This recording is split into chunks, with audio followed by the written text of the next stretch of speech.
Yo, sorry, that was me, not you. So don't worry, the noise. Don't worry about the noise. So today I'm particularly looking into modifying my decks for just locals in general, or just modifying it to be more to make it more competitively viable. It is a little bit tough because I've had to make some decisions that I didn't really like, but I think it's for the better to make the whole strategy more cohesive. I am playing, just for clarity, I'm playing Voiceless Voice. This is like my final kind of decision for now about the deck list. I haven't allocated a spot for mainly combo decks. Over here you can see in the side deck with the Nibiru and the Droll. Droll is mainly there for things like Fluunderies, because Fluunderies is quite popular at my locals. Oh, there's one guy that plays it who's absolutely ridiculously strong at it. Then we have 3 evenly matched as well for that matchup, but it's good against any rogue strategy as well in general. Then I'm playing Duster. I decided to put it back in.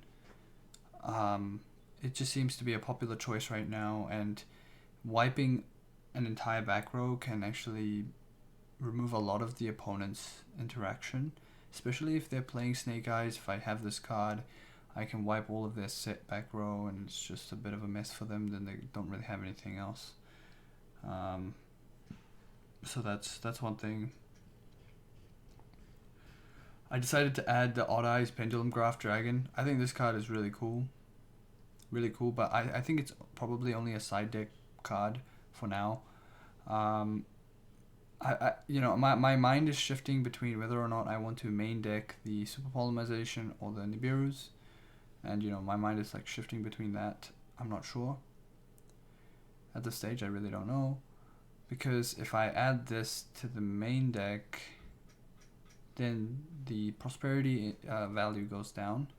Like the quality of the prosperity targets go down in here. I have to probably get rid of, maybe depending on the matchup, I get rid of this, probably Chaos, then Typhon, and then the extra Dynamondo, then maybe Anima, this one and this one. Maybe that's my lineup there. But if I swap it out, then we have all of these. We have 1, 2, 3, 4, 5, 6, I guess it's fine either way.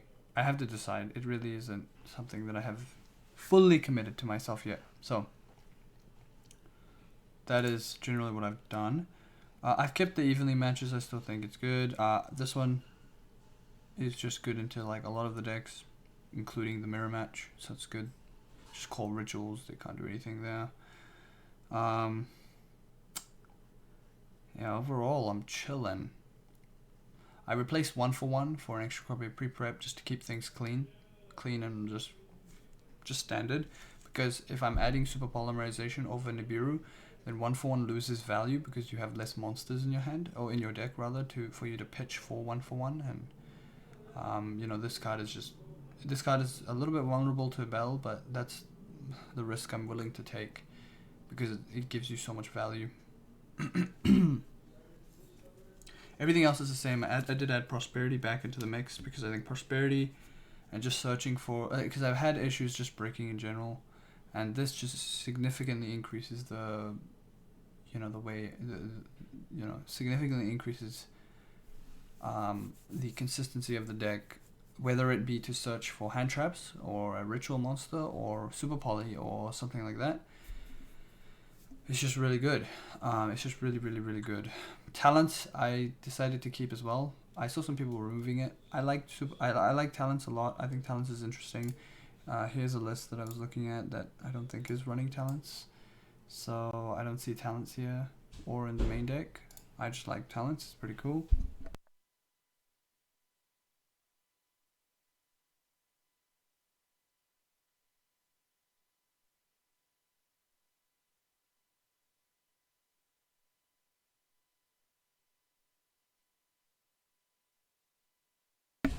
Yeah, you could probably look at this list and you could say it's very similar to my one.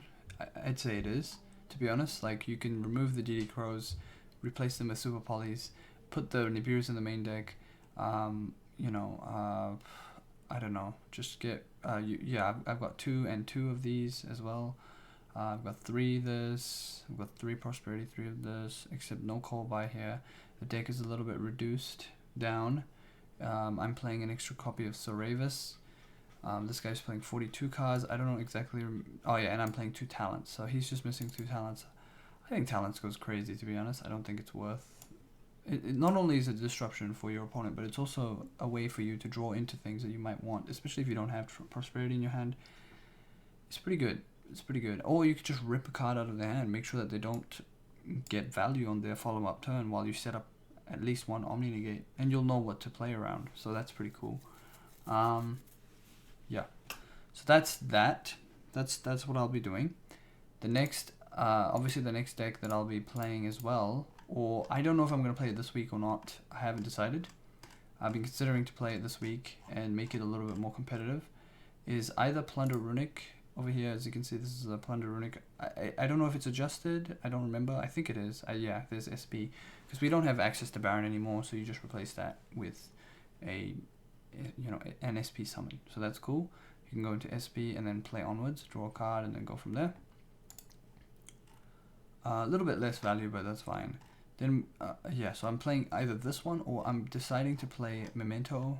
Those are the ones that I've been having fun mostly in this format, particularly. I think this deck is very underrated, very hard to navigate through as an opponent. It's very hard to, you know, kind of hit this deck. Obviously, the main glaring issues are the, you know, the Memento Tatsu. This card here is a big target for something like Ash or Imperm or something similar.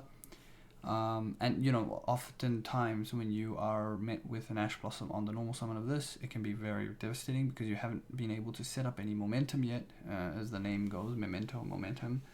I think it's very good. I did adjust the deck slightly, and I decided to remove the trap card for an extra copy of Bone Party, but you know, this could easily just change and just put that there. It doesn't matter. You could put the trap card there. I just thought maybe the trap card can go on the side, and maybe it's something for more, maybe the matchups when it's more better to do that. Because more often than not, you're never really searching the trap card unless you already draw into your other trap cards. So it's like, do I want to see it? Do I not want to see it? It's, you know, it's kind of iffy there. I've considered also moving the deck count above 40 because we already have cards that we can search quite a bit. I've either considered moving the deck to 40, reducing this to 1, maybe going to 42 or something like that, 43, and adding prosperity instead, so 1, 2, so that'll go to 42, and that gives us an extra layer of consistency where we can add targets that we don't necessarily, because we barely draw in this deck outside of obviously talents. We don't really draw in this deck, so prosperity kind of is a really good match in this list. So yeah, we could opt for more hand traps as well. I can go 3 nib here as well. I could go. I don't like playing this at 1. It feels a bit too glass cannon. So playing this at 2, for me, feels a bit comfortable. Because if I do open this, there is a way for me to play. But I see the merit in playing it in just 1, and maybe reducing the Veilers, and maybe going 2 nibs or 3 nibs, because we play Imperms as well. Play Ghost Spell, things like that. We have a lot of options in this deck. This deck is surprisingly very like medium in terms of deck space required to play the deck. I think it's very open-ended, and you can add a lot of bullshit to the deck. Like I'm playing Super Poly because I think it just works well in this particular deck. You can, you know, go into Dragos Stabelia, you can go into Garura, you can go into Mudragon. You got a lot of options, which is really nice. This card is really funny as well. If you're going first and you know your opponent has probably sided something in that's bullshit, you can play this card and you can simply, you can kind of blow out your opponent. And you'd have to do a little bit of setup work for this card, but it's pretty funny. It works out because you discard, you pitch one of the Memento Mace, and then you can negate the activation of something like, I don't know, Evenly Matched or something similar. but you have to do a lot of setup work before. If you're planning on going to this, you have to do some setup work during your turn rather than your opponent's turn, because if they decide not to do anything, then your combined creation won't be able to get out a Anguish to get the mace onto the board. So this is just something that you have to think about. And I think the more you improve in this list and playing this particular deck, the better you become at making those boards and stuff like that and accounting for those issues. But yeah, this is a very fun list that I'm planning on playing. I am not sure, and I'm not entirely certain as to whether or not I'm going to commit to playing it, but those two are kind of like my side options to try out while I'm playing my main deck, which is what's it called, Voiceless Voice. So that's what I'm doing right now. I'm doing a bit of deck construction right now because I have to find all the cards, put them together. I might do some test hands, maybe do something like that. I might play on the other sim as well, the simulator, and I might just jam some games to get as much as I can out of my system to make sure I understand every interaction. So that's all. That's I hope that was interesting, just explaining what I'm doing. Oh yeah, I added Typhon as well. I think Typhon and Meteor Dragon, I forgot about these, but Meteor Dragon is generally here for the side deck card here, the Odd Eyes Pendulum Graph, and the Typhon is here as well to just kind of like beat out some matchups if I'm stuck in a hard position. That's what she said. Ooh. Okay, I'll play some music while we are doing some stuff here.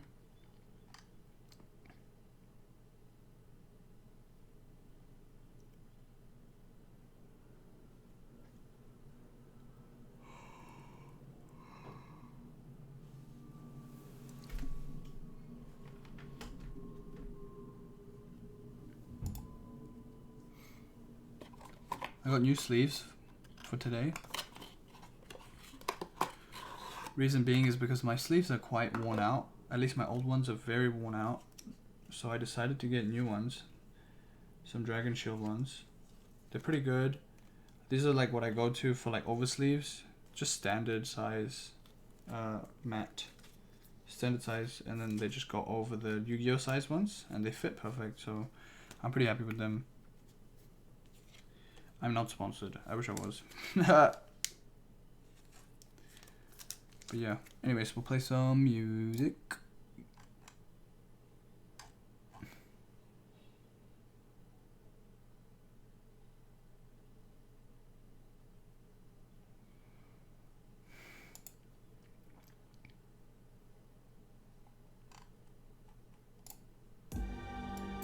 Oh, so loud.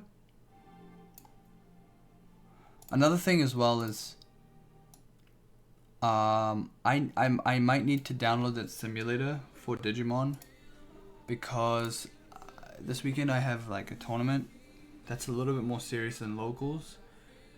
I was thinking maybe I'll just play and then drop before the 4th round, but I think I might give it a try if I get some practice in this week, but I'm not too concerned about it, to be honest. Like, I want to do okay, but I'm just really there for my cards that I need to build my insect deck. And then once that's done, I'm pretty happy.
Yeah, I'm pretty sad. I decided to just remove the branded engine. Like, I'm simply testing, right? And I feel a little bit sad about it because I enjoyed that part of this deck of playing the branded stuff in this list. Being able to, for you to set up plays to play around things like impermanence is so cool, but it's just unfortunately a trade-off I have to make because of the amount of space I can't afford in the extra deck, surprisingly, in this list. I've decided to bump up Dynamondo to 2 just for comfortability, being able to go onto it for your turn and also having the option during your opponent's turn. In the follow-up is so it feels nice. And obviously Super Poly cannot is another reason why I can't afford to have the branded space in there, which sucks. It really does, because I really like the branded stuff, but it is just unfortunate. It is what it is. Can't do much. But I've decided to condense and focus, more. I just basically replaced branded engine with prosperity. Be able to focus my efforts on trying to find my standard combo line and go into more explosive inboards purely through the ritual stuff, rather than having a side backup situation with branded. And that stuff is good. It's just, I don't think it is. It's good, but right now I need to test whether or not for which one I prefer. That's where I'm at right now. I like the playstyle of that, but I've had situations where it hasn't helped me in terms, and I keep bricking, and I think that I'm playing a 45 list, all right, and you might be saying, yeah, no wonder you're bricking, but I don't think it's because I'm playing 45. I think it's because I just didn't have that extra pot to help me dig deeper and things like that. I think branded, when you play the branded stuff, it cannot help you search for that thing, for your starters or for your engine pieces and things like that, without already having a card in your hand established. It's more like a facilitator rather than something that you can start your combos with. So I'd rather have a prosperity that, it might bait Ash. That's the same thing that branded fusion does, baits an Ash. But I don't know. I want to test it out, see how well it works. I think it will work slightly better because I will have the less of a situation where I've just drawn a branded engine and nothing else relevant, which kind of feels bad. Because realistically, playing 45 is fine in this deck because we have cards that we don't really want to see in our hand primarily anyways. Things like the Blessing, things like Trias Hierarchica, things like the Old Man, like Soravis the Old Man, the main deck one. We have Radiance of the Voiceless Voice. These cards are not cards that you want to see in your hand initially, and I've bricked on these cards just in my hand, 3 of which I've had in my hand, and I'm just sitting with other cards that don't do enough or do anything really, and I've just been forced to pass. So playing 45 not only offsets those bricks, but on top of that, I had an extra branded brick in the form of, Albaz himself. And so, playing 45 in that situation was fine. It's just that I've been bricking. When I shouldn't. It doesn't feel like I should be bricking, That, it sucks. Now I'm playing a lot more hand traps. I'm playing 2 bells, 2 ogres. I've decided to cut down Vela to 2, playing 3 imperms because I think imperm is a very strong card.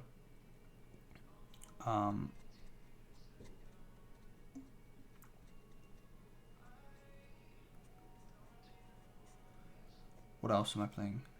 Yeah, 3, 2, 2, 2. I'm playing ogre, bell, Vela, imperm, super poly as my kind of my board breaker pseudo. Going first also kind of card. You can just set it and it's a card that can be used during your opponent's turn. The only issue with playing Super Poly is that you have a hard time kind of just, I don't know how to say it, but you have a hard time maintaining hand in this particular deck list, usually you commit quite a bit to the board, and you don't really have that much, draw power. So I'm using talents to remedy this, and also I can use the pot of prosperity to also try and help me find maybe prime targets for me to discard. So I don't know. This is just like the thoughts I've been going through in my head when I'm building. And obviously this is entirely based on mostly local meta. I don't really go to big tournaments. People have told me I should, but I don't really feel that confident in going to big tournaments because I don't think I'm at that level, to be honest. I'm essentially, when it feels kind of bad to say, but when I enter a tournament, it feels like I'm paying the winner, basically, because I don't think I'm going to win, to be honest.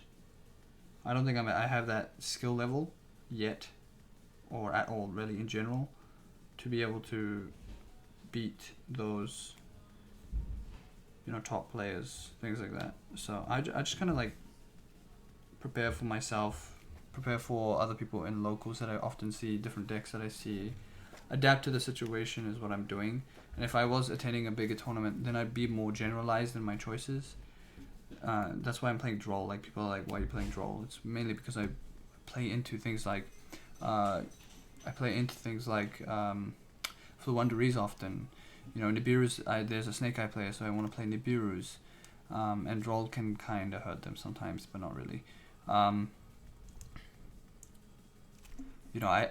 see a lot of rogue matchups or stun matchups, so I play things like Duster, Cosmic Cyclone, Evenly Match for the rogue matchups as well.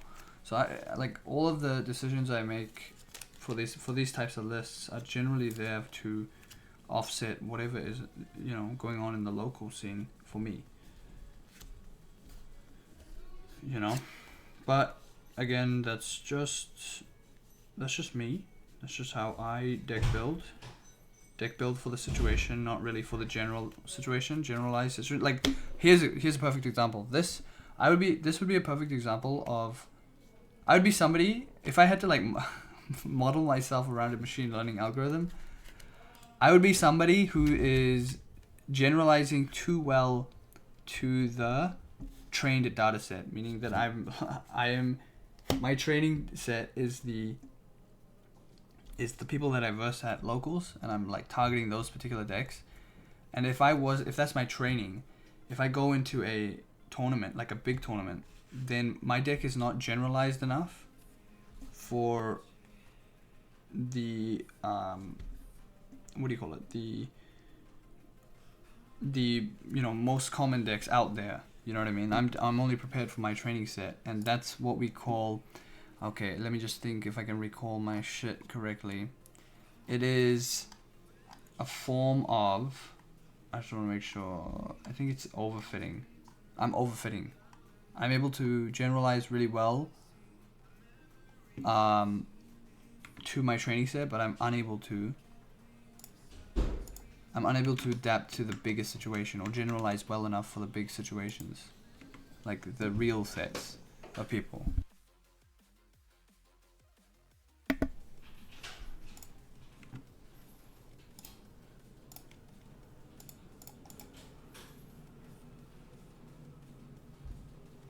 So yeah, that's just...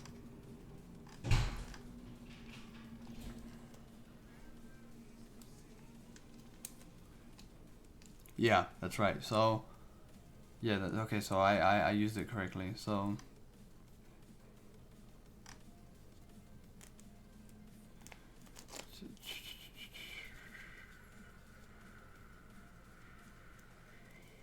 yeah. It does not, I'm not generalizing well. My deck is not very generalized for the overall situation.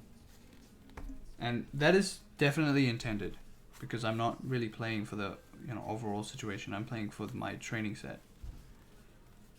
And then I adapt accordingly, Oh shit. You know what? I'm missing some things. I was going to tell myself that I was going to play Bestials, but I don't know if I'm going to play Bestials or not. Oh no, there's another situation. Okay. Bestials. Honestly, it might be a card I might play in the main instead of Bells. Yeah, I might play Bestials in the main. Maybe one. Yeah. Bestials are gonna be in the main actually. I had to think about it for a second.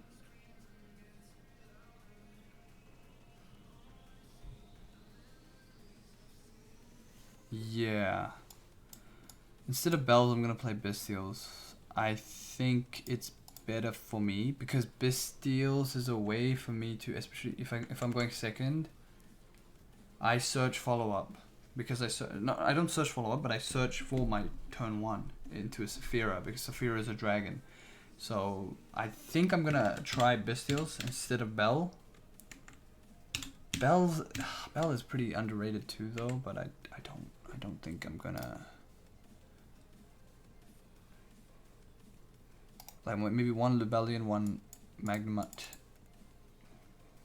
Sorry, one Druisworm and one Magnemite. I think that might be better.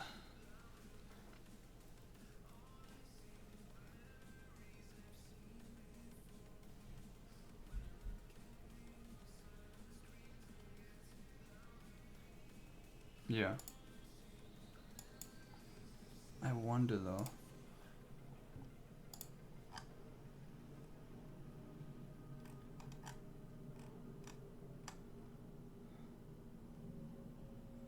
What am I matching up? Nah, actually, nah, I'm gonna stick to my gut. I'm just gonna put Bells. I think Bell is just, again, I think it's a bit better. I think it's a bit better. I do think it's a bit better. It is a bit better. Yeah, I think it's a bit better. Like, yeah, no, it's fine. That's fine. I'm trying to like think about. I like Magnemite, but I just don't think I like it that much. Yeah. Yeah, no, I think I'm fine there. So 1, 2. So I got these 2. I got these 3. This is a 3. There's 2 ash here. This one should be 2. 3 ash.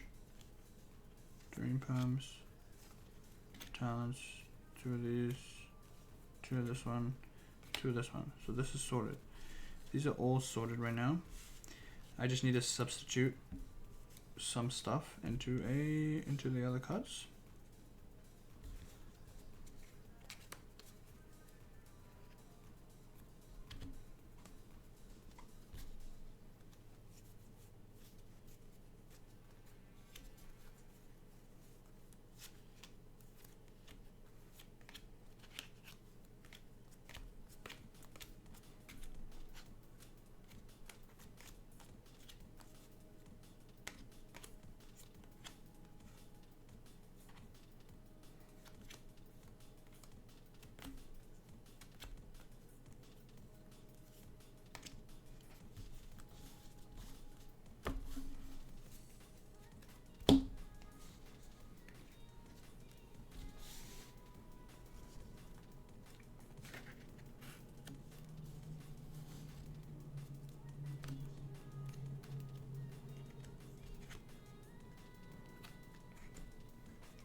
some bells.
Nice.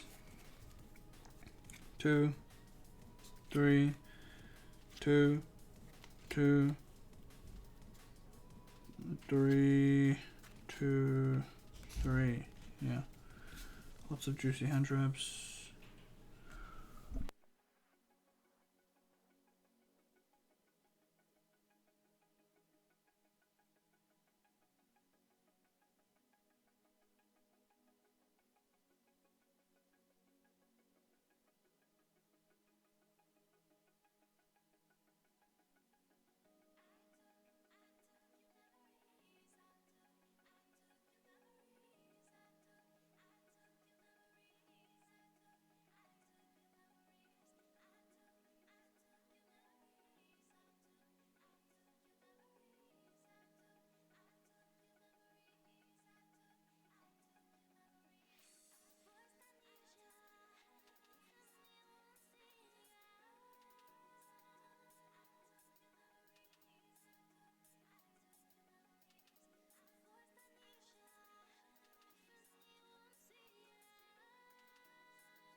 Nah, no local.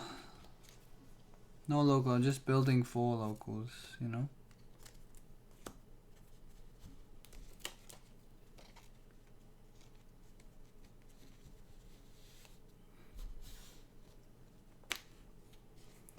I was just like, voiceless? Yeah, I'm playing voiceless. But I haven't decided which one I want to play, voiceless or memento. But I adjusted my decks accordingly based on some, you know, based on based on last week's kind of like outcome. I wanted to increase the deck's playability, I guess. It's playable, but made it better.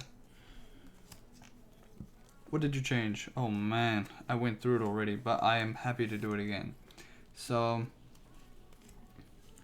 I unfortunately decided to drop the... Like, I liked it, but I... Anyways, I liked it, but I just... I don't know. For consistency, I think I needed to do it. I dropped the branded engine. I don't play branded in this anymore, sadly. I really liked it, but it's more of a facilitator than a combo starter or like consistency. So I dropped it. I feel really bad about it because I liked it, but because it would let me, if I had like a starter in my hand and I had a branded fusion in my hand, I always lead with branded fusion. Because not only does branded fusion, you know, bait out an Ash or something like that, but if it goes all the way through, it leaves a level 6 body on the board, but on top of that, it sets up a Trias Hierarchica in the graveyard that can help me dodge Imperm and Vela. So that's the only reasons why I thought it was really good in this, if it's paired up with, you know, one of my starters, or if I have access to a starter or not. And it can bait out Ash. So really cool, and it has and let's not forget that it also sets up a banish during my opponent's turn. The only downside to that is that I'm locked into fusions for the turn, and so it locks out a little bit of other plays that I can make, but outside of that, it's wonderful. It's really good, and I really wish I could run it. I just don't have space, and I decided to drop it because Albaz is a brick, right? It's something that you don't want to see in the deck. Brand-based and Chad build? No, unfortunately, I had to remove it. So I had to. I was thinking about it real hard today, and I had to make some tough decision, and I decided to remove it. I feel bad, but it is what it is. Remember, I'm still testing. You know, I'll let you know after Friday how I feel. You know, with this version that I'm running. But basically, I dropped it, and I just added 3 prosperity. So I replaced it with 3 prosperity. And I decided to cut down Vela to 2 and add 2, I added 2 bells. That's generally the changes I made in the main deck, and I decided to play Super Poly in the main. I think that was already a thing. I think I was playing Super Poly in the main already, but yeah, Super Poly's in the main. My side deck has adjusted, and my extra deck has adjusted significantly.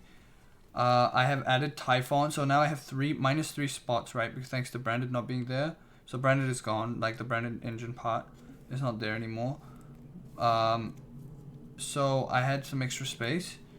So one of those spots were taken up by one Dynamondo. The other spot was taken up by Typhon. And the last spot was taken up by Meteor Dragon. Because in my side deck, I'm running the Odd Eyes Pendulum Graph Dragon that I can use to ritual summon in matchups such as, you know, the Tempai Dragon.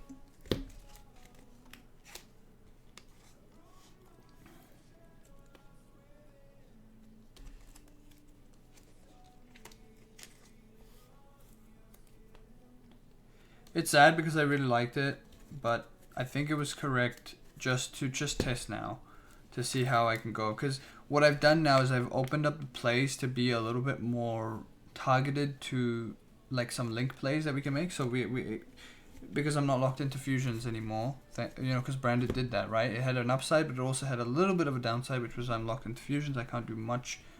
I'm a little bit restricted with my extra deck. So you know, by that not being there anymore, I've got more ways to play things like the Almirage line, which lets you ritual summon again. So that's cool. But it also, there's another one where you can go, as I mentioned, you can go into IP and end on IP, and then you can summon with the trap card the old man. The old man will then resummon the Skull Guardian from the deck to reset, and that will give you a blessing or the missing face up spell that you're missing, you know, like the continuous spells. So you have more follow up, more stuff like that.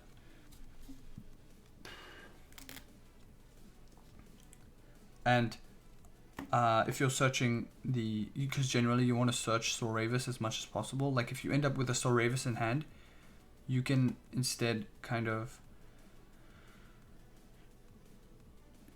like, how do I say, you can like,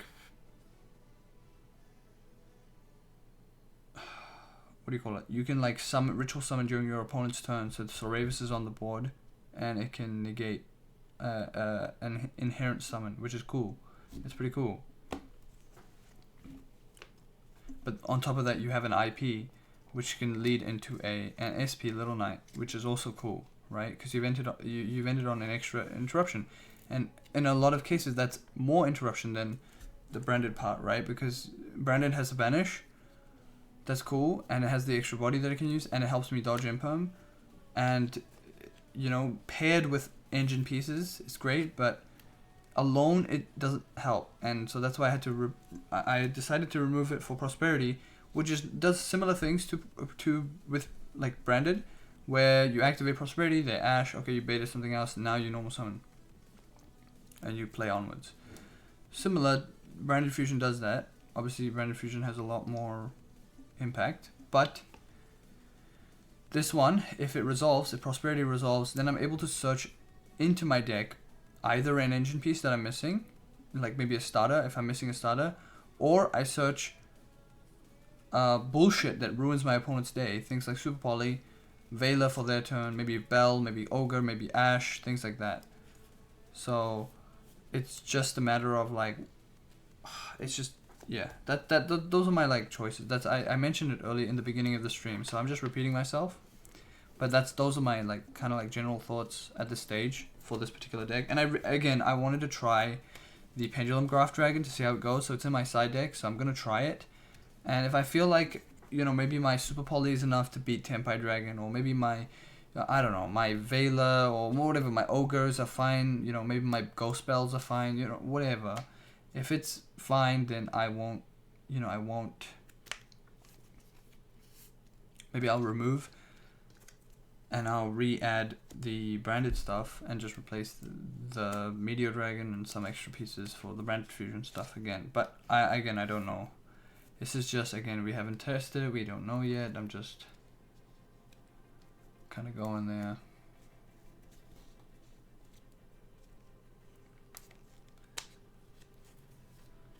I got new sleeves, so that's cool. Not new inner sleeves, more outer sleeves, because it's a bit more, my old ones were getting old. My old ones were old and they were a bit crummy. Not crummy, but like kind of gross, and I didn't like it. The inner sleeves were fine, so I'm just using extra outer sleeves, so that's cool. It's really sad because my sleeves have run out. They don't stock these anymore, at least at my local store. They haven't stocked them, so I might need to order some online if I want to maintain that.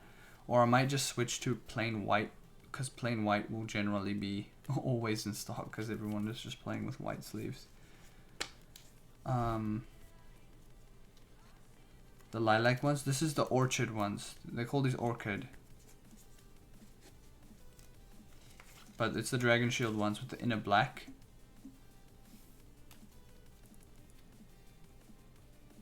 I think they might be lilac. I don't think so. I think they're called orchid. Orchid is the name. Yeah, it's sad. It really is sad because I thought these were cool. Nice color.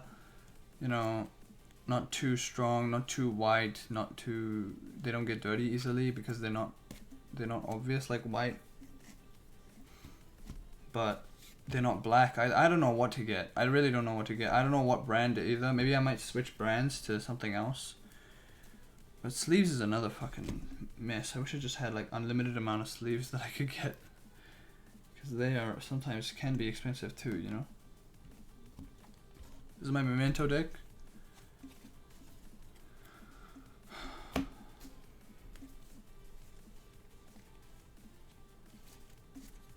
They look so good. Yeah. Yeah, they do.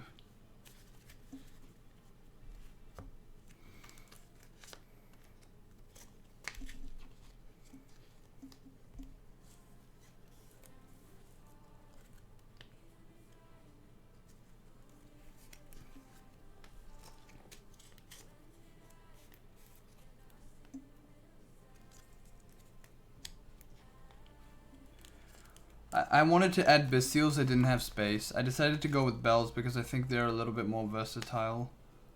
That's just what. You know what else looks good? You do. You look good, bro.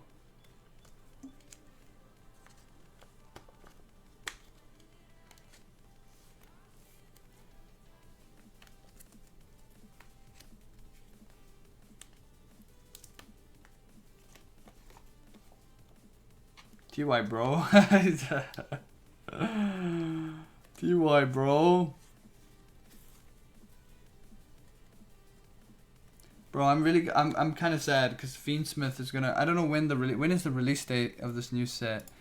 Fiendsmith is gonna cost me a fucking hand and a leg and a few other, you know, organs to get. To be honest, and you know what? I simply want to play it so I can play fucking. I just want to play it so that I can play. Magical Musketeers. Do you know how sad that is? I just want to play Magical Muskets. I don't even care about the other meta shit that they're gonna be in, like Snake Eyes. They're probably gonna be in Snake Eyes as long as Snake Eyes is still around. But like, bro, I just want to play Magical Musketeers with Runic if I can. Wait, can you? Oh no, I don't know. Wait, was the deck list with Runic? I don't even remember. Something like that. Bro, do you know how you have the worst ideas in the middle of the night? I was thinking, bro, maybe I could play Memento with Runic, bro. I was like, yo, maybe I might cook. And then I realized that they have a field spell. And then I was like, maybe not. I had a really bad idea. That's yesterday. Last night. Before I went to bed, I was like thinking, I was like cooking in my head. I was like, wait a minute, could I play Runic with it? It'd go crazy, because I could bait out Ashes and all that shit. And then I could normal summon. But then my horsey would be a really bad. Like, my horse would be a really bad, like, normal summon. Maybe we could cut that down to, like, maybe 2. And then just, you know, maybe I could, I don't know, I could do that. I don't know. I was, like, cooking some random shit.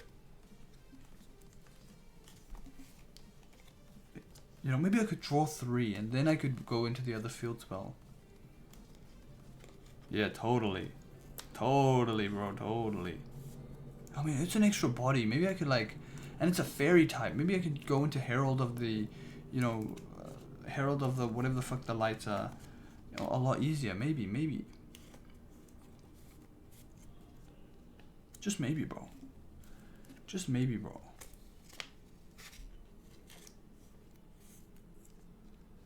What do you think? Should I keep 2 Droll or should I change these into Bestials, move them in the main, and put the Bells in the side?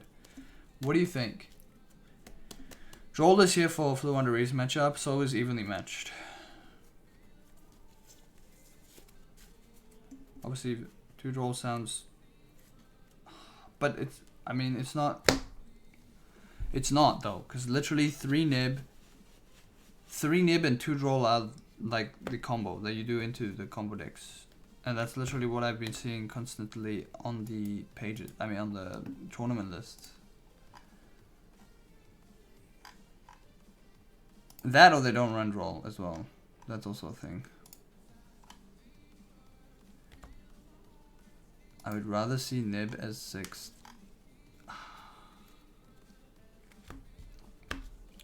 It's just Flu, man.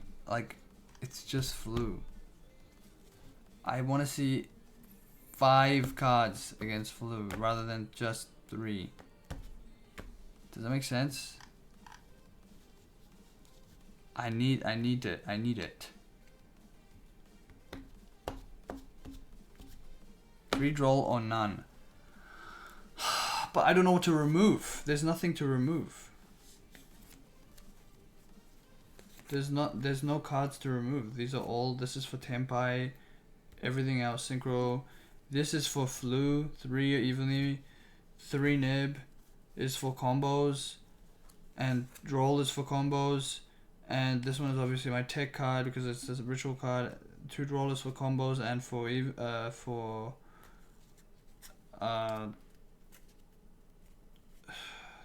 fluendery specifically. Remove droll for going second. Are you serious? What do I? But then, but.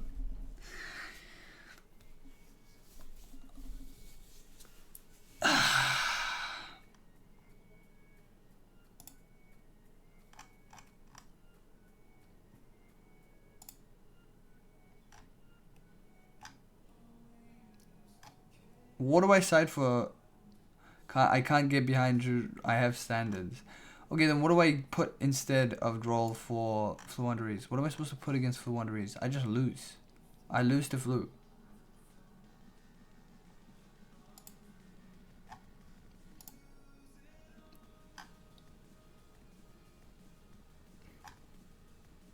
Three droll inside, but what do I remove? I have no space. You don't understand. I don't have space. Where is my space? That's what I'm asking. I don't understand. See, this guy's playing 3 nibs, 2 droll. Except this is a completely different list. This is Plunder Runic. Never mind. He's playing 3 nib, 2 droll, and Plunder Runic. He's playing the same, basically the same extra deck. 1 tech and 3 other ones. I'm leaving it. I don't care. I'm gonna see how it goes. If it sucks balls, I'll take it out. You know what I mean? I gotta figure it out on my own.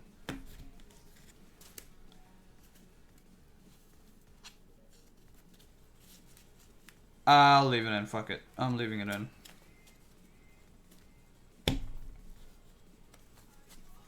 I don't like it either. I'm the guy that's 3 of God. Like, I'm the 3 of God. I believe in only 3 ofs. But sometimes you have to put away your pride to fucking fit it in your side deck, bro. Even if it means seeing it less. If I have a chance of seeing it, I need to fucking see it, bro. I need to see it. I need to see that shit, man. I need to see it. Don't rob me of this one. I need to see it. Do not fuck with me, man. Okay, but yeah, so that's done. That's done, right? This deck is complete. Now I need help. I need help completing the so this is the list. This is the total list. Take a screenshot, laugh at me later. But this is the list. This is what this is what I'm sticking with. Nice and clean. 45 card list, because obviously, again, I've said it a billion times, there's a reason, you know, there's a bunch of cards that you don't really want to see in your hand in general going first, because then it entails that you don't, and it's happened to me multiple times where I just haven't been able to start a combo. You don't want to see like any of these cards that I'm loading up right now. You don't really want to see them in your hand because they don't really do anything in your hand. These 1, 2, 3, 4 alone don't do shit, and if you see them, then it's fucking annoying.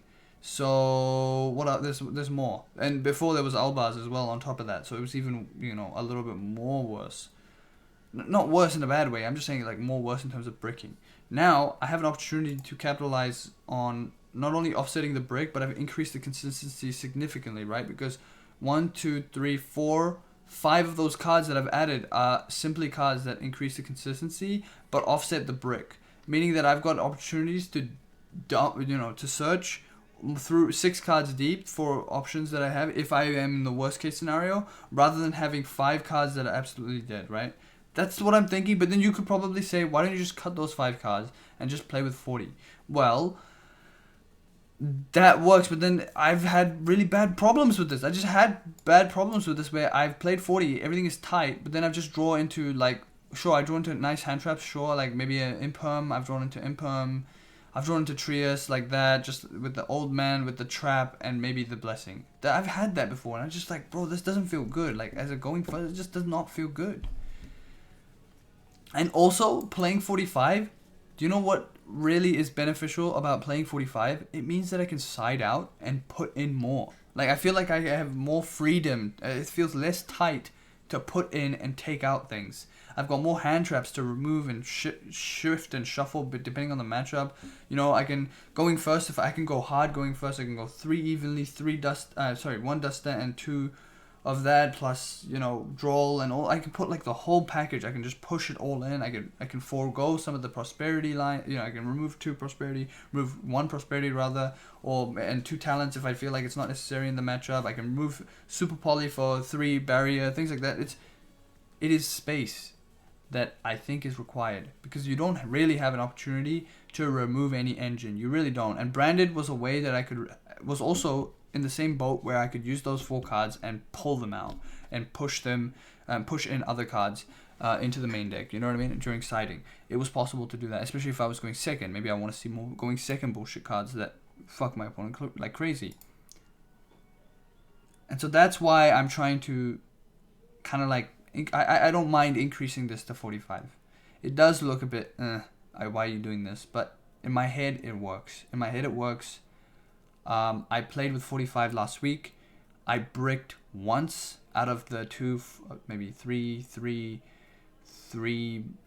12 games I had. So it wasn't the end of the world. I still bricked, and one of those bricks was a branded fusion. Sadly, branded fusion alone was not able for me to complete my combo. As I was saying earlier, branded fusion is a way to facilitate the combo. It's not a way for me to start my combo or open the gates to my combo. You know, does that make sense? I hope that makes sense. I hope I'm not just speaking out of my ass, because I feel like branded is great if you have low in hand or some access to low. If you don't, then it's like, oh well, Trias now doesn't get that much of value. And if you do dump another card like I don't know, fucking Diviner or something similar, it just doesn't feel good. You know what I mean? Like you just don't feel good. You can go for Saphira in the grave as well. Like, Saphira is an option to send off of branded as well if you wanted to. Realistically, you can do that as well. But generally, that's like desperate, because what you're doing is you send Saphira to ritual. You're not really adding her back to hand unless you have a specific hand such as Blessing to add back the Saphira. Or in that case, why would you even bother sending Saphira? You might as well send Low. Low will then start the whole combo and go through to the Saphira line. So you'd send Low in any case like that. You know what I mean? So it's just, that's what I'm trying to get at. It's just that branded feels great. It really does feel awesome. I just have not been as lucky as I would like to be in terms of my opening hands, which warrant me to keep playing it. 2, 4, 6, 8, 10, 12, 14, 15. And you know, it might be luck and it might be deck building, and so hence why I'm trying to remedy this by deck building. I don't want to just blame it on luck and be like, oh, I'm unlucky, oh, I'm lucky. Like, a lot of the time it's probably just my deck building and my choices that I made. And so rectifying those choices is the only way to move forward in terms of kind of getting the better hands that you need, making sure that you're maximizing your quality of the hand, making sure that the hand quality is really top notch.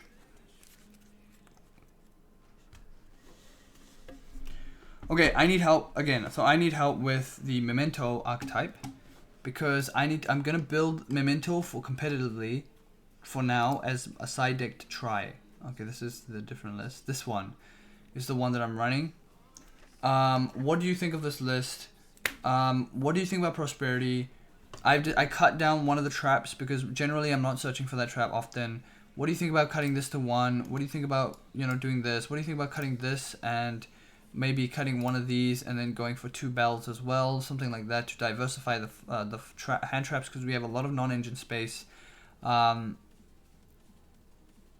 Side the pop trap. Yeah, that's what I'm thinking, by the way. I am thinking of siding it, so don't worry.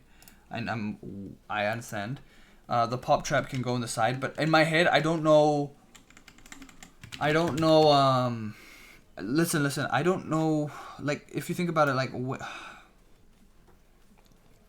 when should I side this in? So, like, when do I do this? Going first? When pops matter? Like what? Most of the time, this card is never beating this card, I feel like. In my head. I don't know. In my head, it doesn't. Like, Flew Under Ease, this card pop jams. I'm just saying, like, this card jams. this card sorry, this card jams into something like I don't know, Voiceless. This card jams into something like Tempai.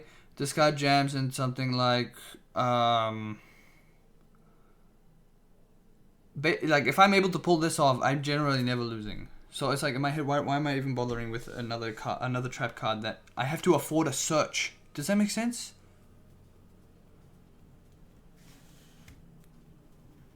Anything with continuous stuff. This card is good for stun. That's the only thing I'm thinking of that it's really good. Like things like stun players. I can side this. I probably side this in over this. Actually, unironically, just over this, and just keep looping it because you can just keep looping and resetting it off of the field spell, or you can add it with the Karibo over and over again. So that's what I'm thinking. This one has way more applications. I'm not gonna lie. This card is fucking broken. The Cranium Burst is way too out of the it's the entire game plan for the most part, or it's one of the biggest game plans in this particular deck list is landing Cranium Burst.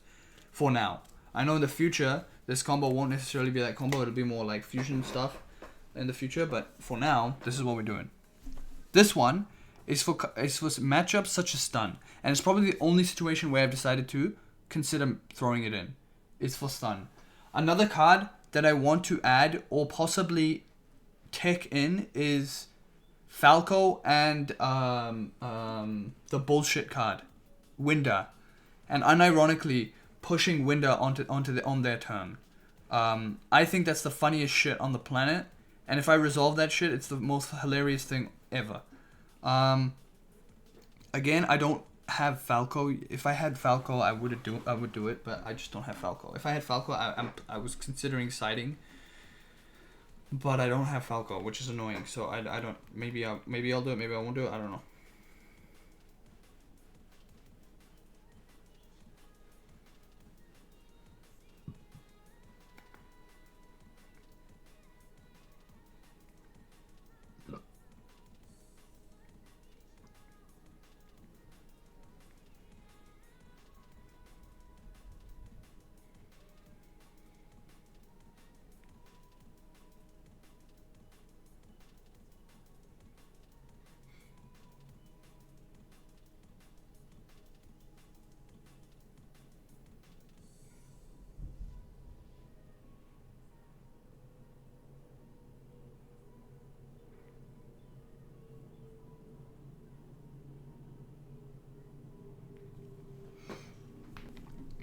Winder funny as and trap protects it. Not only this trap protects it. That's what I'm saying. This trap protects it, but not only that, this trap protects it too, because it lowers the attack of all bozos on their side of the board. If they when opponent, you can banish it from the ground. That's also a thing. So that's funny. What is your I guess consensus on lowering this? I've seen MBT play this at 1, and a lot of decks do play this the Memento Mace at 1. What is your consideration on that? I just want to hear some opinions because I really don't know. I just want to understand. Help me out. I like it at 2. It's not bad to see. That's what I'm saying too. I like it at 2 because it feels comfortable at 2. Because I have the opportunity to actually add this early on. And I don't need to worry about adding it during my opponent's turn. I can add the Goblin instead. To protect from targeting or something similar to that. And it's a tough choice to make. It really is. Cause do you want to hear me out? Do you want to want to know why I don't like this at just 1, and why I'm trying to convince myself either to keep it at 1 or push it to 2? Reason being is because it feels more. The deck feels too glass cannon. Otherwise in other cases. Like in the case of 1, it feels too glass cannon. And in the case of 2, it feels a little bit more flexible in that, let's say, for example, they bestial this card or something similar. because they are aware that this card is a snatch steal, and if they do that, you know, as I'm trying to fuse or something similar, then it, you know, I'm not completely out of the game. You know, it's not like I missed this card entirely. I'll be in a rougher position, but at least I have a backup. But if I don't, then I'm stuck without one name, entirely one name, and my names have decreased significantly. So I think I'm going to keep this at 2. I think it's fine at 2. I want to hear your thoughts on adding Prosperity into this list as the last card, or 2 bells, or like increasing the number up. Does that make sense? Because here's based on some of the philosophy that we're going in with the previous decks that we've had, that we've looked at, like especially Voiceless, we've seen cards that we don't really care to see. Like this card is a starter, I'd say. These 2 are probably starters in themselves, but we don't really care to see these 3 in our hand at all, honestly.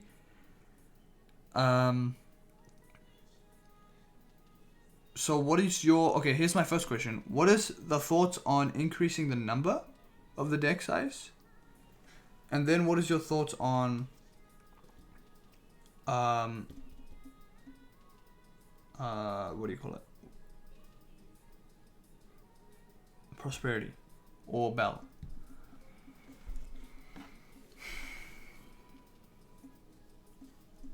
No. Agreed. No.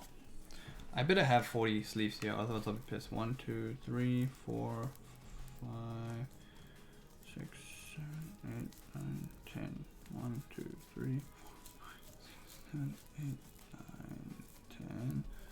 2, 3, 4, 5, 6, 7, 8, 9, 10.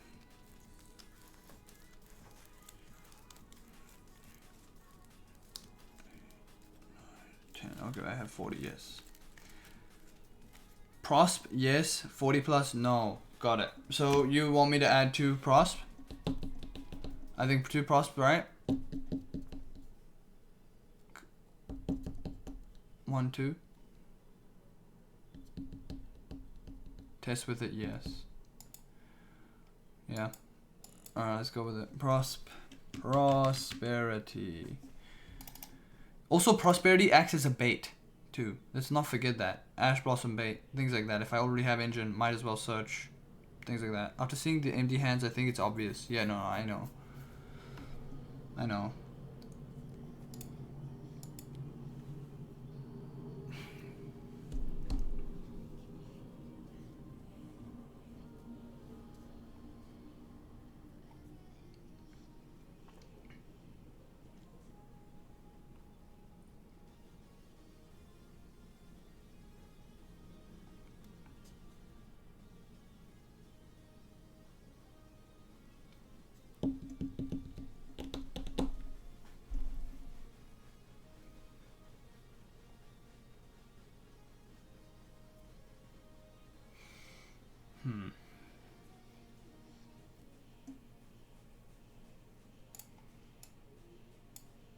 It's pretty good. That's a very good hand. It's phenomenal. So I can do this, bait and Ash, special this, then I'd Imperm, I guess. Then unfortunately I'd have to pass, but at least I have myself an Imperm, Ash, and this that I can set, right? This one's also a broken hand. This one is I could lead with this first, attempt to add nothing. Okay, fine. If there was nothing after this, then maybe I'd go Prosperity to even dip the waters a little bit more. Because generally nobody's ashing this. Nobody's ashing Reinforcements of the Army. They're generally ashing things after that. So, then I'll do this. See if I can bait another Ash. Nothing there. Then I'd go full combo. Get Veiled. Shit myself. That's the problem with this deck as well. But again, this is a rogue strat. I'm not this is probably not a very strong deck. So I'm expecting a bit too much for it to just pass one hand trap, to be honest. We have to expect that this dies to one hand trap. It's not like even Voiceless, if I sit and get Imperm, in that situation I just lose. Let's say this is low Skull Guardian here and Saphira here. I guess I could play, and the ritual spell, I guess I could play still. Because if I do normal summon, they hit me, effect, they go boom, boom, boom, and pop off, go crazy. This one, full combo plus talents, so if they do decide to hit me with anything that's relevant, then I can talents, look at their hand, shuffle back, then, or I could draw 2 and go from there. This is also decent hand. It's got 3 engine piece, or like roughly engine piece, and then 1, 2. Got this one. Yeah, okay. This one is a rough hand, to be honest. It's a pretty good hand. It's a pretty okay hand. Not the best. This one literally dies to that, though. If I do this effect, then I do this, then they ash that. Generally, they're ashing this almost all the time if they're smart. But yeah, and then this one is also good hand. Very engine heavy hand, though. This one is really bad hand. Oh, it's okay. We have the starter. We have Super Poly.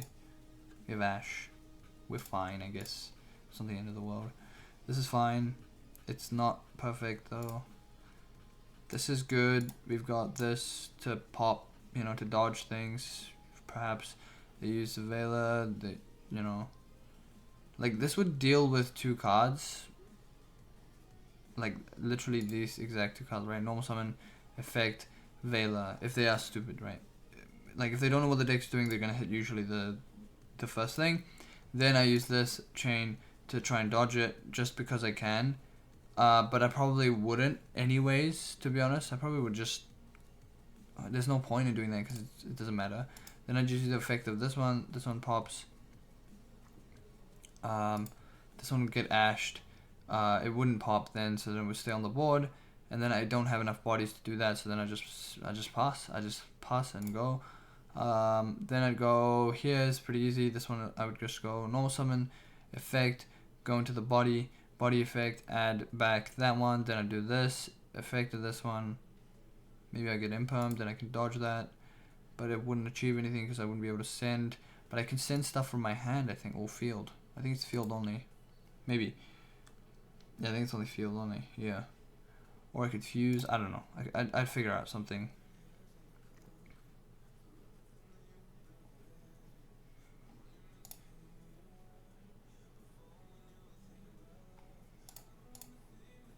Full combo. Okay, so the hands are better. They're pretty good. They're pretty decent hands, to be honest. I mean, for this deck, pretty good. Like, these are nice hands to see. These are like full combo hands right now. I'm seeing full combos. Obviously playing through things are a little bit difficult, but if we have three or four engines sometimes into our opponent's hand traps and such, honestly, it's not the end of the world. You can probably counter play through, you know, with those you know, non-engine. Again, remember, we are seeing things like this. We don't want to see these. We don't want to see things like, you know, I guess we don't want to see things like, I don't know, 1, 2, 3, 4. There's already 4 cards I don't really want to see in my opening hand necessarily too much. None of these really achieve any starting plays. These 4 are complete dead. But I'm gonna keep it strict, and this one doesn't either because it doesn't pop itself to do anything. So these 5 are essentially cards I do not want to see in my hand whatsoever. It's a very similar situation to Voiceless, although very far weaker than Voiceless, 100%. But I'm gonna stick to it. I'll stick to 40, and I'll let you know how that goes. If I feel like there is a merit in increasing, then I'll let you know. The only things I would be increasing if I were to is probably something like Prosperity to 3, and then I'd add maybe 2 hand traps or 3, or maybe 3 more hand traps, something like that. 3 more hand traps, maybe a call by, or an extra like consistency card in the form of maybe we could add an extra name perhaps, or something similar to that. That's the only way I can think of offsetting this, because I do not want to decrease consistency. I simply want to increase the chance of drawing quality hand. I'll let you know if it's if it's warranted in the future. I'm gonna open my light real quick so that when I'm sleeving up and doing things, you guys can see. Yeah, so I think that the trap card that we mentioned earlier should be in the side deck, 100%. I think I'm gonna keep my side deck fairly the same. I think I'm gonna keep it the same. Right, like to my voiceless deck. So what we have there is evenly. Oh, we're fine. Evenly matched. 1, 2, 3. Then we have things like barrier. Not ice barrier. Oh my god, when are they coming out? Please, somebody tell me. When are those fucking cards coming out? Dimensional barrier. 1, 2, 3. Nibiru is not a good card in this. Unfortunately, it's just not. It doesn't really help this deck very much. So we could try other methods. It's usually things, if we're going second, we don't want to interact with our opponent when on the board itself. It's not good for this particular deck. I don't think so, because if you do have something established on the board already, by the time it's your turn, when you're starting going second, your horse is turned offline, which doesn't help in terms of trying to start plays unless you want to tribute over. You could do that. Maybe we could warrant putting the Nibiru for that. I don't know. But that's just my thinking. So yeah, maybe Dust. Yeah, we're still adding Dust. I think this combo is fine. Duster plus Cosmic is fine here. Right, Cosmic is fine. And then we've got 5 cards where it is simply just a feel, like whatever. I don't know exactly. This is where I don't know.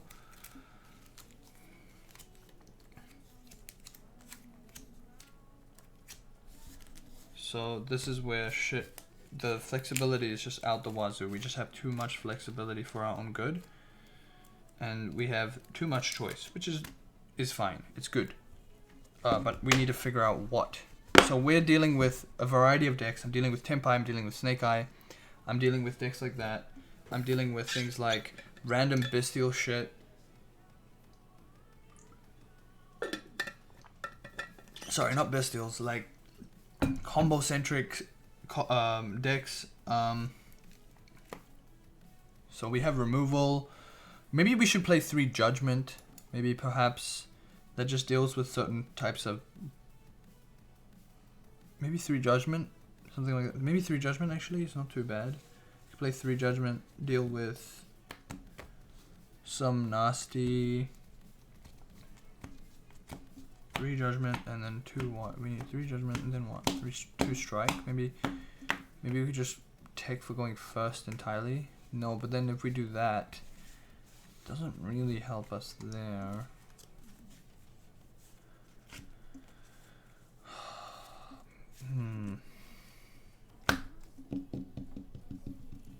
Thrust? We could try 3 Thrust.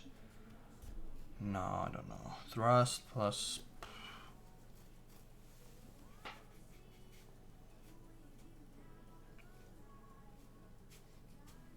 Maybe...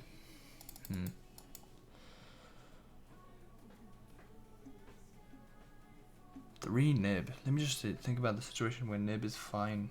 Let's say we Nib, we roll them, something like that. Let's say we just use that.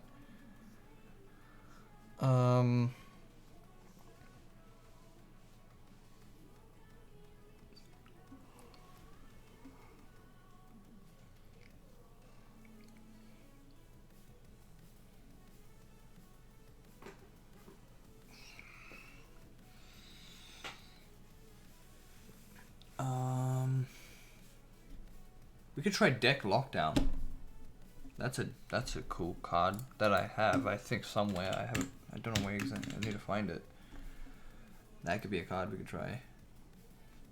Neither we can add cards on the deck to the hand except by drawing them. Monsters cannot be special summoned from the main deck. Destroy this card during your standby phase. After the activation, how do you out it? You don't. You leave it on the board. No, I'm kidding. I don't think you do, so maybe it's not good.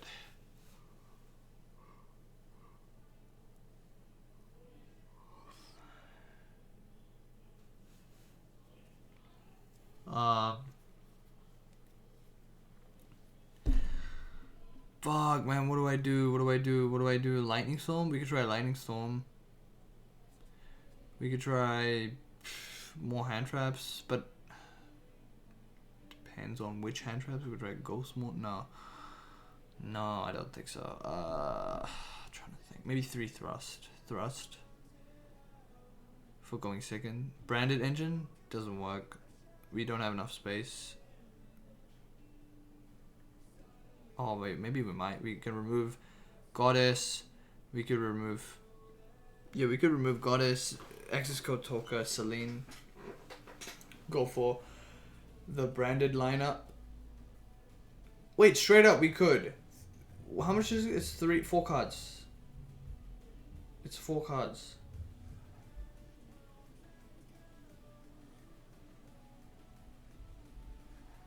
It locks me into fusions. I don't really care. We can send a light and a dark, which we have access to. So we can go for... We can go for thing and we can go straight into Mirror Jade.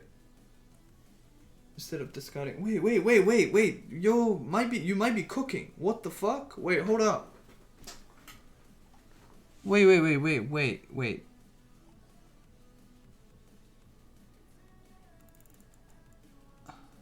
We have lights and darks. We have earths as well, but we have lights, darks, and we have cooked. Bro, wait a minute. I don't need to put away the branded stuff. It might be viable. I just have to remove some cards. I probably will remove Herald in that case. Just remove it. And then remove Access Code. And then work my way back and go into Celine. Because I want to keep the Goddess for situations where I cannot deal with my opponent's board. And then put 1 Mirror Jade, 1 Albion, and 1 Lubellion. And then we fucking just cook, man. What the fuck?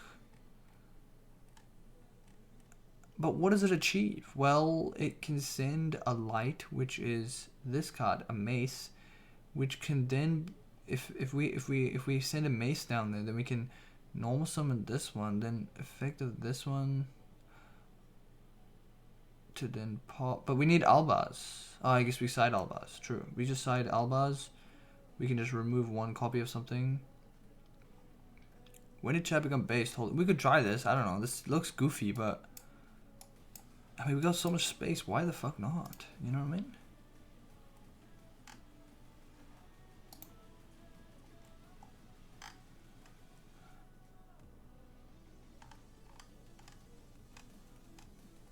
No SP though. Still have a banish.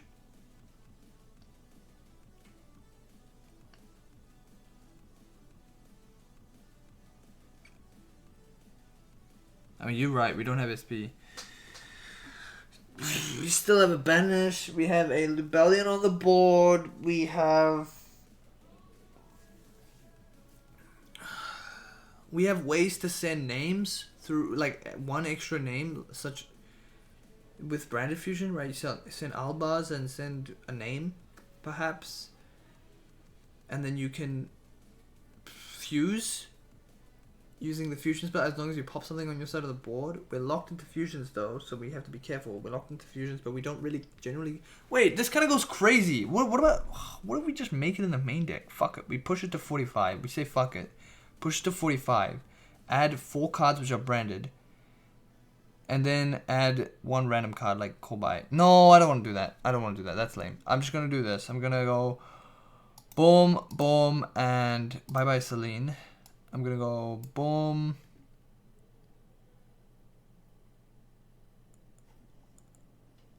Three of these Albaz.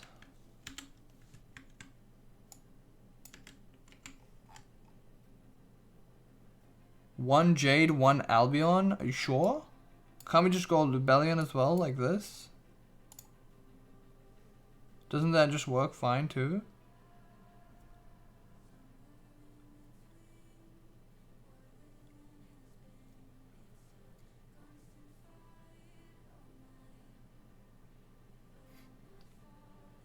Yeah, I want the banish. Why else wouldn't want to banish my king?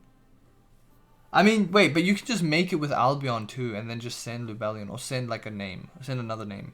Like, you can have two Albions, right? And then you can just go into Albion. Foolish and Jade floats. What are you talking about? Oh, Foolish and Jade floats. True. Wait, what are you talking about? You're talking about this one floats, and the Foolish is Branded Fusion. It's value. Yeah, it is value. Even if Banish isn't live, it's value. Oh, I see what you're saying. Yeah, but that I don't think the trade-off would be that good enough then. I think the Banish is being live is actually really annoying for the opponent because they gotta deal with it. I think it's good. I think it's good. We can afford some space for that. To be honest, I'm happy to afford space for an extra Banish instead of because we don't have trouble killing our opponent, right? Selene lines are generally there to, I guess, Selene and Axis Code are there to wipe the board and then kill.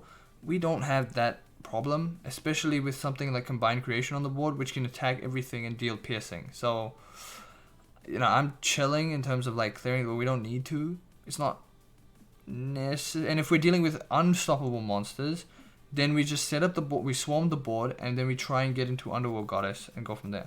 Bro, this kind of goes crazy. Branded Fusion. We might be cooking too much, but hey, it's funny. What other cards should I put in? Oh, I need Albaz himself in the side deck. And also these are prime targets for sending off of Prosperity too, going first, right? I don't need these cards, so where is it? Where's Albaz? Albaz is up here somewhere. This one.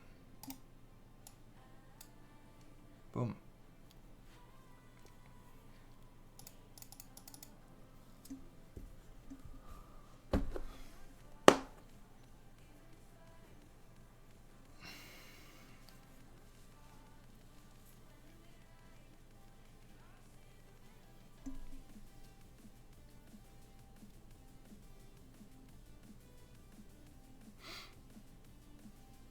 No thrust. I don't have space, but I'm considering doing this and putting one thrust in main and one thrust inside.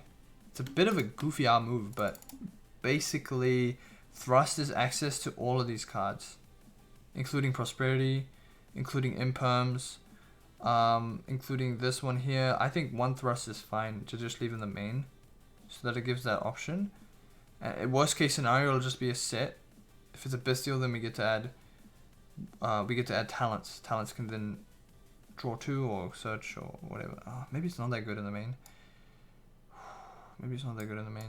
Just leave it at 2 talents. 2 talents might be just fine. Oh man.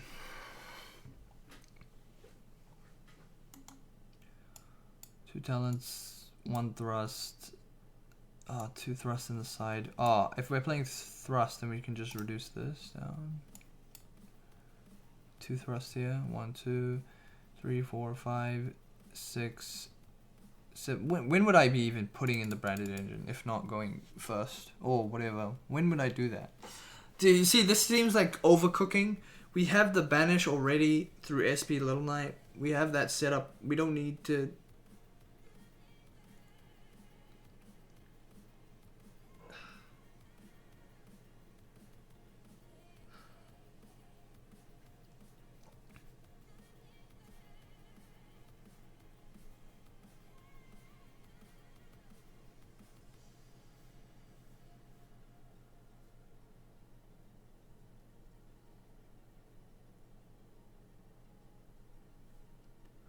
Yeah, okay. I think I know what to do. I think the branded stuff is cool and interesting. I just don't think it's correct. It's cool. I'm thinking in my head we're being a bit redundant here in terms of our deck space. We need to, like, in terms of our extra deck space, we are using 3 cards to achieve a similar board, but locking ourselves into fusions. When we have this through IP plus SP access or SP direct access.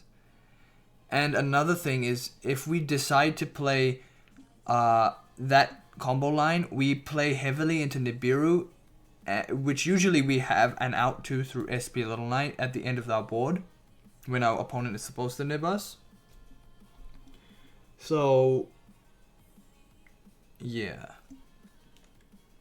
I think I'm going to include Thrust in our side deck.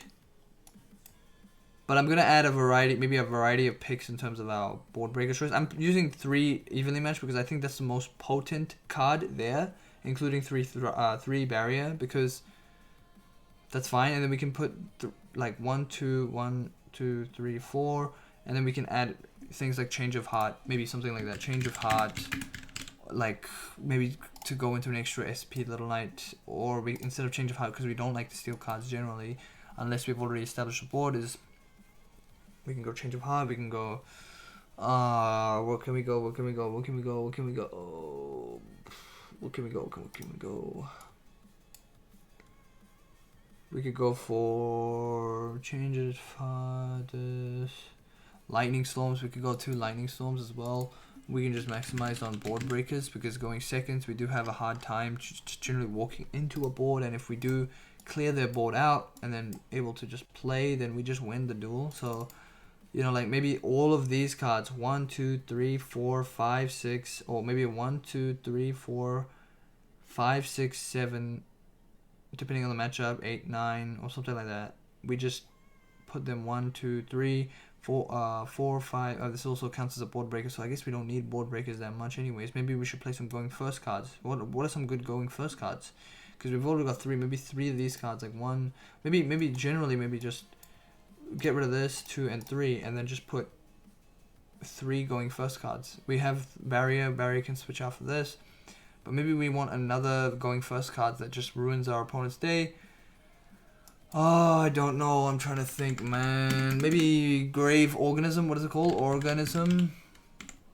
Ancient. What about this card? Is this card good? Level 6 or higher monsters, special monsters on the field cannot declare attacks. No, because that affects me, right? I mean, yeah, that kind of affects me. Not good. Judgment. I actually think Judgment is actually decent. Solemn Judgment. Let's think about the reasons why. Well, Solemn Judgment going first. It's an extra interruption for free. If I draw into it, cool. I have an extra interruption. That's a really big one too. Stops spells and traps, so it can kill out things that would ruin my day. So Herald of Mirage Lights, we'd put that back in there, and then we go put back the Celine. You can't shifter, right? I wish I could. If I was, dude, I will find every situation to play shifter if I can, at least while it's fucking legal, you know what I mean? Celine and Access Code Talker.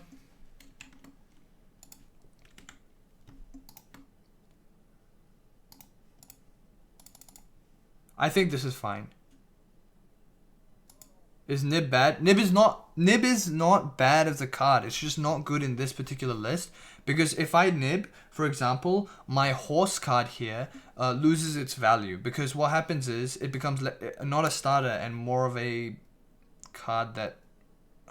So here, it's basically, the reason being is it says here, if I control no monsters, if I do not control any face-up monsters other than Memento monsters, you can special summon this card. So while I have nothing on the board, it's a special summon.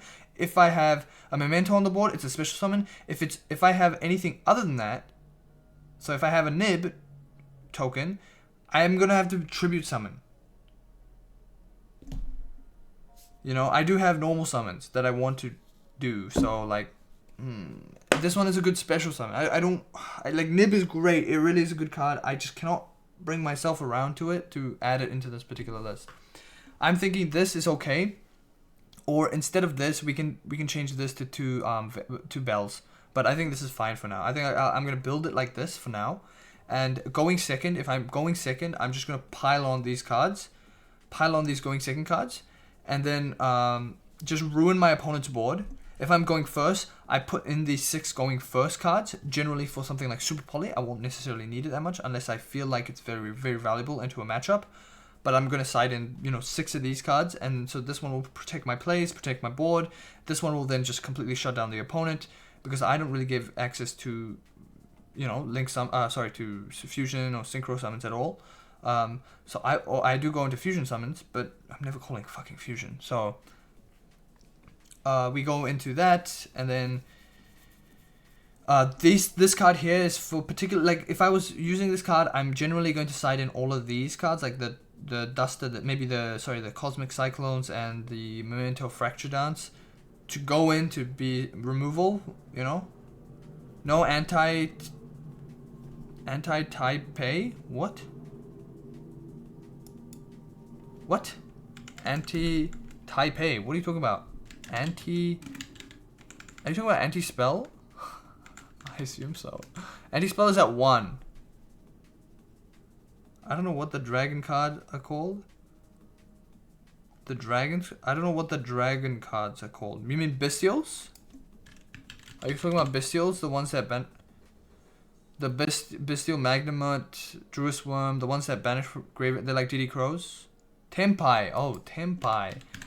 Tempai. Sorry, Taipei. I was like, what the fuck is going on? Sorry. I was like... Okay, so yeah, Tempai. Anti-Tempai.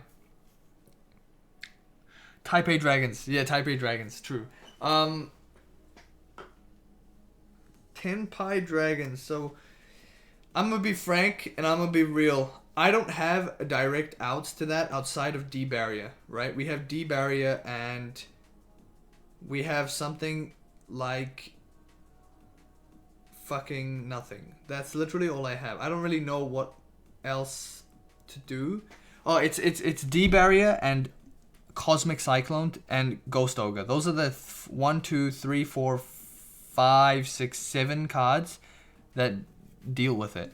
You want me to Dogwood? Yeah, but I won't have... Okay, I could go 2 Judgment and 3 Dogwood. Do you want 3 Dogwood?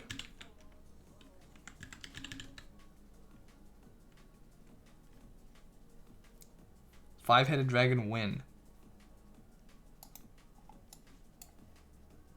I'm not adding 5-headed dragon, guys. It doesn't work. Do people run Tempai in your locals? Yes. There's one bozo that runs it, and he fucking beats me every time. One time, completely luck. The other time was because I bricked. Like, that's all luck factors, and I feel so annoyed. That's why I'm like fucking mad. It's killer against it. Okay, then I'm just putting it then. Then I'll just put it for Tempai. This is a Tempai matchup. So then we've got Tempai, 2 Judgment. What should I put? What are good two wolves? I think 2 Judgment is fine. Should I put 2 Judgment? Should I put 2 Judgment or no? What is a good 2 of now? Like instead of Judgment, what's a good 2 of?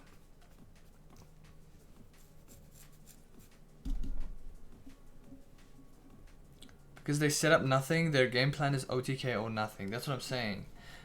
What's a good Judgment? What's a good Storm? I don't know. Lightning Storm? No, but I want going first. I wanna go first. I don't like Judgment in a deck that can't draw. Fair enough.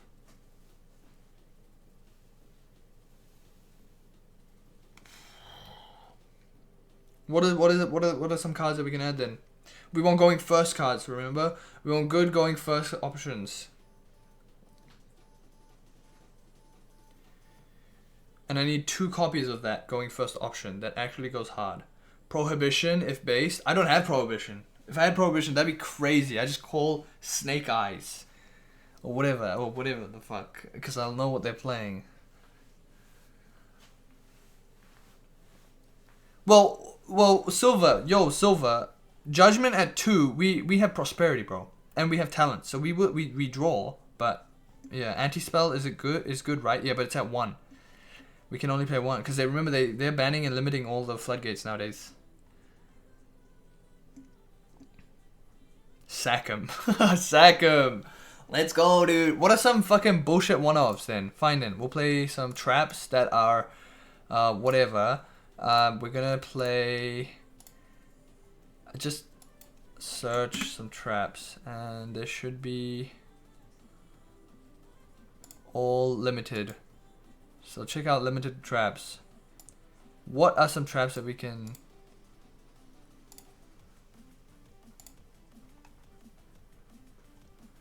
Can we play Rivalry? Control 1 type of monster.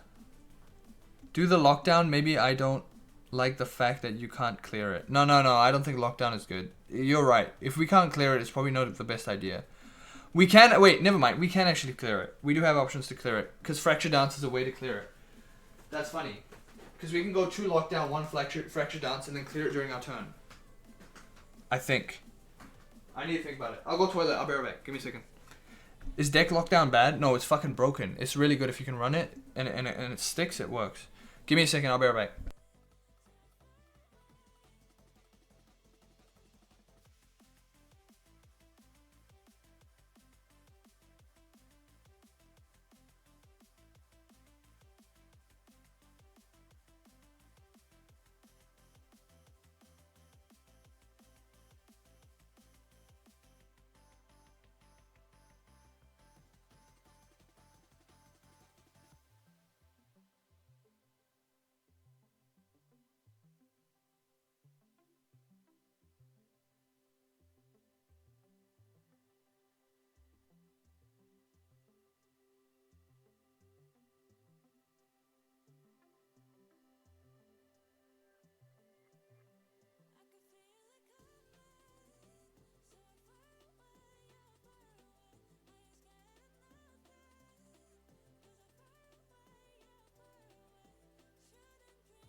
Hello, my friends.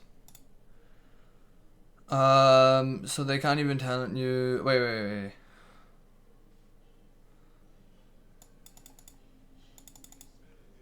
Is it? It's good if you can clear it on your turn.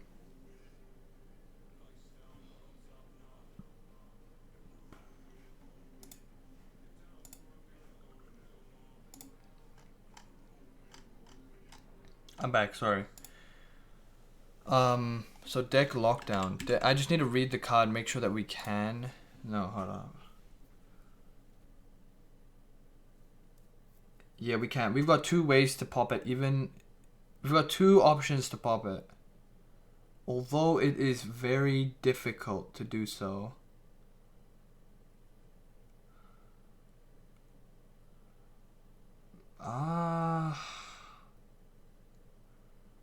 No, I don't think so. I don't think so. Damn, I don't think we can do it. Like, it's not gonna be consistent. Does it make sense? It's not gonna be consistent. We have this card here that does it, and we also have access to this card here that does it in the side. Obviously, we'll slide it in if we're deciding in deck lockdown. But those are the only 2 cards that sort that card out. You know what I mean? That deal with that card.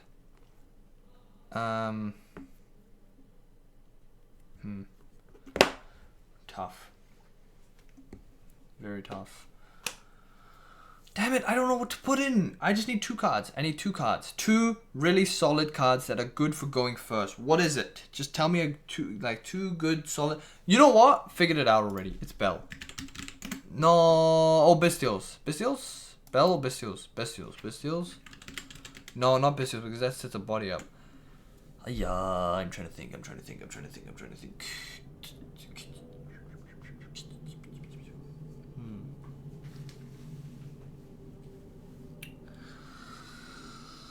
Oh man. I don't know, man. What could it be? And what could it be?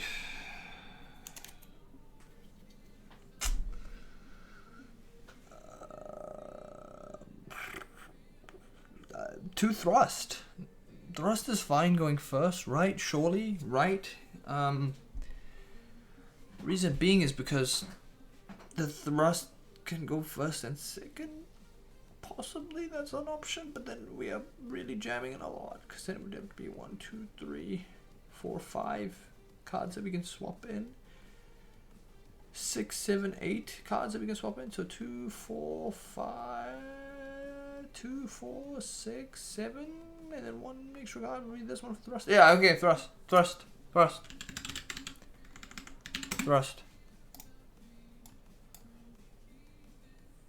Doesn't get you into engine? Yes, it does. What are you talking about? This is an engine piece. It does. Deck lockdown doesn't get me into the engine. Reinforcement in the army is engine. So is prosperity. And Thrust is never going to get me into engine if I'm going first, right? And they're not playing something like a Bestials. It's just an extra imperm, or it's fucking Fracture Dance. Because guess what? Fracture Dance is a normal trap. Meaning that we have access to Fracture Dance times 3 if we wanted to. That's why I'm thinking maybe it's okay going first as well. Like if I go first, I can jam this in. Like I can possibly remove like maybe, I don't know, we can remove this plus this, and then and if it's a particular matchup, then I remove some hand traps for barrier and Fracture Dance if I think it's relevant. If not, then just fucking do that. It's just an extra flex spot that I don't really know what to do right now with it. And I think this card is fine. Because this card, it leads not only to Fracture Dance, which is an option, but it leads to engine if my opponent is being a silly billy, right? Or if I've destroyed their entire field, let's say I do decide to go Thrust here, right? Let's say we add Thrust and we add Evenly Matched, plus a bunch of going second options into matchups that I need to clear the entire board with, then Thrust is there for me as well. Because then I've baited out a bunch of interaction and Thrust will lead to another form of disruption. That's also a thing. But the only problem is here then, it's not a problem, but I don't know how I feel about it, is that Evenly matched could be dropped for one other form of interruption, for one form of board wipe. Could be. Because in cases where we've drawn in an evenly matched already, we can just draw for a secondly even match. Why don't we just go for a second evenly match? True. True. Let's say I bait something out. I've got 2 evenly matches. Then I try and wipe their board with evenly matches. Yeah, it's fine. I think we're fine. I think I'm okay with this. It will be improved over time, depending on how I feel. You know, on how things like what cards did well. Maybe Fracture Dance is absolutely useless inside. Maybe we can just replace that with something else, and then we can add a 3 of, you know, like Going First Judgment or something similar to that. But I like the idea that you mentioned of particularly this card here, the what do you call it? The Ghost Sister. I think that's a funny card that we can add. It's really good. This is a good option. Thank you. I appreciate that. That was actually a good choice. I didn't think about that for the matchup that is Tenpai. I didn't think about that. That's a good one. So good job. That's really good.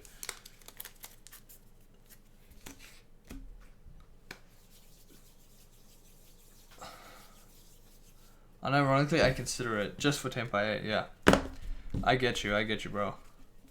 I understand. It's fucking tilting and annoying to deal with them, so why not? Okay, so we've got 3 of this, 3 of this. We've got 1 here. We've got to drop 1 card. We have to drop one of the cards. Where is he? We have to drop the Fracture Dance here. Do you guys want to see something nice? Look at this. Ooh! Wow, man. That's a QCR. Quarter century rare. Damn! This is my only quarter century rare. I had a Super Poly that I sold because I didn't need expensive cards or anything like that. So I sold it for like fucking $90. Or more. I don't remember. 100 something. 100, I don't remember. Somebody fucking took it. They were like, hey bro, I'll pay you 100 plus. And I was like, yeah, I'm king.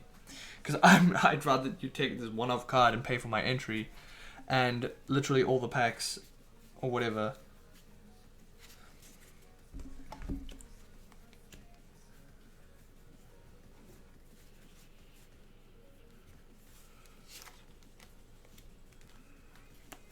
This deck is so cool though. I'm not even gonna cap. Like, it's actually some of the most fun I've played Yu-Gi-Oh with this particular deck. Like, playing through shit, playing around shit. Oh man, it's actually crazy. And do you know what? Do you know what's insane? I'm a control player. I don't even like fucking combo decks like this. Like this generic fucking... It's not even generic. It's unique. I'm not into combo decks. But this has enticed me. It is enjoyed. Like, I'm enjoying this particular combo deck. I don't know what it is. It just worked. They look cool as well. They're not lame and boring. They're not weird combo piles either. That's an amalgamation of other cards. It's pretty cohesive single archetype strategy. That's cool. It's combo. That I like those types of. I think I like those more than like pile combos like Dragon Link, where they have a series of random dragons from different archetypes that work together somehow. Or not somehow, because they have the same typing. They just work together really well. I don't like those types of combo decks. I'll be honest. That's just not for me. I'm not a fan, to be honest. I think it's a bit much. I think I like having some sort of archetype cohesiveness and kind of keeping it together within the archetype. I think that's cool. But then again, I also like Yu-Gi-Oh! For its flexibility to add random shit too. I'm not like in the boat of I dislike the idea of having different cards working together, even though they're different archetypes. I don't mind about that. Because I like Voiceless Voice has cards that are not a part of its things like Branded and stuff like that. You know what I mean? Like, I'm not against it. I just don't like those really heavy extreme versions of them. You know what I mean?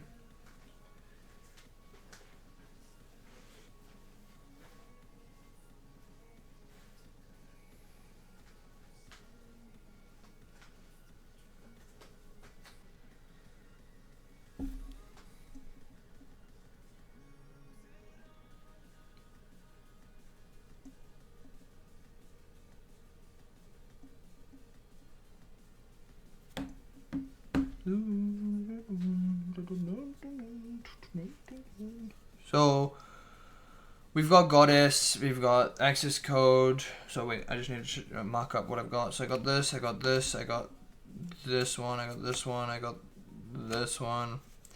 I got 2 of these. I got 1 Guardian Chimera. Got this one, and got Goddess, and then I've got. Do I have Dark? Yeah, I do. So those are all done. Then the 2 other Link monsters are IP, which I have in that deck, and SP, which I have in that deck.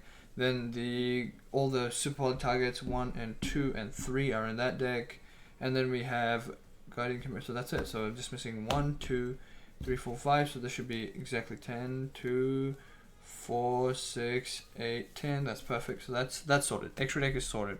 Cool. Next thing that we need to sort out is main deck. Main deck, we've got all engine pieces sorted. So we've got 3 here. I've got 2 of. Oh wait. Yeah, 2 of these. 1 of these. One of each of these. Then I got 3 of these. 3 of these. 1 of this. 2 of this. 1 of this. 1 of this. 1 field spell, which is a, by the way, collector's rare. I pulled this by chance, by the way, and I didn't sell it. I was going to sell it, and I didn't sell it. So I pulled this by chance, so that's cool. It's collector's rare, otherwise this is a common usually. Yeah, that's cool. So I got that. Then I got 3 of these. So the engine is done. So we're missing 3 imperms, which is in that deck. 3 super polys, which is in that deck. I'm missing 2 prosperity, which is in that deck. I have 1 of this as well, so that's fine. I got 2 talents, which is in that deck. 2 ogre, that deck. 2 Vela, that deck. 3 ash in that deck. Yeah, so I just need to sleeve these up. So overall, I should have 1, 2, 3, 4, 5, 6, 7, 8, 9, 10, 11, 12, 13, 14, 15, 16, 17, 18, 19, 20, 21, 22, 23 cards. So 2, 4, 6, 8, 10, 12, 14, 16, 18, 20, 2, 3. That's right. Okay, sorted. That's not bad for a rogue strat, by the way. For having like engine pieces equaling up to 23, that is pretty good. I'm not even gonna cap. That's pretty sick.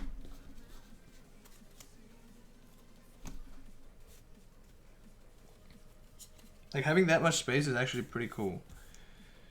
Now the only issue is I need to find sleeves for these guys, unfortunately, because this. Oh wait, what about the side deck? So I have 3 of that in the side deck there. Then I have 2 cosmic in there. I have 2 thrust that I need to pull out of my thing, and then I got 1 duster in there and 3 of that. So I need 5 sleeves, and I think I can find those 5 sleeves in the other spot.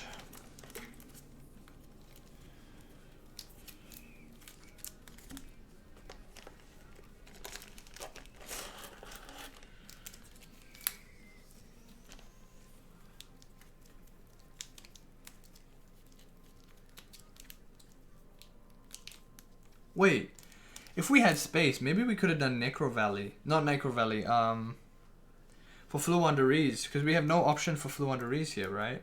We could have done Zombie World. But do we have a way to send Zombie World? Send the card? Maybe not.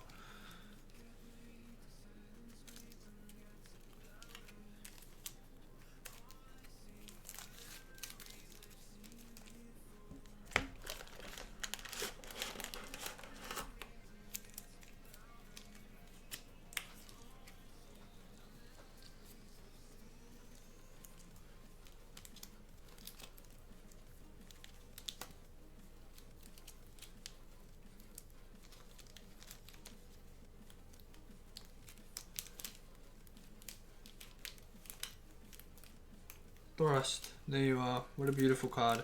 I'm so glad I got this card. I got this card on release, and it was not as expensive as it was like turned out to be like later on down the line.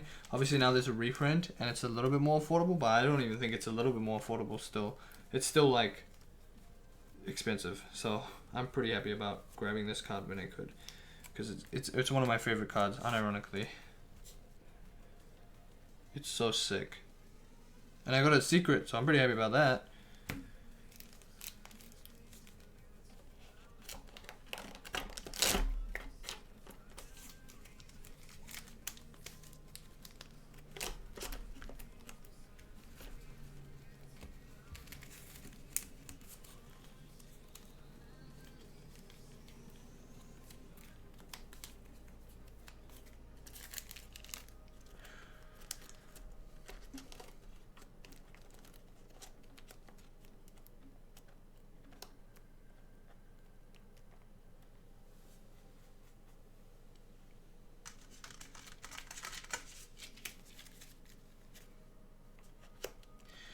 I've been considering getting a spellbook deck too, by the way. Like a spellbook one.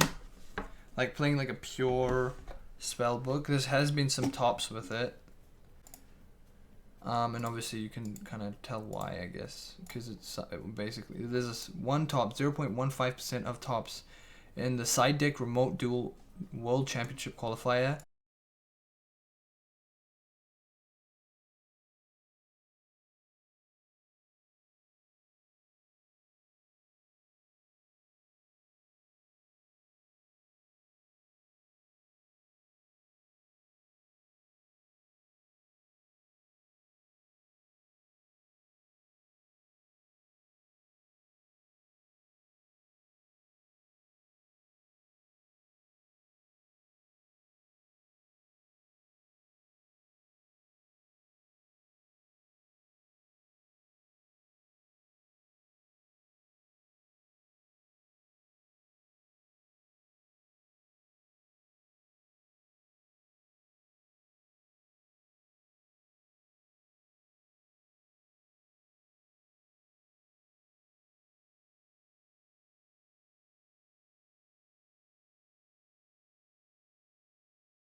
Runic, and it's finally playing the 3. It's able to play 3 upstart goblins, which is fucking hilarious. 3 droplet, and it's playing an engine such as the Ghost Trick engine to go into an Omni Negate. It is funny as. And for Tempai, they've matched up Ghost Sister and Spooky Dog, which is like our boy. They've also got, so I still have them. So they're not completely run out. I still have some old ones, but not a fan to use them all, you know, like I'm gonna run out of all of them eventually. And I need to rebuild my Plunder Runics, which we're gonna do next, and we'll talk about next.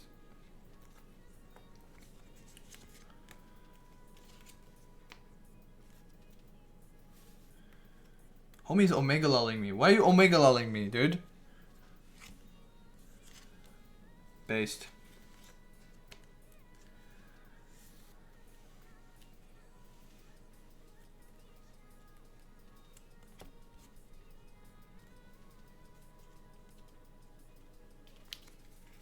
Oh, but the... Oh, no, we do.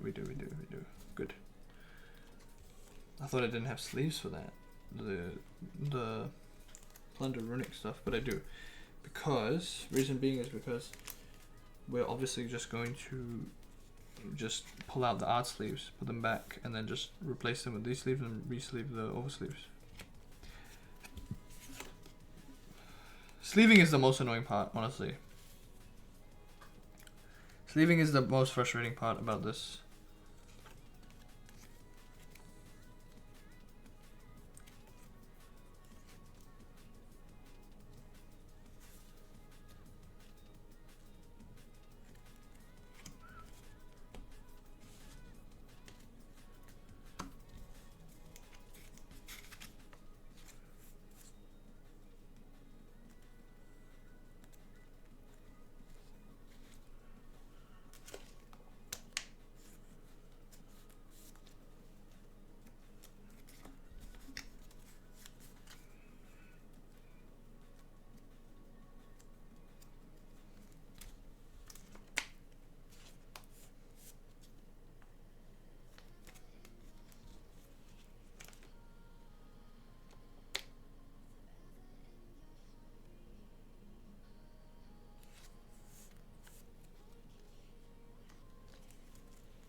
Okay, Captain.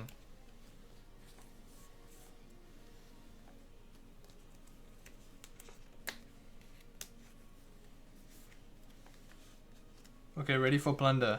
Oh, nice. Got the emote ready.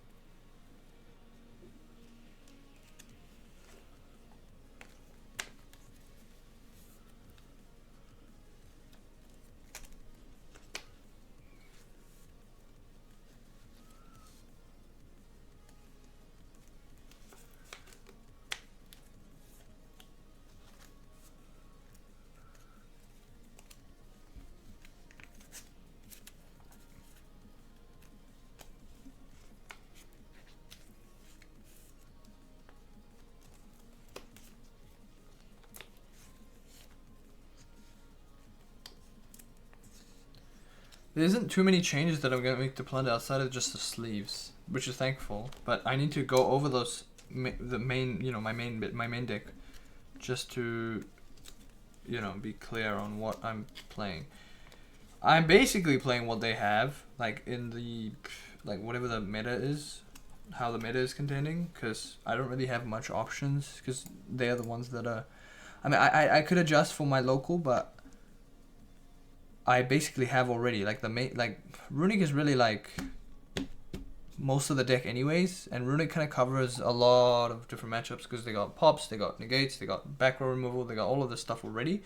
So generally it's just filling out whatever is in the few slots that I do have to deal with, you know, particular cards, like unstoppable monsters, things like that. The extra deck does change. We have moved from a level 10, such as Baron, to...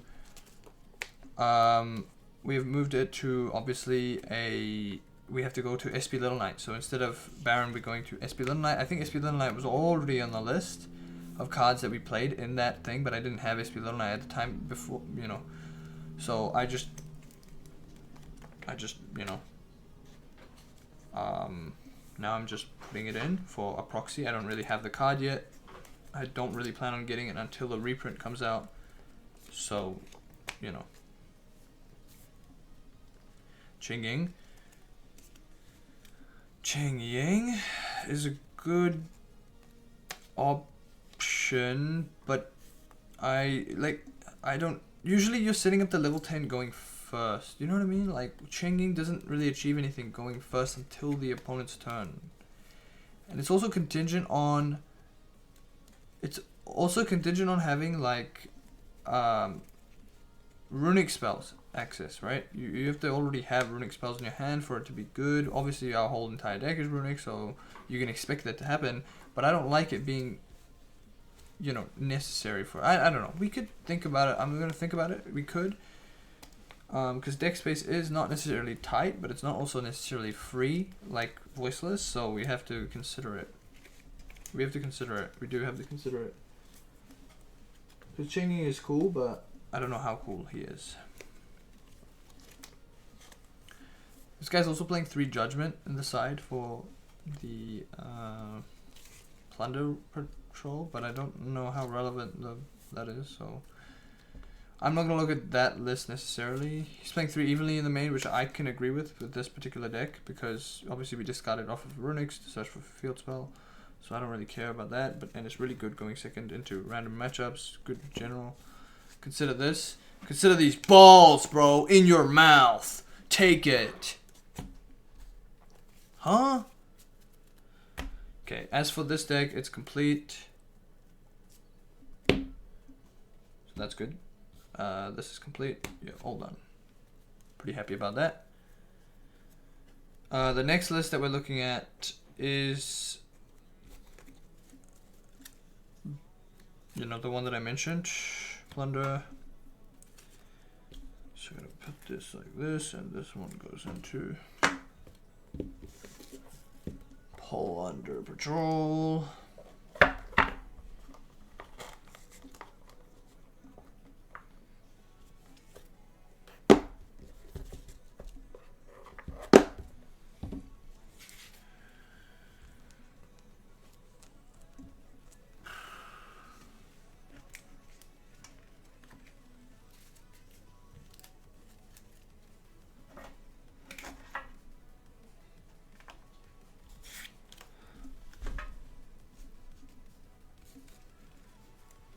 Let's go Plunder Patrol. I'll find my deck list for that.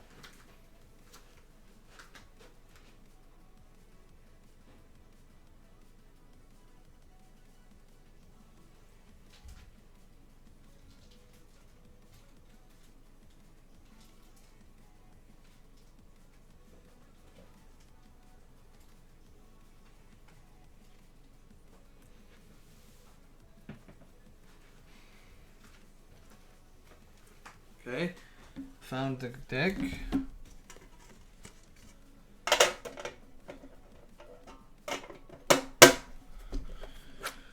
So that deck is right here.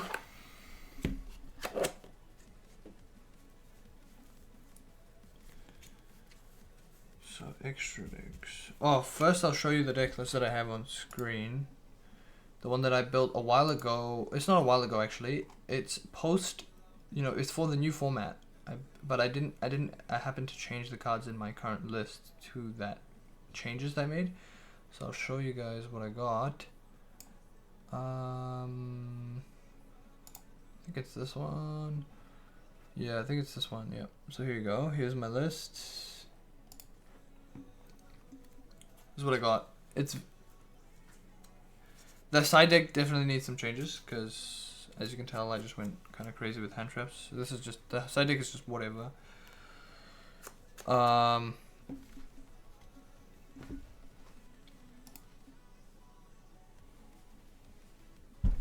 What do you think? Ignore the side deck. The side deck will adjust as we go, but give me your overall thoughts here.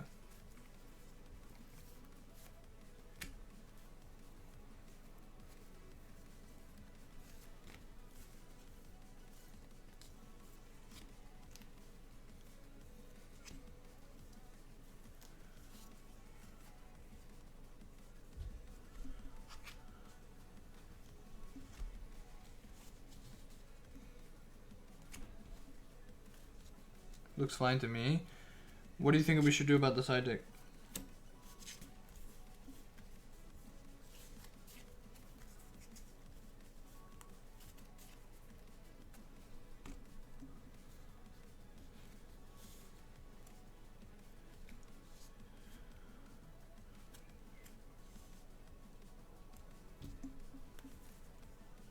Enough names and everything. Yeah, names and shit, everything is fine. I think I'm okay with the main deck. It's mainly about the extra deck is fine. There's just one change, two changes I need to make. Obviously replace Baron. And I need to add one more of the Synchro Monster. 2, 4. You draw a lot, so 2 of seem fine. In the side deck, the issue is I don't know how I'm gonna side so like I don't know what side pattern wise I really don't know. You know what I mean? And the issue is I don't really have much answers. Like I don't have any blowout cards aside from this. Maybe I don't know. So maybe we need more going first cards. Maybe instead of less hand traps, more going first, because we essentially I have remaining a bunch of hand traps. I don't know. I think I would drop Crow, and I think I'll drop this one. And now I need to think. Now I need to think whether or not I want to keep Bells, whether I want to keep Ashes. If we're keeping Ashes, we keep Bells. I mean, sorry, if we're keeping Bells, we 100% keep Ashes, because generally those matchups are just going to be for things like Labyrinth. You know, if I'm seeing Labyrinth a lot, then yeah. So, Ghost Ogre, is it necessary? Well, no, because we are dealing with Tempai on our own, really. So we're fine there.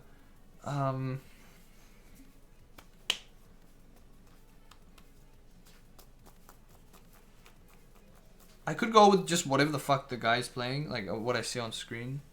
We could just go with that. He's just playing 3 Judgment, 3 of the 3 of the Grave of the Super Ancient Organism, and then he's playing the same lineup where he's playing 2 Cosmic Duster, 2 of the Draw and Lockbird with 3 Nibs, and then 1 of this guy to for time. We could just go with that if we want to keep things simple, but I'm not sure. I need to find my plunder cards. My plunder cards, where the fuck are they?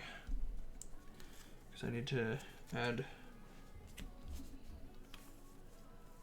I need to add the Synchro Monster. Runic card, maybe I need to drop 1. I need to drop 1, so I'll probably just put it in this here. I need to put this here.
Do you guys want to see something based and red pilled?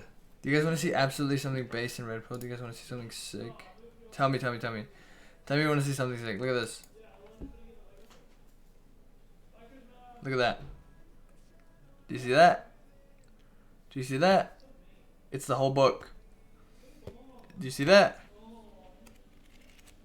It's the whole thing. Remember the game we played? I have the book. Very cool. Very nice. The original. It's very short. It's literally just this. Very cool. Because it's only... Remember, after the first water arc, you know, remember where they go and get the water? For the village, this isolated town? A part of the game that we had? That we were playing? We got to that point, and then after that there was a, you know, a second kind of like thing. I'm pretty sure it's only that story, the one where we deliver water. That's literally all the story is. And then the game extended further into the next kind of like land or whatever, the forest land. It's cool.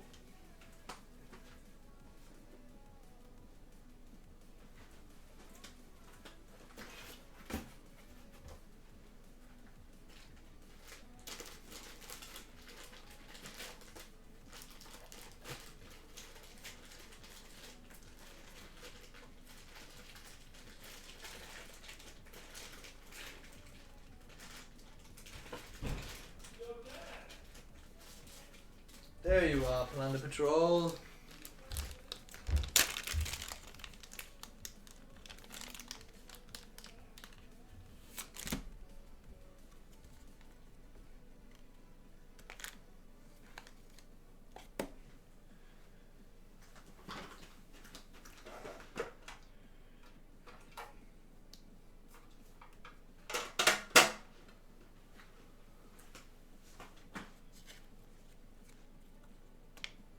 Wait a minute. Okay, wait, fine. I thought for a second we were using other sleeves for the extra deck for a second. I was like, oh, the blue sleeves. I have like a bunch of blue sleeves that I got for free from a mate who was giving me all his cards. I was like, oh, wait a minute. Oh, wait a minute. Okay, I need an extra Hugin. Do I? Yeah, I do. Do I?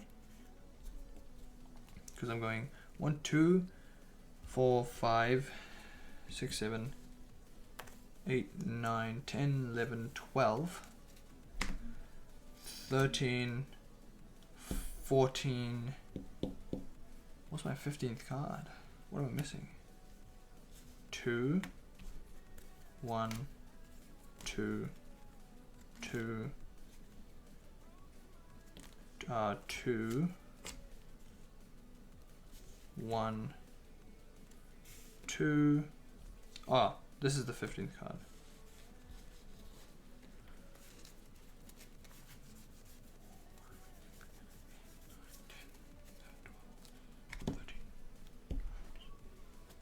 Yeah. So I need Hugin. I need to find Hugin. I know where she is, but it's a bit of a mess to get her out. Because I keep my runic cards nice and safe. I think I'm planning on getting more runic cards. Because my runic cards currently are getting a bit worn.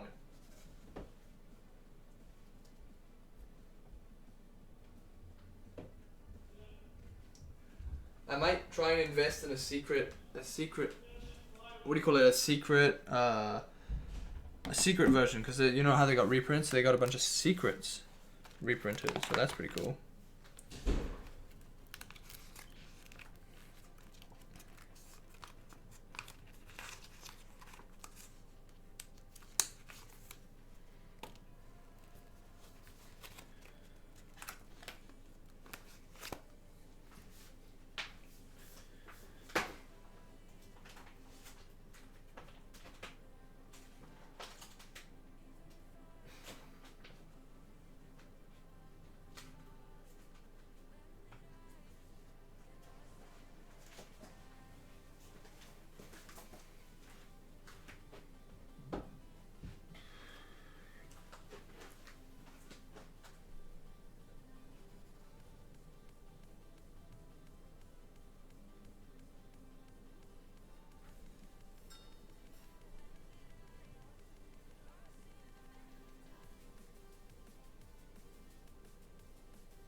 Dude, I love running cards. I'm not gonna lie, they're so cool. I don't. I'm not even gonna front. I'm not even gonna fake this, bro. They are too cool, bro.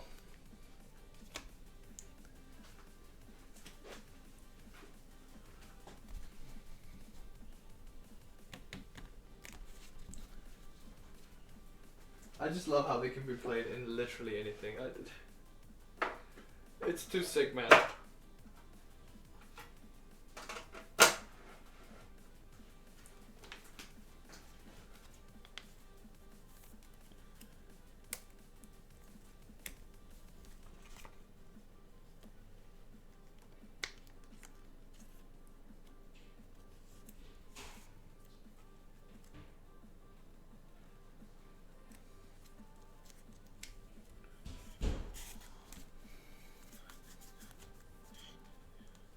Oh wait, we have an extra one of these, which we don't need.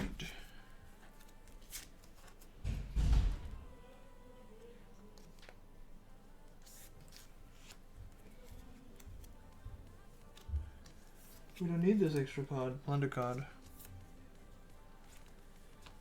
Because we're not running the extra.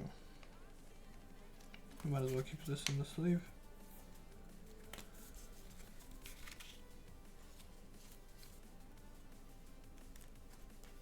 Three Hugin. This one. To this. Oh my god.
figured out everything in my head. I'm just thinking about the extra deck. I'm sorry, the side deck. This side deck is going completely back. Like these all are going back. I didn't even realize I had ultra rare crows here. That's fucking crazy. I had Pancratops. I had one ultra rare, one thing. I didn't even realize they were in here, but cool. I think I'm gonna go with the list that is already established because I don't have enough knowledge on what I need to side in and side out. So I'll just go with whatever's being worked on or whatever's being used because it is such a different. So Dust is gonna go on the side, and then we're gonna have the Munin Wings of whatever the fuck in the side. But I need to fucking get the card. Rip! I need to get the card. So second. Need to get the card. Munin, where are you, bro? Munin, my friend, my king, my brother. Where are ya? So Munin is somewhere. There you are. Let's go.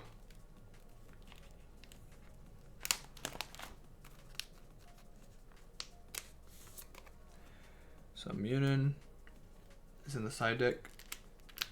And then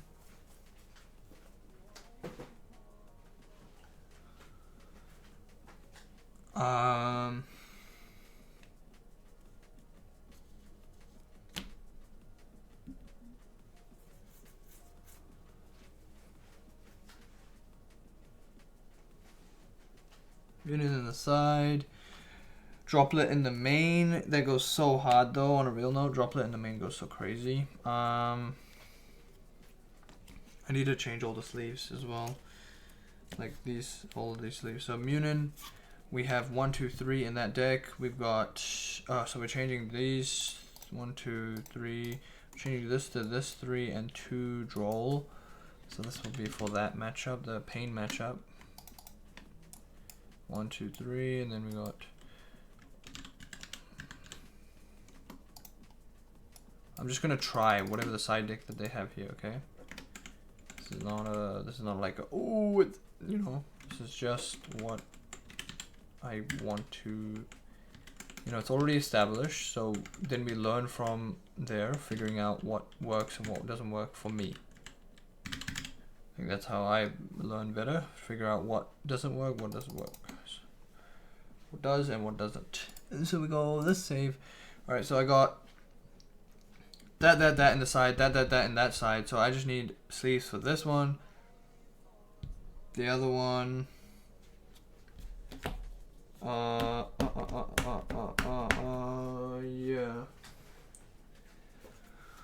And then I need sleeves. I need 6 sleeves for that, and then we got. That's about it. Just 6 sleeves for that.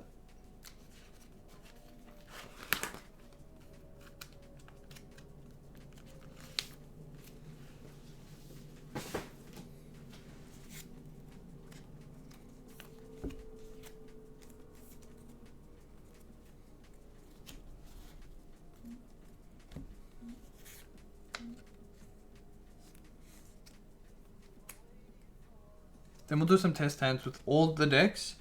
We'll do like 5 test hands each. Figure out if it's performing or feeling as good as I thought. Then we'll move on from there.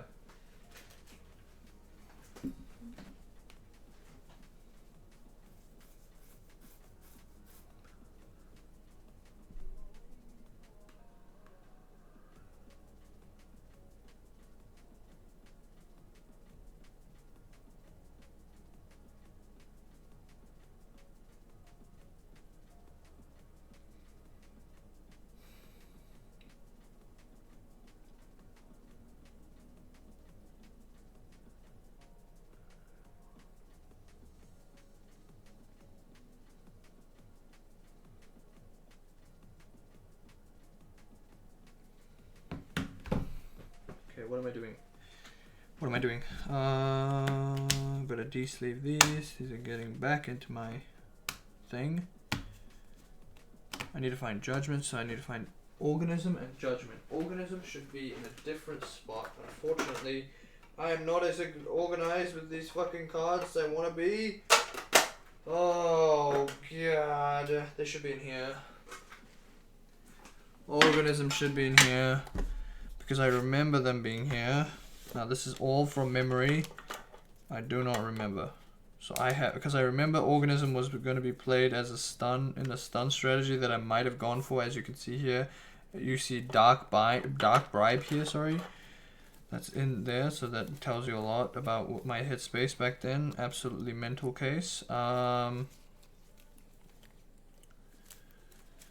Some magic-y cards. Then we got those. This is not helping. No, this is not good.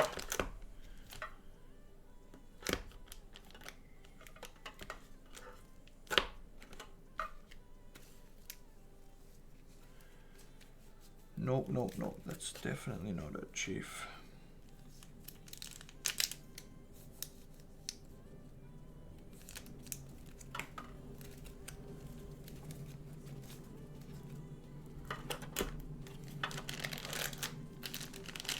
This is wind up.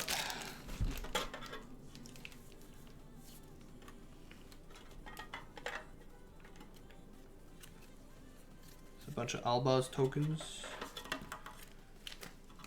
Sky Striker token. Oh, it should be in here. I'm pretty sure it's in here. We have Earth Shattering Event. Good Telement tech.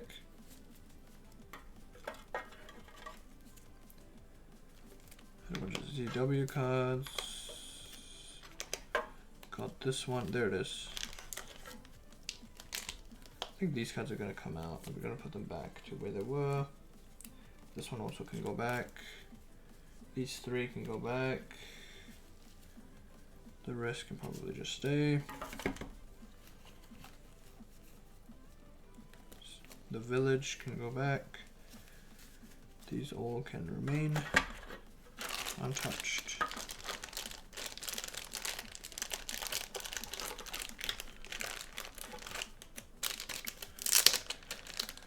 Alright, Grave of the Super whatever organism. 1, 2. Got 1, 2 there. This should have more.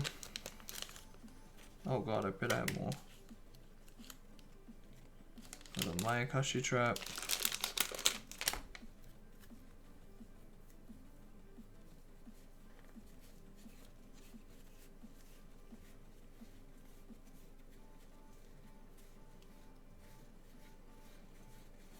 No, where?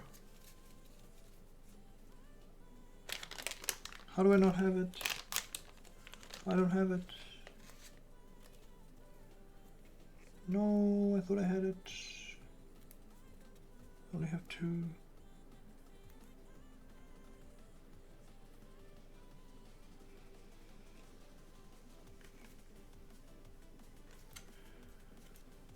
I mean,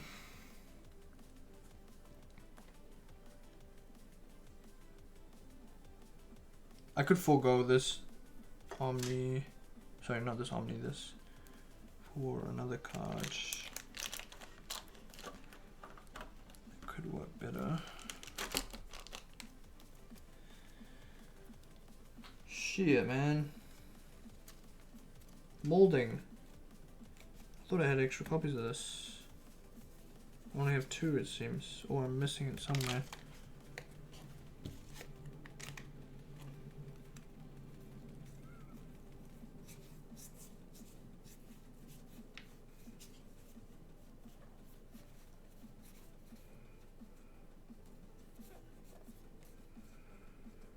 Non-fusion area. LOL.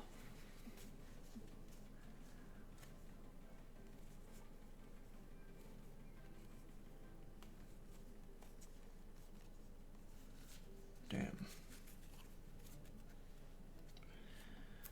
I do not have it, sadly.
No, I'm so sad I couldn't find it.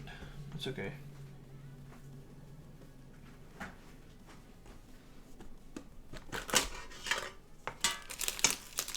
It could be in here, but I highly doubt it. Yeah, these are my sprite, my sprite deck. Sheesh. I forgot about this. Damn, this deck goes crazy.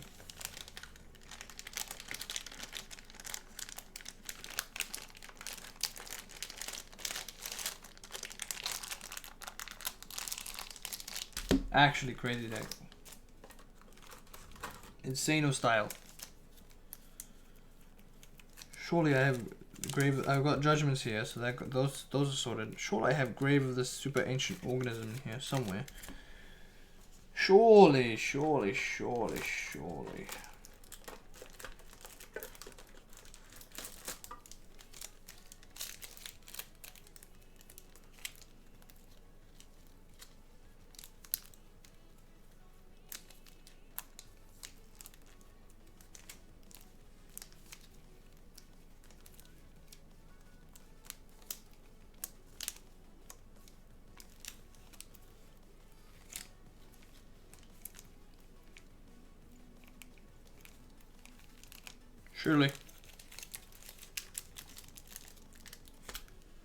What's a funny floodgate that kind of just works this format?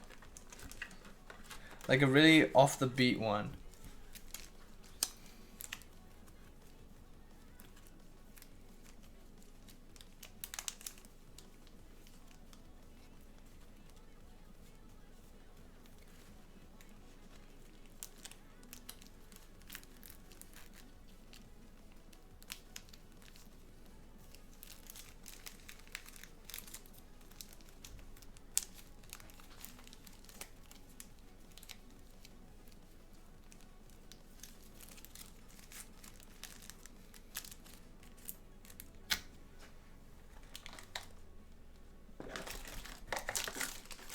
I think I'll just put the D barrier, to be honest. Can always do super ancient organism. The thing is, I only have 2, my friend. That's why I was gonna play super ancient organism. I just have 2. That's why I don't want to play it if it's only 2. I don't have an extra copy. Well, I can't find it for now. I could ask. I'll ask. Hold up, I'll ask. Anyone got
if my friend has it, then I'll just grab it off of him.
Cut open, no.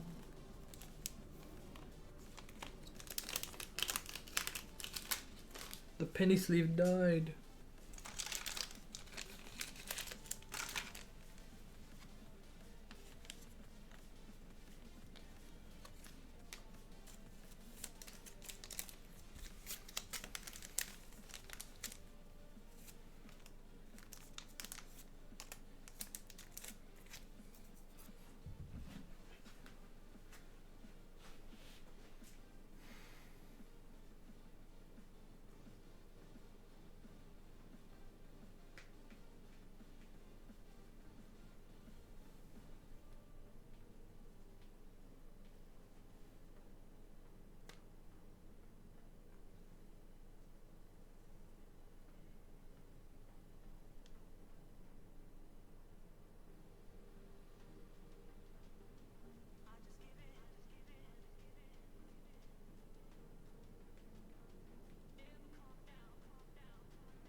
Okay, while I'm sorting out my sleeving and all that jazz, let's talk about something that has recently actually come up for Yu-Gi-Oh! In particular. What do you think, if you think anything, what do you think about the new changes towards, the mats? So there's a new policy for the Oceania and I think the Euro, like YCSs and just major events, like regionals and shit. You are not allowed to have like mats and sleeves that are not either Konami like licensed stuff, or it is not like plain and like flat colors, like just plain black or just plain pink or just plain white or whatever. What are your thoughts on them changing this? They're changing it so that you can only really have Konami like licensed stuff, or the matte, like just like flat color for both sleeves and mats alike. What do you think about that?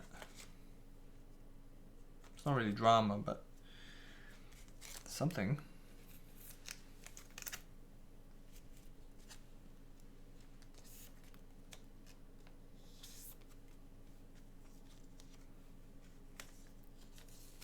I said it before that I don't like busy mats. That's true.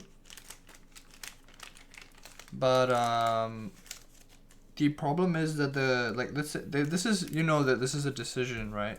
That makes it so that so like people are kind of annoyed because the quality of mats that Konami has in general is actually kind of ass. They're rubber mats. So people think like this. Obviously, this is a good change for, like, I guess for people who don't like noisy mats and shit like that. But another thing, it's also people have been saying that it's a good change because there's lots of lewd Andes that want to put their stupid lewd maps out there. It's quite rare that happens, but it happens and it's cringe. But the people that are arguing the other way around, where this is not a good change, is that now not only do they have to buy Konami products that don't fucking last long, they also have to forego their current mats, like things like cloth mats. Maybe you use a cloth mat because you're allergic to rubber mats, things like that. So people are annoyed at, like, they're getting punished. Oh, you don't have to use Konami ones, true. Yeah, it's true that you don't have to use Konami ones, but it's quite rare that you're going to find a plain, you know what I mean, like a plain mat, unless... obviously, there's going to be a lot more people like producing those now because of the change. But I don't know. I think it's kind of stupid, man. I think as long as it's not lewd, it should be fine. You know what I mean? Unless it's on screen. If it's on screen, that's a different story. Like if it's on stream, that's different. And I think that policy was applied only for on stream, but now it's applied for everybody in the fucking room, which is kind of L, to be honest. I like the idea of using different mats, like a cloth mat that's like a spell ground or something similar. That's kind of cool. That's kind of rad if you want to rock that, you know what I mean? But no, I don't know. I don't know. I'm not... I don't know. Those are my... DMG Andy. This is a Konami licensed mat. This is not like something I got fucking custom, bro.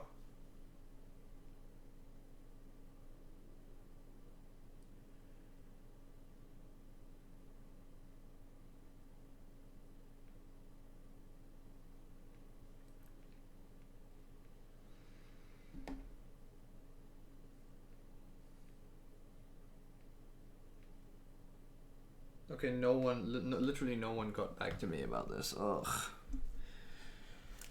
So I'll just play D-Barrier. D-Barrier's fine.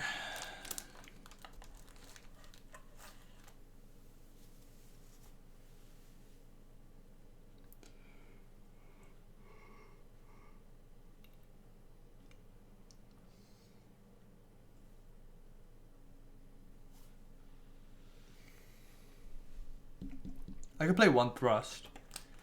I could play Super Ancient Organism and one... Oh no, but it's a continuous spell. Never mind, it doesn't work.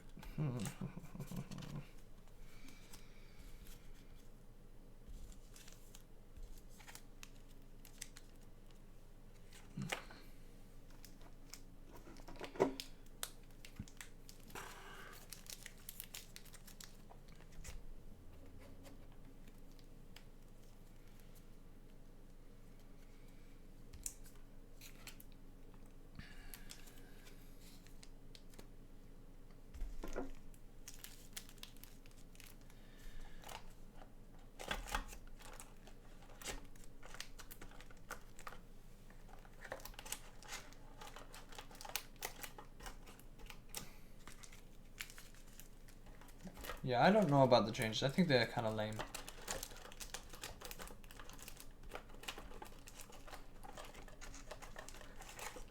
Like applying it to all cases, which I don't think is...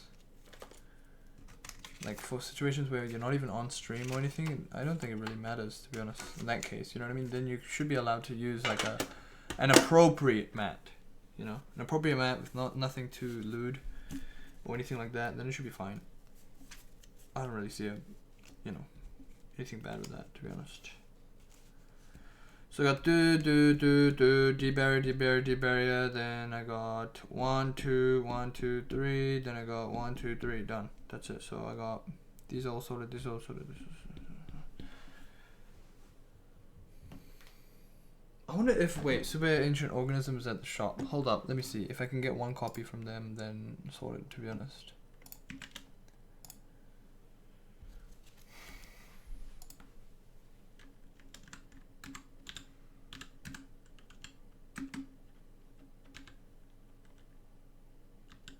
Busty mats can disrupt game states. True.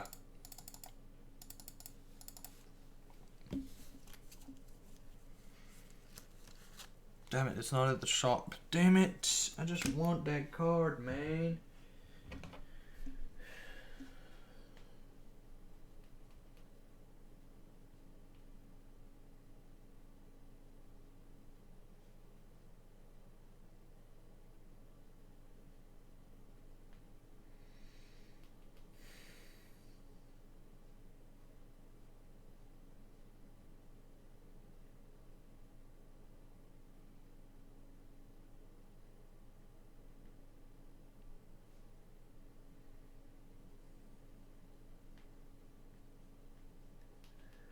Can you read? Busty? Busy mats. Bro, sorry. I cannot read. I thought you said busty.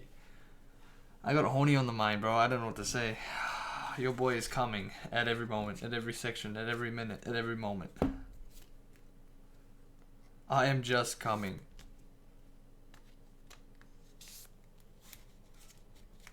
Oh!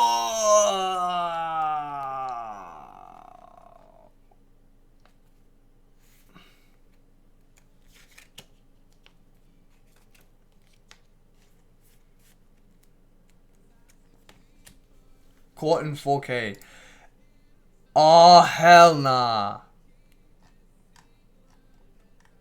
Not even, man, not even. Caught in 40p.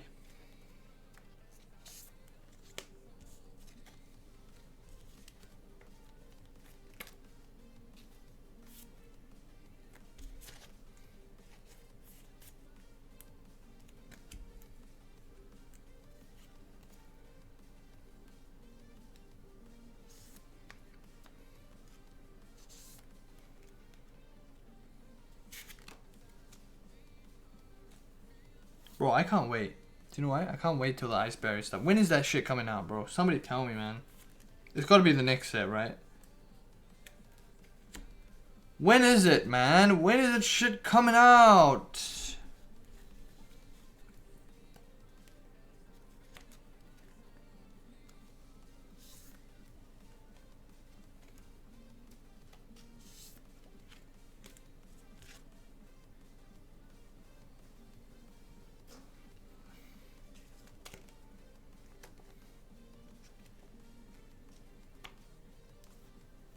I don't know.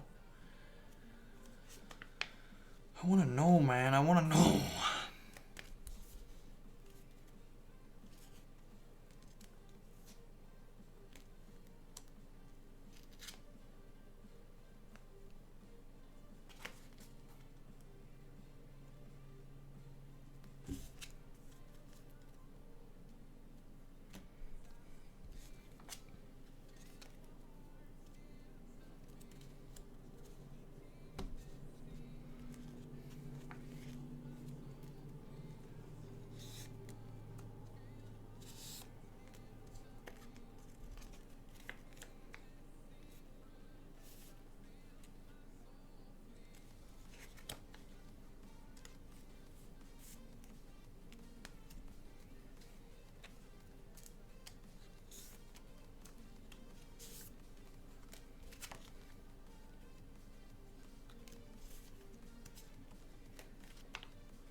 Exciting stuff though, starting a new job.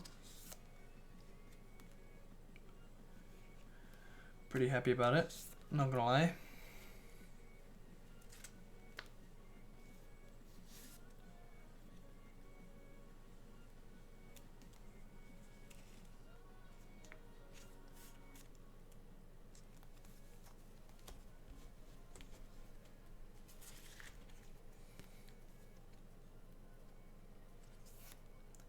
I'm gonna have my own desk, bro. Let's go. Let's go. I got my own desk.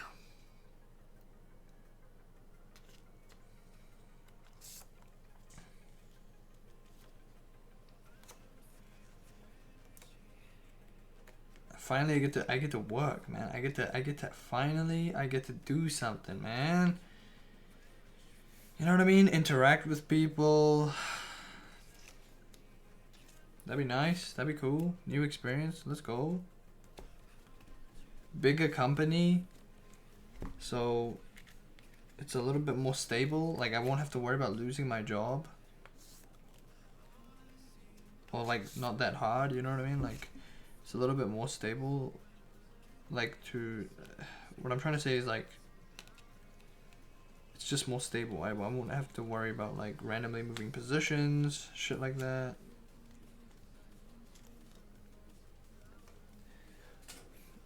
It's stable. Stable is good.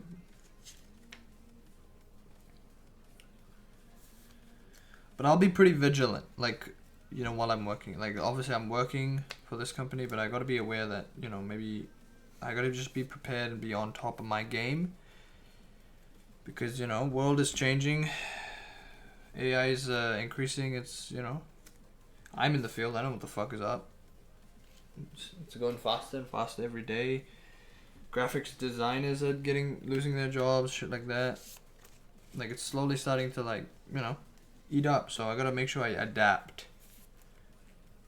Create something that is very hard for people to replicate, things like that, you know. Be valuable is the key. It'll take some time though. It's just a matter of getting experience and shit like that.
I need to get new sleeves on Friday again. Outer sleeves, particularly.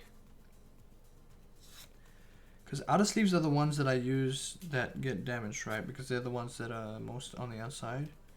And are handled by other people as well. So I try to be pretty, you know, pretty like clean with my sleeves. Make sure you know. But you know how it is.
Done. I should have 5 cards missing, so I should have up to 35, I want to say. It's 2, 4, 6, 8, 10, 12, 14, 16.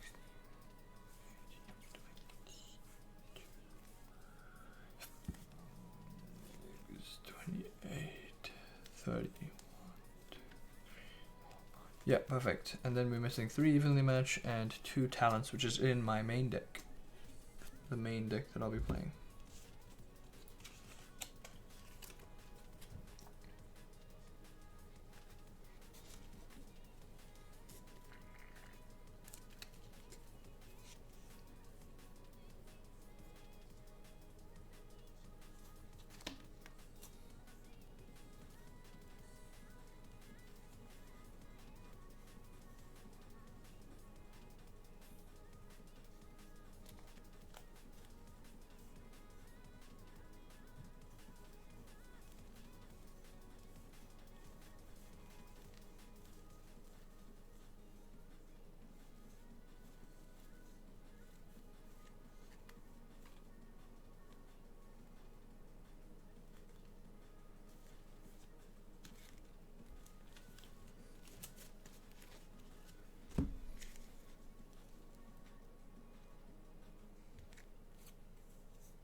Thoughts on eye ladies? I don't know what that is. Eye ladies, nuts on your face. Got him.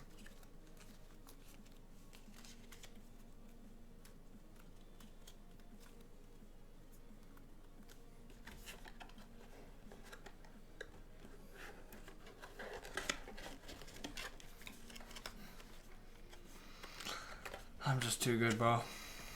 I don't know what to tell you. You were too late.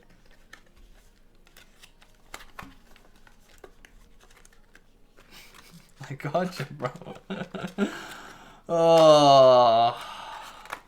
For a minute there, you nearly had me. For a second, just for a second, you nearly had me. You just come very close. Very close.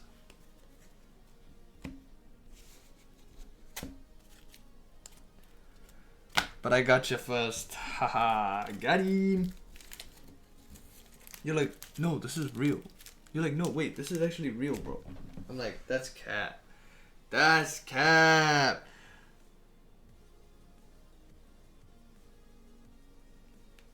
Give me a second, I'll be right back. And then we'll do some test hands.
Where's Chairman Powell? Chairman Powell, where are you?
Why, man?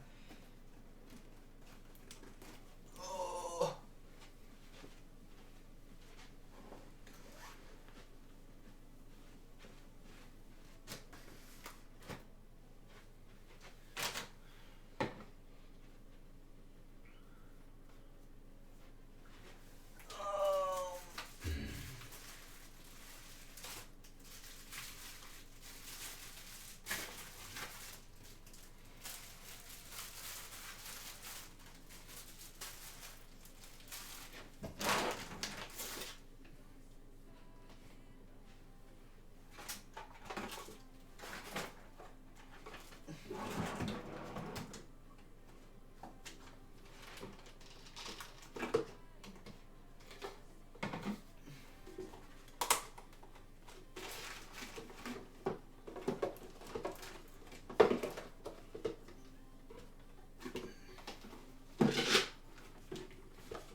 Oh.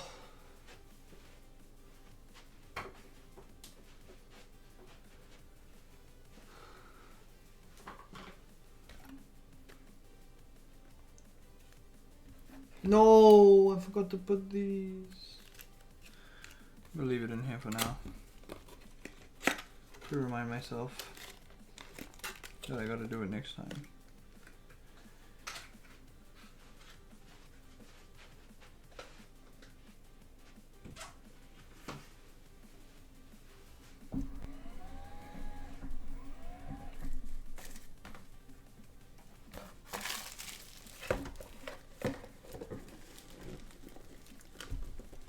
Cool. Everything is sorted. For the most part.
Okay, let's go and try and do 5 test stands each. I reckon.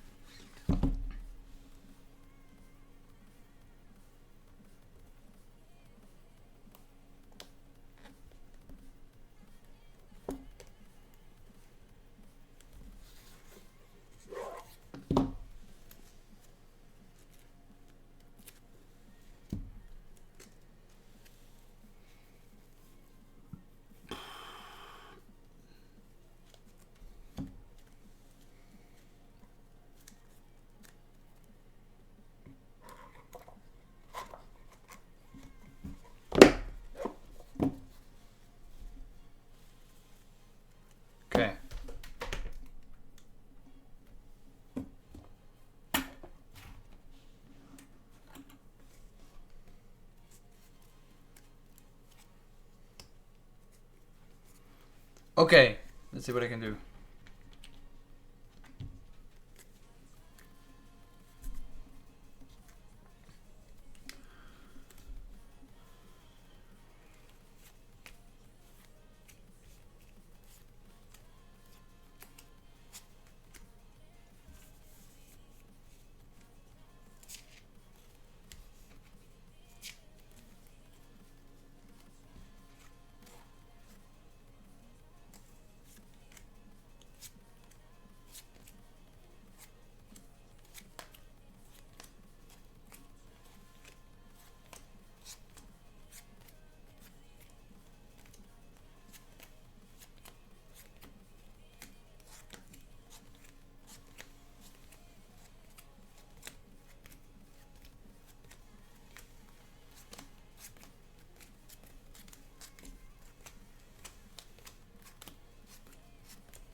Wow. Thanks for the follow, man. Rabbit, rabbit, rabbit, rabbits.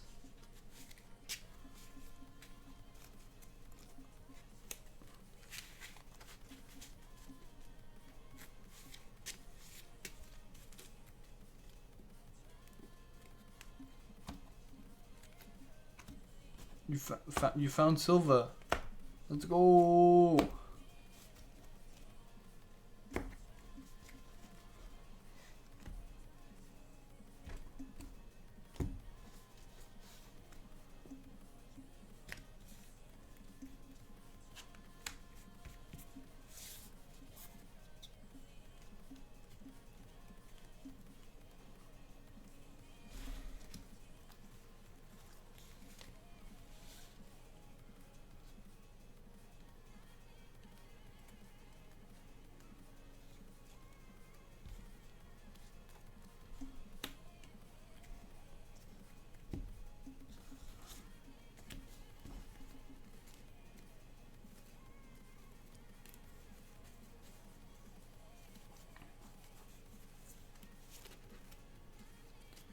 Is that Matt TCG?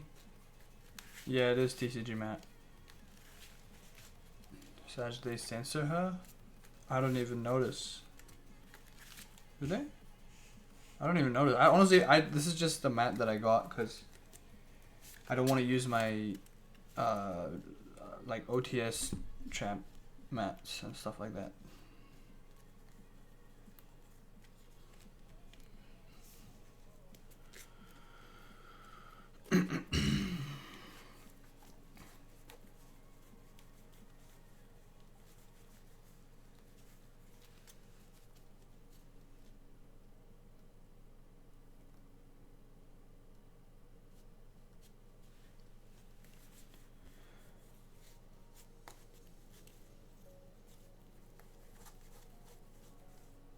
I'm not allowed on home planet. I don't know what that means.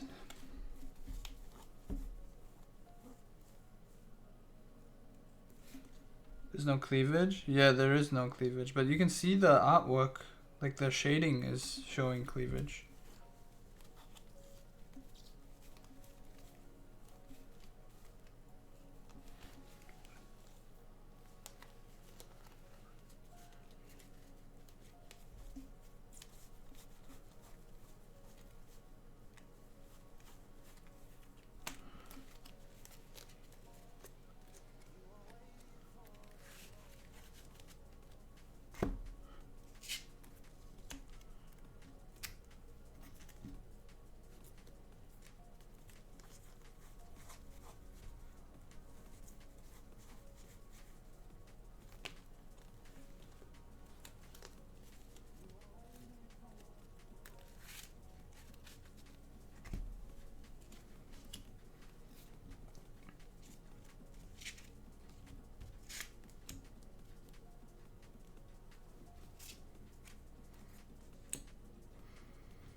Testing for locals? I'm just testing my hands, that's all. Yeah, basically for locals, yeah. That's right.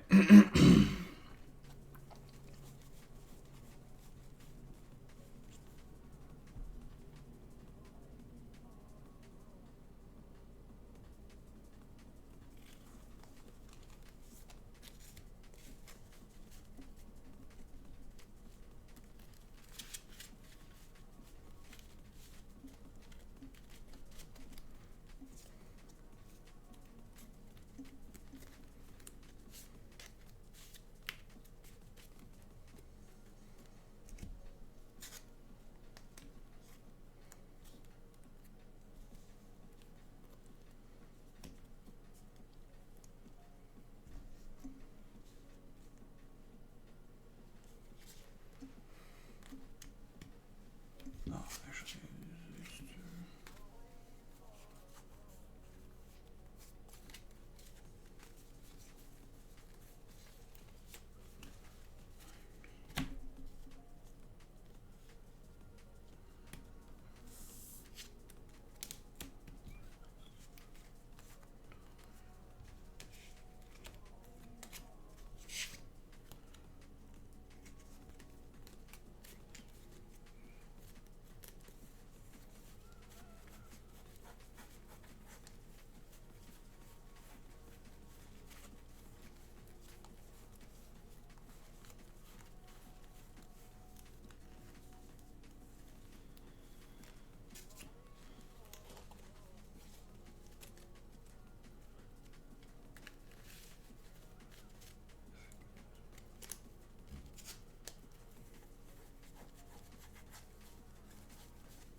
it's a pretty good hand. I mean, pretty good, pretty good. Also, that Ceravis, the old guy, needs to be in my hand. It doesn't bounce back into deck. It goes into my hand.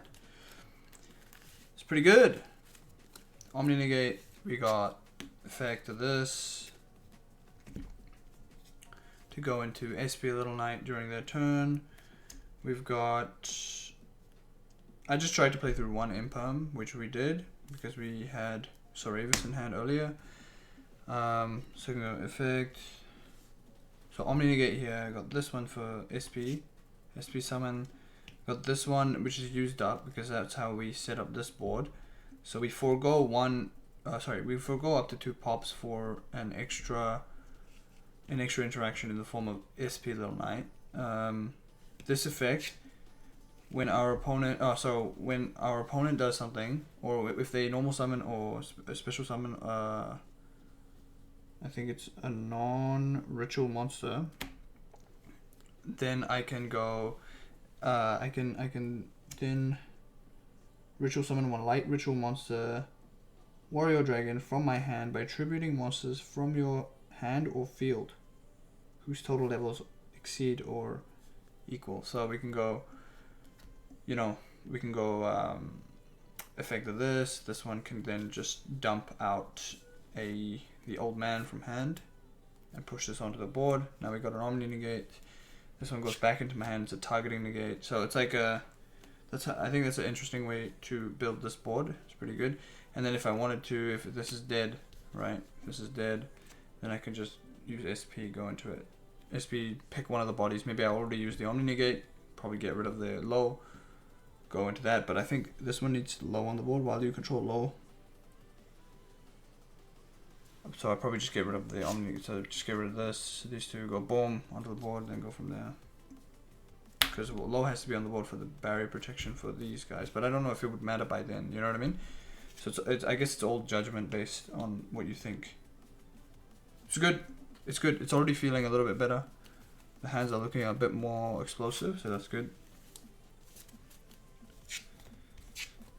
Let's Let's just see what other hands we can get. This time I won't do that power shuffle that I did earlier, so we'll just do a standard shuffle so we just can save some time.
Got 3 on non-engine, 2 engine.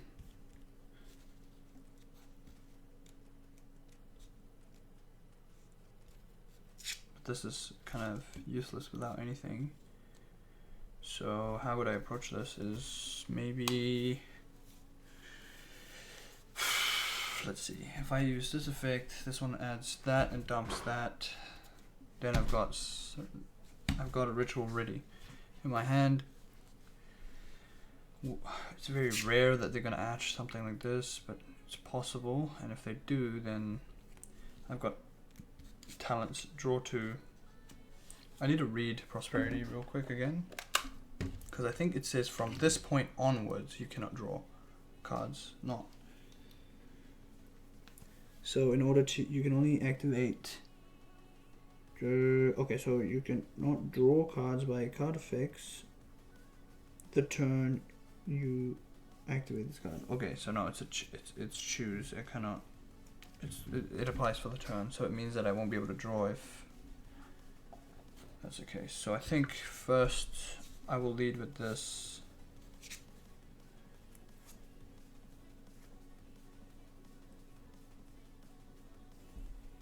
Oh, maybe I should lead with this. Oh man, I don't know what is the prio here. I think it would start with this one first, maybe. Goes to grave. Let's say they ashed that. Okay, fine. You ashed it. Okay, whatever. Then I'm gonna go effect this one. Get rid of this one. This one.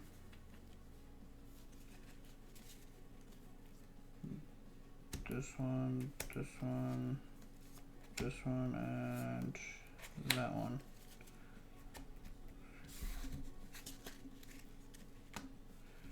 put that there. 1, 2, 3, 4, 5, 6. So I easily grab this.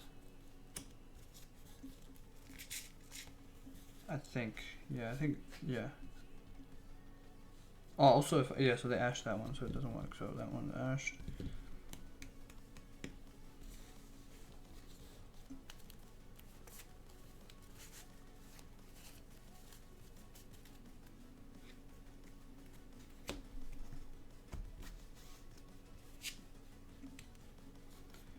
And then I would go talents here, take a look at his hand, shuffle back maybe a targeted imperm or something like that.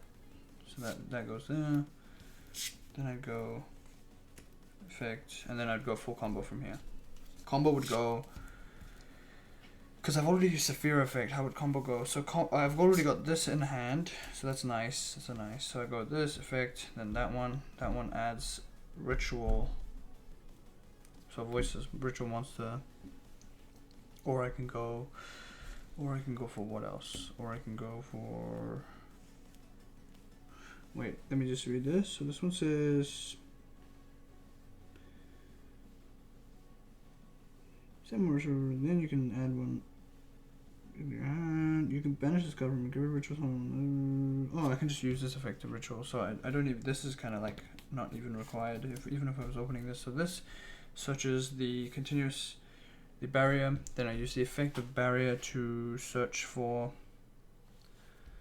the Skull Guardian. Then use the effect of this one, banishing, sending this to the grave. This one comes out with Skull Guardian. Then I go chain link 1. Yeah, chain link 1, chain link 2. No, I would, because I've already been through Ash, it would be the other way around. So I go chain link 1, chain link 2. Then, sorry. It would be chain link 1, chain link 2. Yeah, chain link 1, chain link 2. No, chain link 1, chain link 2, because I've already used Ash. Yeah, that's right. Chain link 1, chain link 2. Then I go, this one is facilitated. This one I search for the trap card. I think, yeah, trap card goes here now. Yeah, trap card goes here. So I add the trap card to hand. Or in this case, I could go for the old man. So I'm going to think about the two plays that I'm going to do. So I can search for, so let's just go for the, and I'll just show you the guys that. So at this point, my hand is looking like, or my bodies on the board are this and this, plus a barrier. Okay. So now I'm searching with this card. So there's two options that we can go for here. So this one would be in defense. Put it all the way here.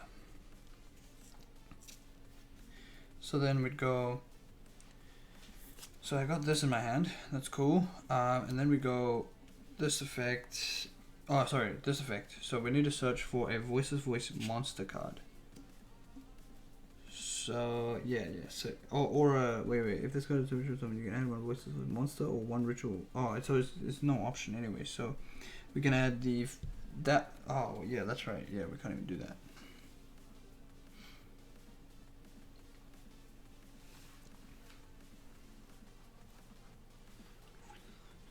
Ritual monster when your opponent activates a card or effect. Okay, yeah. So I got an idea. So we got this. This one adds the old man. So that one, so it's always, I think it's old man here, and then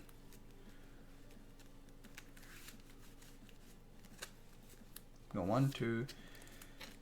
So I got 1, 2. So it depends if I want to play through Nib. Well, I would know if I have Nib or not. Let's say he doesn't have Nib.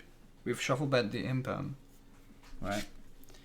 So now the only option here is to keep playing because we know he doesn't have Nib. So we do this. We put this back.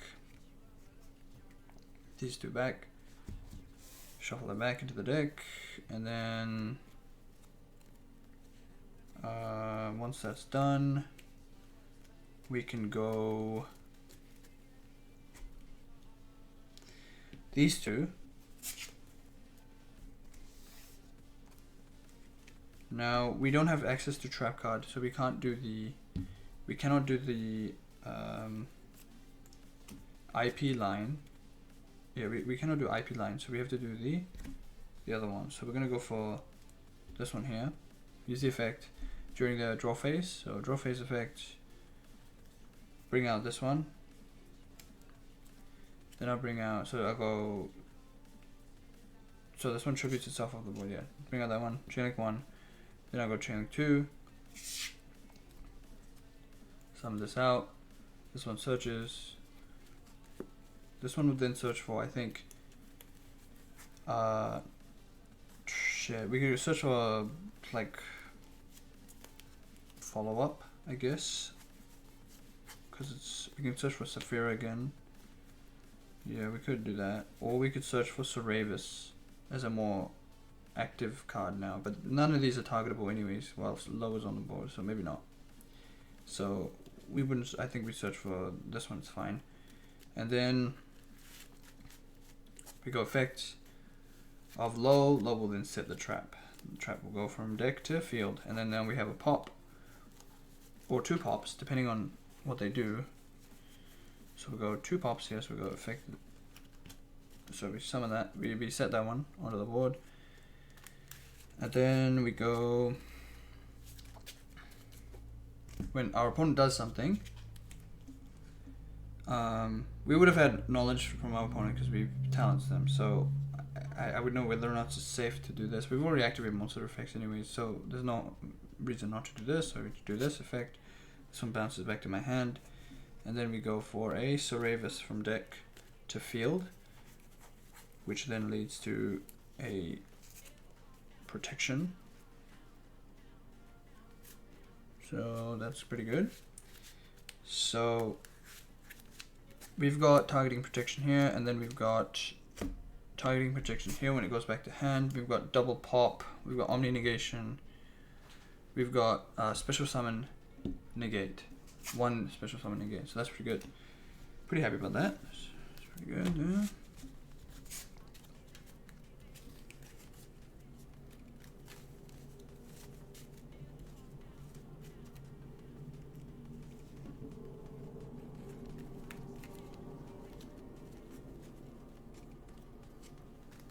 I'll do one more for this deck, and then we move to the next deck. So this deck is 45 cards, because we have a bunch of cards that we don't really want to see in hand. And so far, I'm glad to say that I haven't seen those cards or often enough. I haven't the only card I saw was the ritual spell, which is sometimes fine. It's like fine to have it in hand because it's like a way to play through a bunch of stuff. But it's more like I didn't want to see the traps. I don't want to see blessing necessarily all the time. Those are only for like shifter hands where you want to see those, which is, if you're at that point, it's just kind of rough anyways. But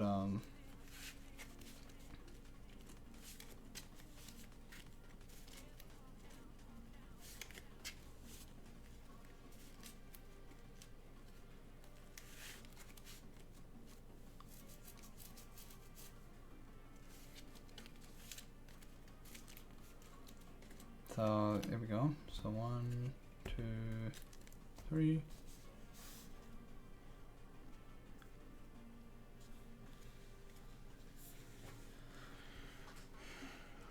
2, 4, 6. We're gonna drop this one.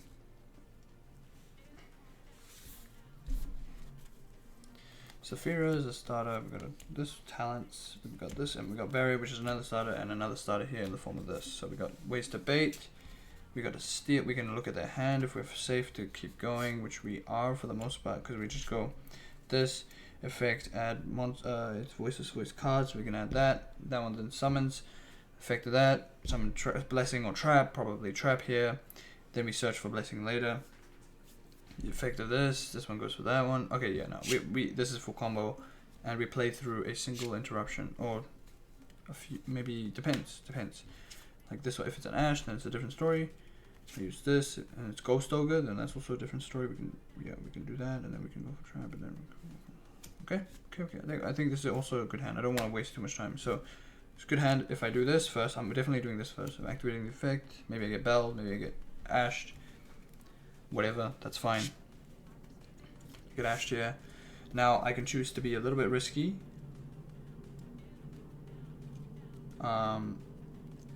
Not risky, but like I can choose to play differently. But I can look at his hand if I want, or I could draw 2. I think here drawing 2 is actually fine, because I think draw 2 will let me play through more. So I'll go, instead of looking at his hand, because if I do get, let's say I get Belt here and then I do this and I get Ash, that's two interactions out, and I've already got this one, effect this one, then I can start the combo. So I think I'm safe to do this to draw 2. 1, 2. That's pretty good. Non-engine pieces. Really good non-engine pieces here. So now I've drawn 2. Then here we can go effect this one, then oh yo, this can go crazy actually. We can go effect this one goes into the grave, brings out Skull Guardian or Dragon, right? So one light ritual monster, warrior dragon. So we can bring out Soravis or the other one. More often than not it'll be Skull Guardian. But in the case where while low is on the board, so I don't know, I need to think here for a second. So we can go this adds ritual and thing. So I do this, dump ritual, add Skull Guardian, use the effect of this, adds low normal summons, effect of low brings out trap, then I can use the effect of, then I can banish this in the grave, then summon that, then do that, then brings out, that adds follow up. In this case we've got 2 spells in here, and yeah, and then we go into Old Man. Oh, but do we have access to, yeah, we can go into Old Man, or we can go into, because we have access to Trap already, then we can go into, instead of Old Man, we can just search for Soravis.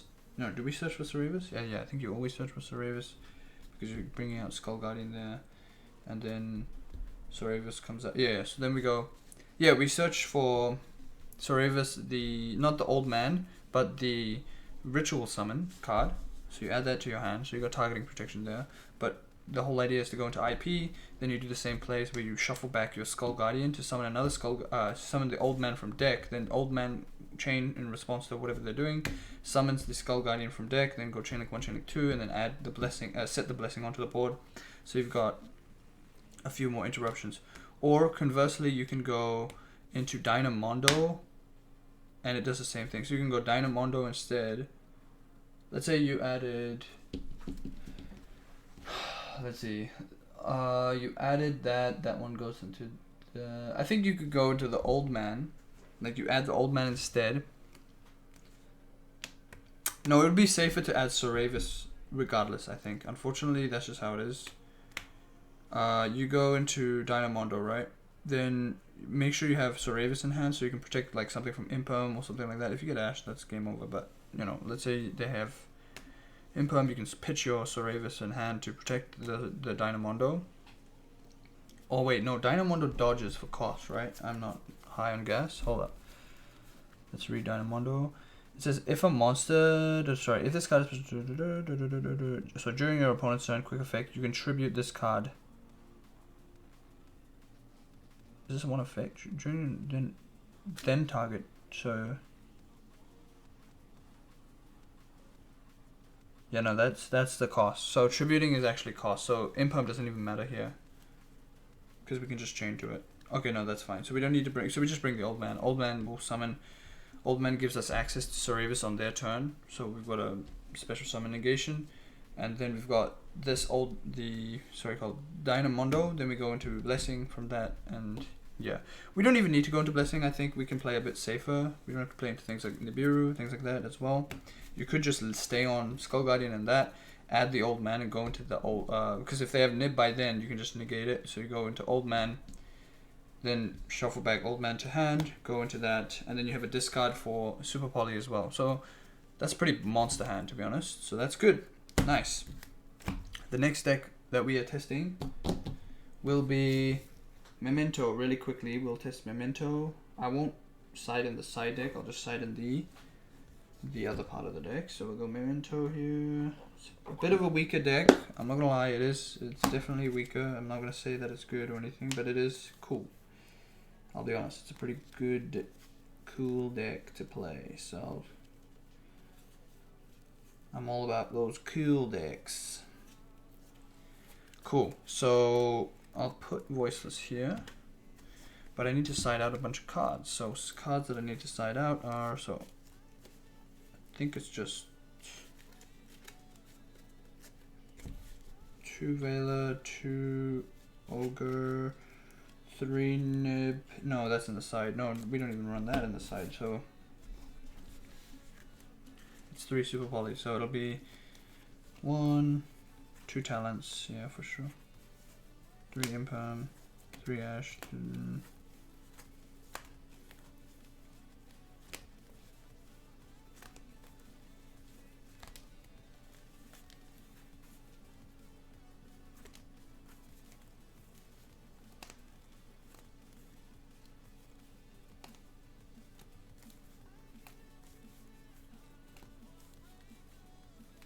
Oh, I think it's only 2 Prosperity. Yeah, I think we're only playing 2. If I'm not mistaken. So let's put voiceless here, and I'll just count up these cards, and this should equal 40 because I'm not playing 45 in this list. So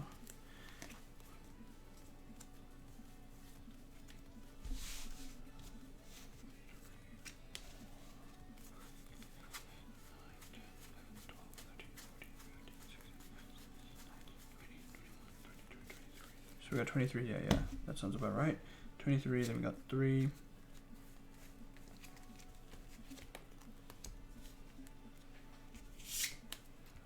29, 31,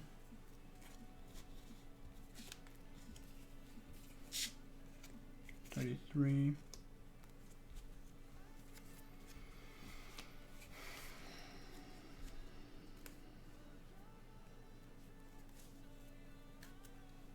36, 8, 40. That's it for the cards, baby. Let's go. So this one is a bit of a combo deck. For those of you who don't know, it's just recently released in Masterduel, and honestly, it's so fun. That deck is so fun. For those of you who are unaware, it's a very fun deck to play. If you want to try a combo deck that's a little bit more unique in its playstyle, then you can try it. It's just a cool deck. I don't know what else to say. There's so many ways you can play it. No, it's not so many ways you can play it. It's just got a lot of space. It's got a unique, like, kind of boss monster. It's got a unique interactions from the hand. I think it's a graveyard deck, so those decks can be fun. Are pretty fun usually. It's just generally a fun deck. I don't know what to say. It's just good.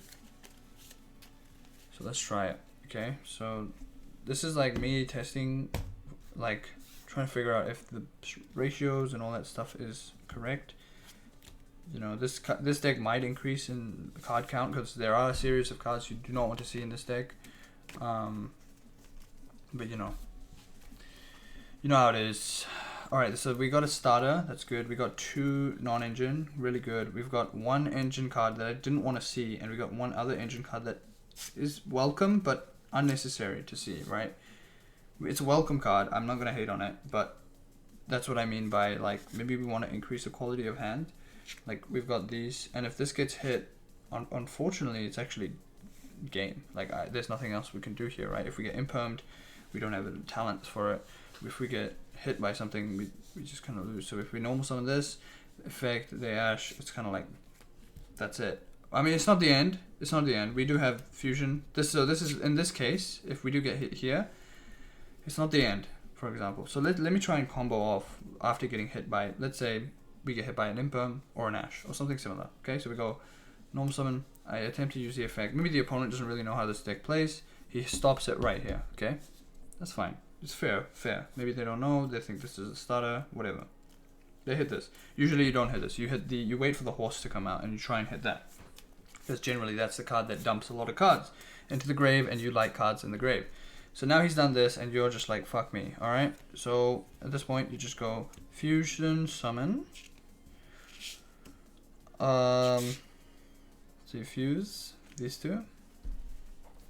These two will then go into a new card here, so you can go into Memento Twin Dragon. Now, if he hits you here, I'm sorry. There's nothing much you can do, to be honest. Like, that's just 2 hand traps. It's not like Voiceless, as strong as Voiceless, where you can play through 2 hand traps. And even then, you set up, like, nothing. Even with Voiceless, it's very difficult to end on a crazy board, right?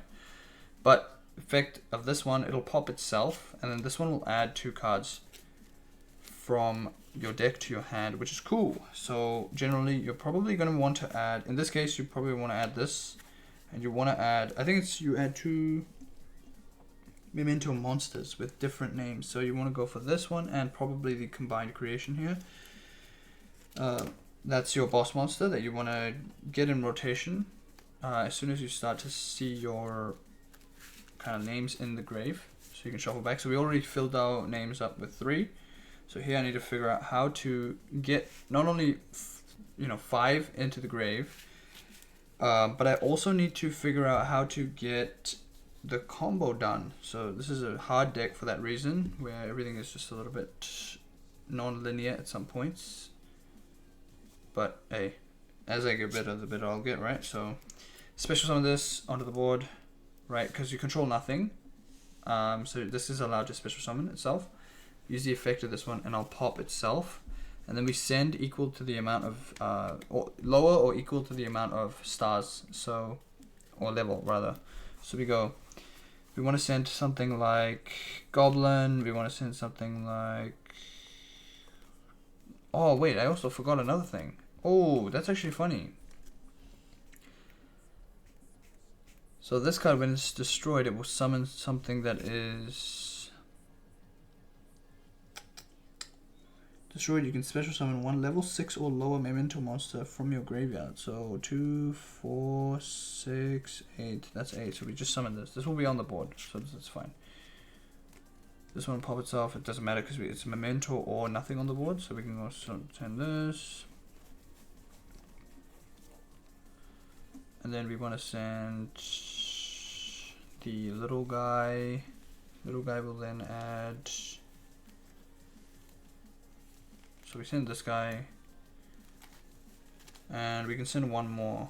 1, 2, so we got 1, 2, and we can send another level 2 or level 1, but we don't have another level 2, so we just send the level 1. So it's this one here.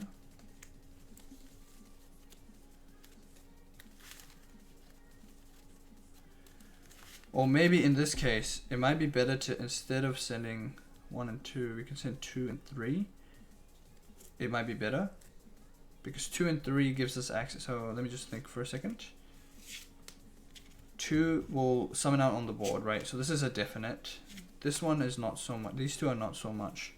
We've got 1, 2, 3 names here. If I send this one, this is going to come out, right? If I send Anguish, so I'll have another Anguish here. Then I use the effect of... So then I go... Yeah, we set up the same board if we send Anguish here. So Anguish is correct here. So we go Anguish, which is the level 3. We go into her. We're not going to be able to get out the field spell, unfortunately, but we will still be able to end on what is essentially the end board here, the crazy end board. So we go effect of the little guy, because he was sent by Mementolan effect. So if this card is sent to the graveyard by Memento Monster's effect, you can special summon this card. You can only use each effect once per turn. So you can go boom, summon onto the board, right? Don't use the effect to add. Oh, we could. Oh no, but we don't have a summon. We don't have a normal summon.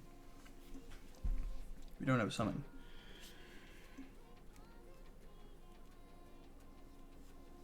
Oh, yo, we actually kind of screwed up in that regard too, actually. There was so much, there was such a different line that we could have taken, actually. But I will go back to that and I'll try it out. I think we had a better line.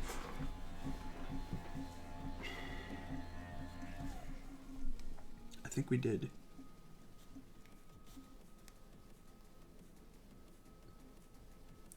We might have had a better line.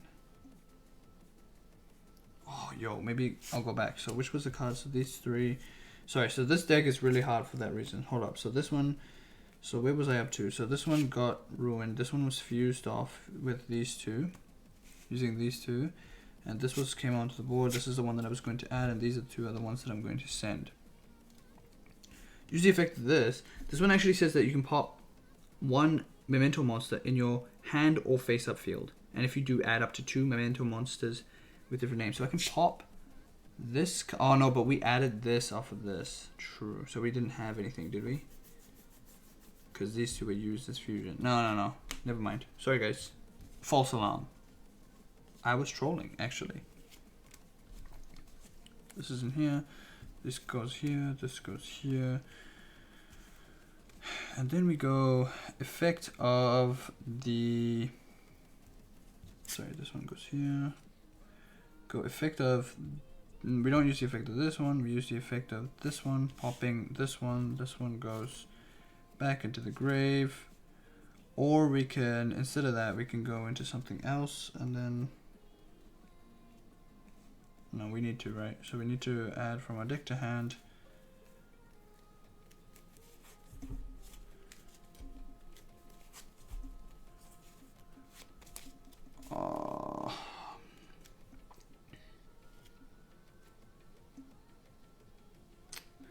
Let's say I add this. This one pops this. This one summons that. That one uses this effect to pop this. Then dump 2, then that one comes out. Yo, that works. Yo, but does it work for the beta? Yes, it does. Oh, hell yeah. We got it. We got a combo, baby. So if I add this one, use the effect of this, popping the combined creation in my hand. This one will then summon the goblin that I didn't send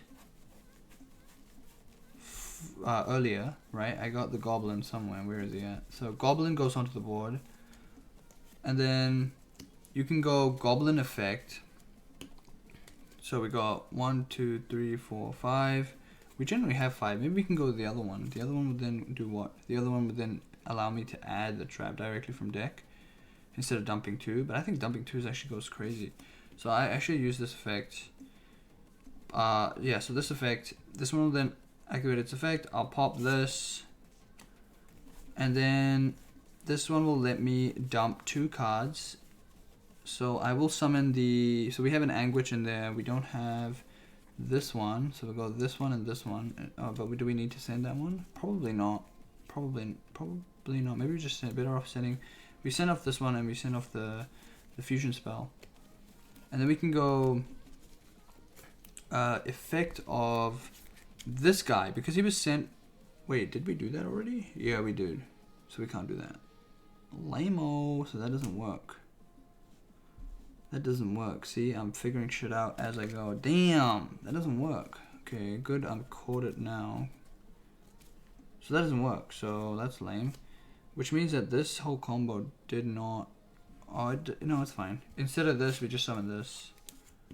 And then use the effect of this. This one then pops this guy. It's the same thing. This pops this guy. This guy will add a trap. Which is this one. And then... This one goes into the grave.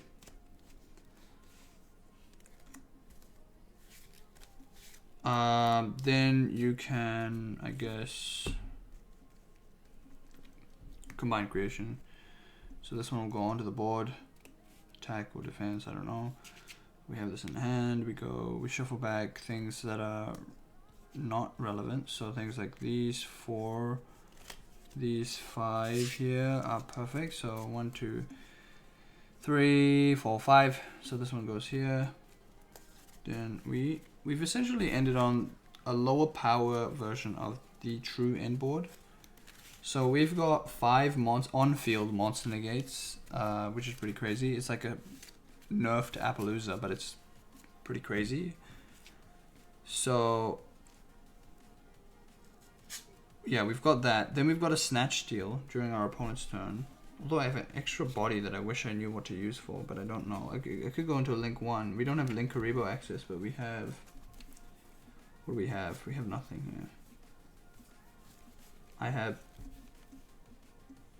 literally nothing. 2, 4, 6, 8, 10, 12, 14, 15. I've got nothing. Just leave it. on the board, I guess. Effect of this guy. So this one will be here. This one can negate, and your opponent is forced to attack to the highest attack memento monster on the board. Then you can use this effect at any point when after your opponent activates an effect. So you can summon out Anguish. Anguish will then let you add from deck to hand a memento monster, right? That's the part of her combo or her effect. And then you can add the mace. So there's the second mace, which I really like. The mace goes back into the hand, and then what you can do is you can snatch steal your opponent's card. So if your opponent summons something that you think they might be maybe synchro summoning or going into something pretty big to deal with this guy, then you just go effect, take it, and then call it, and that's it. And then this card in the graveyard allows you to do piercing, and this card lets you, while this card is the only card on the board, you are capable of attacking into your opponent's monsters multiple times. And if you're doing piercing, it's generally game on the spot. But we have not only that, we have follow up, right? We have follow up. We have a way to steal our opponent's card. So we have their card. Obviously, it goes back during their turn, but that's okay. It goes back to their board. Usually, you want to end on like IP as well. Then you can steal their card, then go into SP. That's like the general idea there. But that was a pretty okay hand to play through, like that one hand trap, right? Playing through a single hand trap, right? You would think that this deck doesn't really end on anything, but it does, which is cool. It's just rad. Like, it's not like, I don't expect this deck to perform like really well. I just expect it to be something that probably somebody has not seen before, or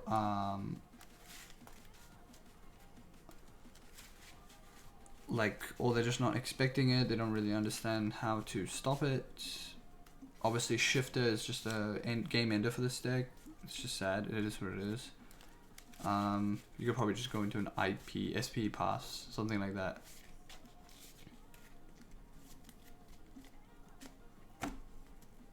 So we go this, then we go 2, 4, 5. So these are the cards that I don't want to see. I don't want to see this shit, man. And I don't really want to see this one in my hand, but I've seen it now, so it doesn't really, there's nothing I can do there. But there is a combo that I can do with this mediocre hand. We do have 2 non-engine, which is a good sign. You know, seeing 2 pieces of non-engine is really a good sign. It means that the ratios are doing pretty well. So we go special summon this, or we can go normal summon this, but I don't want to waste the normal summon because we need to save the normal summon. So we go if special summon this, effect this, pop itself. Then we send, here we send the one of these, one of, oh actually that actually sucked balls. Cause, let's say I pop that, let's say I do that. Pop.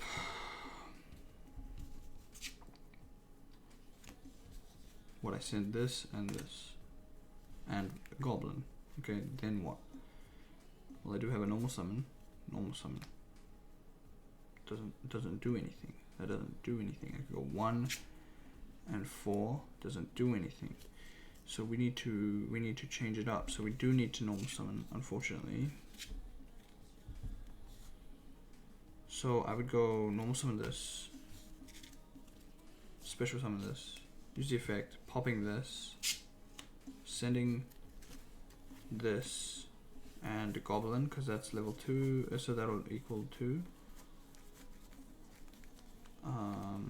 Where's Goblin? Where's our friend Goblin? Goblin is level 1. Then because the card was popped due to the effect of the guy, then I just summon it back onto the board, use the effect of this. Oh, that's rough, dude. That legit does not end on anything. See? I don't want to see this card. If I didn't see this card, it would have been fine. I'm trying to think. Sorry, I need to think here. So let's say I special this, pop this.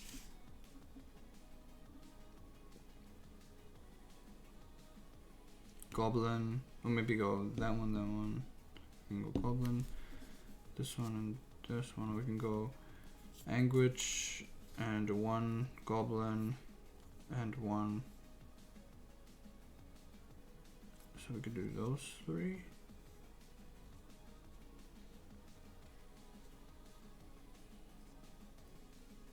That's 5 levels, right?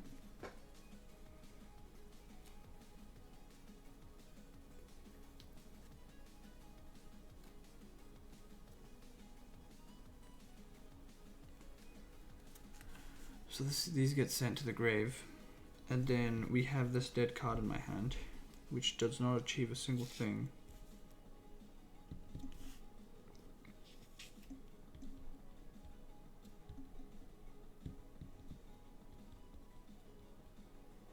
These 3 are kind of dead. 1, 2, 3, 4, 5. I mean, I have names. That's cool. If I had combined creation, it would have been full combo here, right on the spot. But yeah, no, that's a dead hand. That's a dead hand. Unfortunately, it's a dead hand. Yeah, it's a dead hand due to the fact that we drew the one of that we don't want to see in hand for this particular combo. If this card was, for example, if this card was anything else but the horse, we would have been fine, right? If we had Darkblade, then we normal summon Darkblade, pop Darkblade, go into Anguish, and it would have been full combo from there because we got Anguish. Let's see, Anguish, add horse, horse, pop self, send Goblin, Mace, and Anguish, then go effective Anguish, pop self, summon out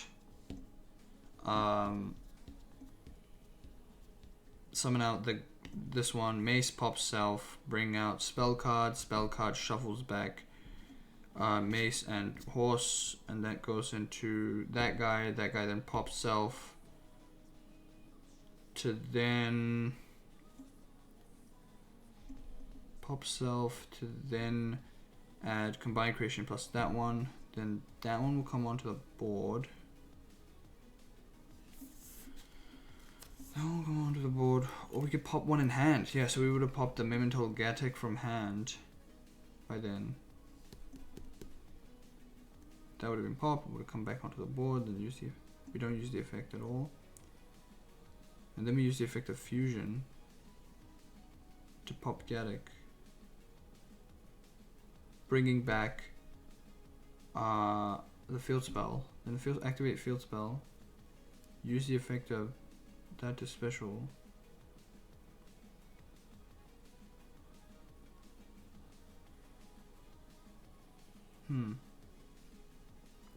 We pop that, bring out Goblin. Yeah, okay, yeah, that's true. We do that, bring out Goblin, pop that. Yeah, that one, sorry. Field spell, pop the bed, that one goes to Goblin. Yeah, so anyways, there was a hypothetical line that we can just full combo, but unfortunate one-offs. This is something I don't want to draw either, unless, you know, I get shifted or something. But even then, it's game over because you can't summon the combined creation. So, no, you don't want to see this. I don't like this. I do not like this. That's fine. So let's see what other hands we can get.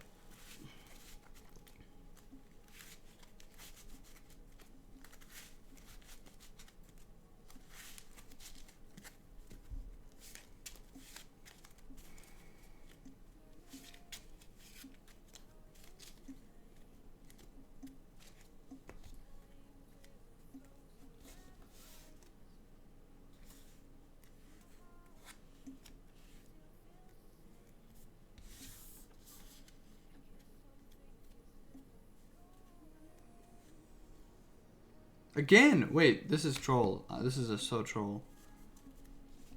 But this is better. I can still play. Effect, pop, Darkblade, effect, Darkblade, add back, Darkblade pops, summon Anguish, Anguish effect. I would summon this onto the board using its effect, yeah. Wait, is it monster effect? Oh, it's a monster effect, so it won't even be able to come out, sadly. Yeah, we go Darkblade, then that, Anguish, do that, then that one goes to that.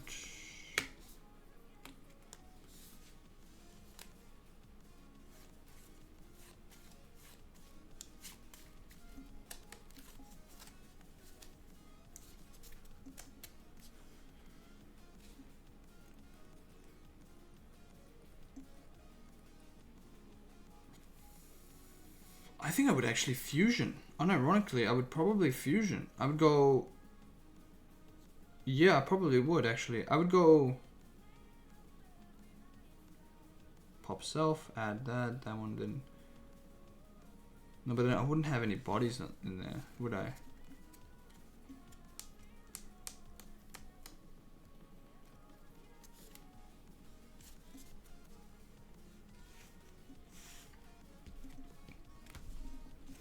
Let me just go and try the play.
Actually, no, we're fine.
Yeah, we made it full combo, baby.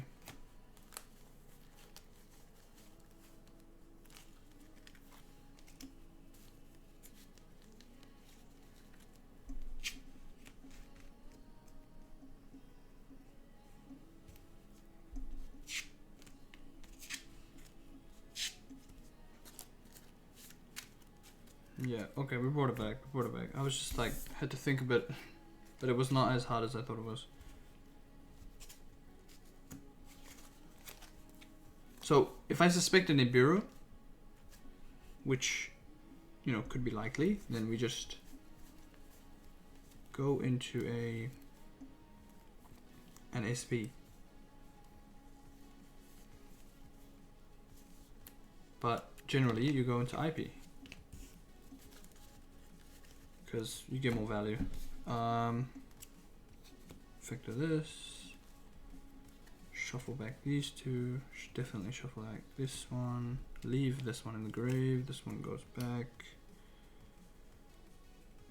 4 and 5. Or yeah, 4 and 5. Yeah. These go back into the deck. Summon out combined creation. Set 1, set 2, and set 3. Use the effect of the field spell to reset the bone party. During opponent's turn, use the effect. Summon. Oh wait, why do I have an extra one? Oh, because I didn't need to. Yeah, that's right. It is set. Yeah. Then I use the effect. This one such mace. Then I can hold for super poly if I think it's viable, or I can discard and then take. So this is why I think super poly might not be the best. I mean, it's good, but I don't know if it's the best. This one's a negate. This one's I guess it gives some more options because then we go into. Yeah, because we don't open other cards. Or we can go Bone Party adds from deck to hand, and then you can go into more shit if you want to. So you can go effect this one. Sorry, this one searches. Then that searches one card. Then you use the effect of Bone Party. Bone Party pops the other card. This one will send a dark. Oh, do you know what would have been way more smarter to do actually? On a real note, I should have actually kept the fusion card in here. Send this one instead, right? We already have one of these. Then if I leave these two, oh wait, it's a light. Never mind, guys. Wait, actually no. Can I? Oh no, I can. It's a light and a. It's a light and a dark. So you can actually use this card to go into an extra monster negate because you've already popped a card on our side of the board. This one can now shuffle back material for the effect. Bro, that goes so crazy. That actually goes so hard, actually. So it's an extra monster negate on top of 5 of them. On top of a snatch steal, because we still have the card that we added. And because we add, so we pop the card, because we add a card here, and we pop this one to add another, that means we have an extra copy for Super Poly. Bro, this deck is fucking fire, dude. What a recovery. What the hell? Yo, what up, C-Man? I've been having problems with this deck. What hand trap kills this deck other than Shifter? Okay, so you want to wait for... So if I assume you're doing this on masterduel. So cards that kill this... Hand traps that kill this. If you just wait for... I think the best card to hit with a hand trap is probably the Memento Tatsu. This is the horse that you see. This is probably the best card to hit in terms of like hand trap value, because this card is the card that sets up the grave. Like it'll send up to 3 names. MD and TCG. Yeah, so hitting this card is very annoying. So if you hit this card, it's quite frustrating. If you hit their first summon as well, you can get really lucky. If you hit their first summon as well, they generally don't have anything outside of Bone Party to save them. Like if I was to normal summon, like for example, Anguish gets impermed, right? If I activate the effect, attempting to, I don't know, to search, for example, like because the normal summon I get a search, and this one will lead to the horse, right? If you think, like, you know, maybe I've got 2 hand traps, you can imperm this, and then if they might already have this card in hand, and if they do, then they special summon it. But or if they have Bone Party, they just use the effect of Bone Party, pop this, and then you can special summon. You can take one Memento monster from your deck with a different name and either add it to your hand or special summon it. So you could probably ash that if you wanted to, or you could wait for Tatsu, then use the effect of this guy, and then you can stop this. This one's also ashable. Also, another thing to realize as well, if you remove their card before the pop, like, so they activate their effects and they pop themselves, right? if you remove the card before the pop, they won't be able to do the effect. For example, Tatsu, if you Ghost Ogre Tatsu, it's not popping by its own effect, I believe. So therefore, the effect on resolution won't happen. Like the dumping into the grave won't happen. So Ghost Ogre works as well. I think Ghost Ogre works with all of them. Where like for example, if I want to pop this, target a card in my graveyard to resummon something from there. If you pop it before that happens, I don't believe it will go through. But you need to read the wording particularly, because this one says. So during the main phase, you can destroy one memento monster you control and send any monster of memento. Sorry. Any number of memento monsters with different names from your deck to the graveyard. So if, for example, so the issue comes to be when, if this is the only card on board and you have an ogre in your hand and I use the effect of this, and I don't have any card on this side of the field and I target myself to pop him, then you should ogre this, because then it won't get the effect of dump. Droll. Not really. It's not a foolproof plan, because you have generally this deck is sending to grave before they add anything. You can. I think Droll is okay. Droll is fine. I think so. I think Droll is fine too. Can you play around Droll? I think you can. You can play around Droll if you start with this one, I think. This one adds. Yeah, this one. Yeah. It's not foolproof, but Droll is fine. Droll is also good. Droll, Shifter is definitely killer. I think if you just land the hand traps correctly, you'll be fine. Hitting the horse is always correct, I think. I think that's always correct. And then hitting the fusion monster as well is really important, because that card adds 2 monsters from deck to hand. That's really good. If I'm fighting this, Abyss Keeper kills it, or SP. Yeah, SP can kill it too. I don't even know what Abyss Keeper is. What do you want? Abyss Dweller? Oh no, Abyss Keeper is different. Cannot be used as link material. If this card links something, you can special one fish monster from your hand to your zone. Discard points, so you can target one fish monster. Oh, okay, one fish monster you control. Abyss Keeper is actually a card of all time. Yeah, SP, Abyss Keeper. Yeah. If you want a true way to just completely beat their ass, get rid of their combined creation. It's gonna be hard, but generally, oh, you mean Dweller? Yeah, Dweller kills it too, because you can't activate anything. Oh wait. Dweller might not kill it. Hold up, Dweller. It might not entirely kill it. While this has material, all water monsters you control. Quick effect, you activate any card effect. It's not a turn ender. This deck doesn't necessarily activate their effects in the graveyard. They activate on the field to bring them out. But this will stop combined creation from. No, it won't, because it's not an effect. Okay, combined creation will still come out. The only cards that this Abyss Dweller stops is the Karibo, the Gaddock card, because it won't be able to activate its effect to come back out. Is it all monster effects? One which your opponent can activate any card effects. No, yeah, it'll stop the fusion spell. Yeah, no, it's good. If you want to play target, you'll win. Like if you play everything to beat it, you will win. This is not a very strong deck by any means. I'll be honest, it's not very strong. Hitting the field spell is good too. It's okay. It will stop the Gaddock, and it will stop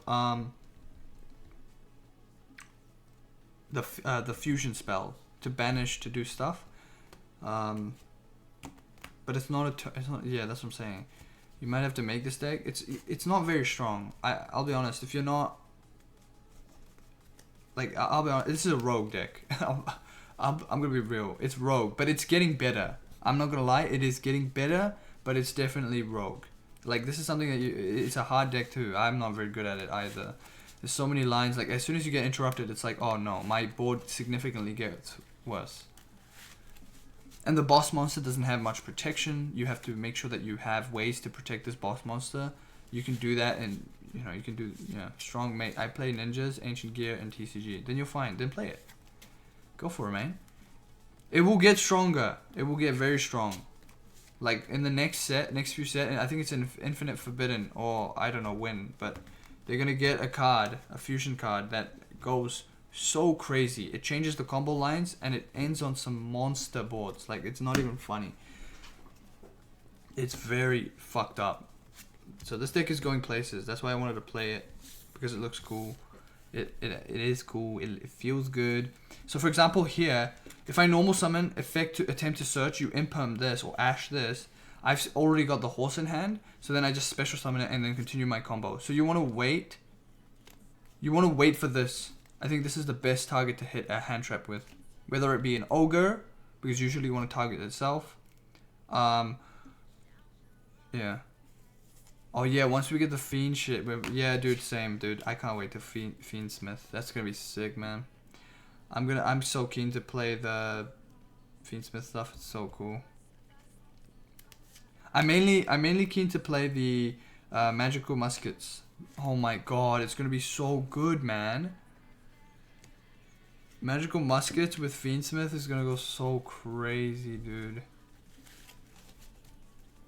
Oh, it's gonna go so good. I'm excited for it, to be honest.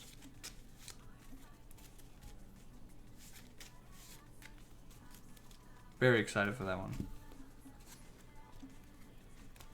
Okay, we're gonna try the last deck that on my list that we're supposed to try. So the only card that I don't have on that other list is, I believe, SP. So this one goes here. What are the cards? So I need to give 2 talents. You got all the Yubel shit. That's pretty good. Just 3 evenly and 2 talents. So 1, 2. Once the new Yubel fusion comes out, it's going to be a new Baron. Really? That's lame. I thought they were getting rid of all the Baron-like cards, to be honest.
Alright.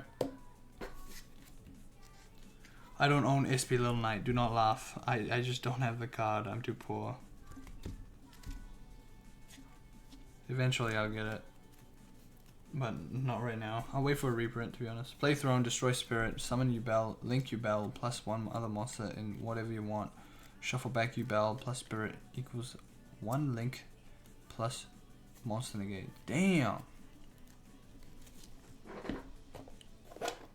That's pretty good. It's pretty good. I'm not a fan of Yubel, so I probably won't play it or get it, to be honest. I heard that it makes Unchained better, which is cool. I appreciate that. That's good.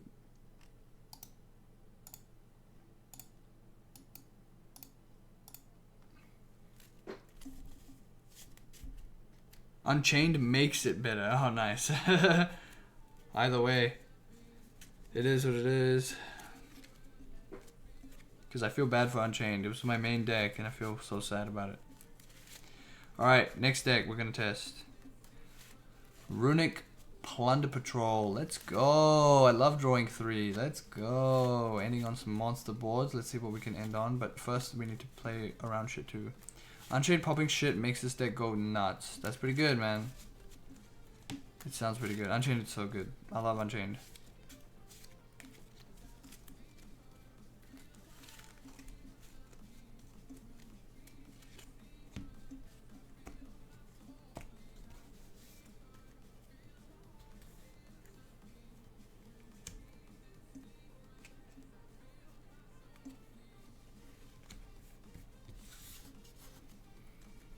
Let's see what hands we got. Yo, we got cooked hands. Let's go. 3 runic spells. Let's fucking go, dude.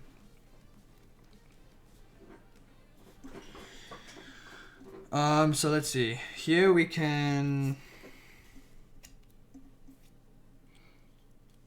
Oh, for double, it's okay. It's okay, that's fine. If I search for fountain here, then I go into fountain, activate fountain, use the effect of this one, then discards this one from hand. Don't use, discard from hand. Go into that one will then pitch this one. Then I could put back 2. Or we can go effect of this one, discard this one, like discard 2 of the same, and then we can go, oh yeah, we could do that, or we could go the other way around. Search fountain, they ash that, whatever, effect of this one, summon, discarding one of these guys, then effect of this, because now we don't have access to what we want to go into, so yeah, then we just play normal combo. So let's say they ash this card. Usually they don't, but we'll see. I think they would, because fountain goes crazy. So we go effect of this one, they suspect I'm searching for fountain, goes into the grave, whatever. Now we've got options. So we're gonna go effect of this one to then summon from extra deck. I'm not very good at this deck. I haven't practiced enough with it, but it's fun. Go into this, effect of this one will then discard a card, probably not this one, because we want to be able to draw next turn, so we get rid of something that can do stuff in the grave, so we'll probably get rid of the golden hair to search for a fountain.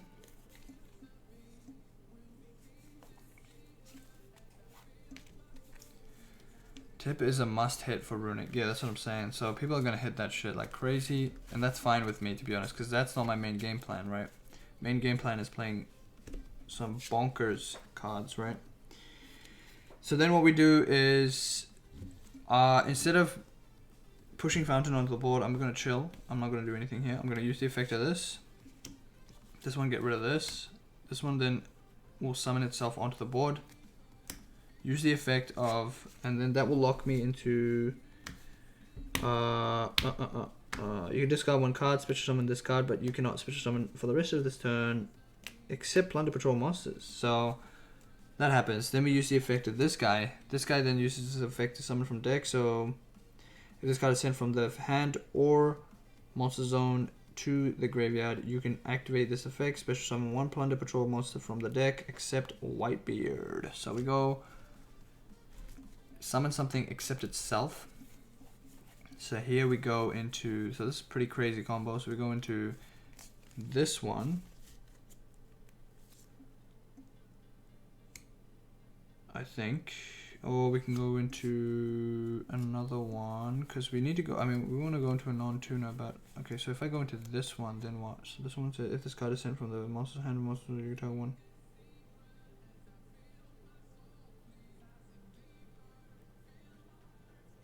Okay, I think we go into this one instead.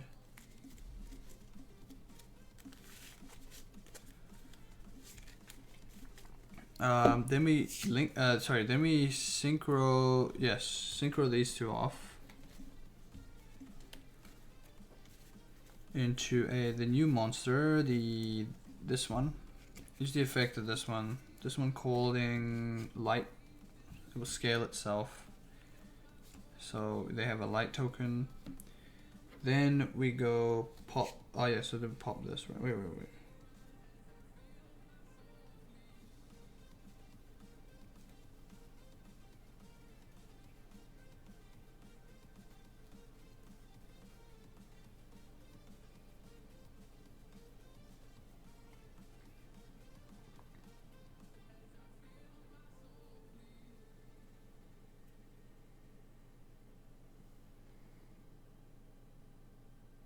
Oh yeah, we have to add to our hand. So use the effect of this. This one adds this one to my hand. Puts this here, pop this. This one goes into the back to the face up extra deck. Is it face up? Yeah, it is face up. It's face up extra deck. Then use the effect to summon this. These two go into the link monster of all time. My favorite link monster here. Let's go. One of my favorite link monsters besides Max. Magical Musket Max. So we go into Blackbeard, Plunder Patrol Captain, effective Plunder Patrol Captain. Yeah, effective pop. Sorry, not pop. So we use the effect of him targeting itself. This one goes here. This one then summons out Liss, and we draw a card thanks to that. So that's pretty cool. So we draw into that. That's pretty good. So we go into Liss. Liss effect would then summon him out again for free. And then we've got Fountain. Activate Fountain. We've got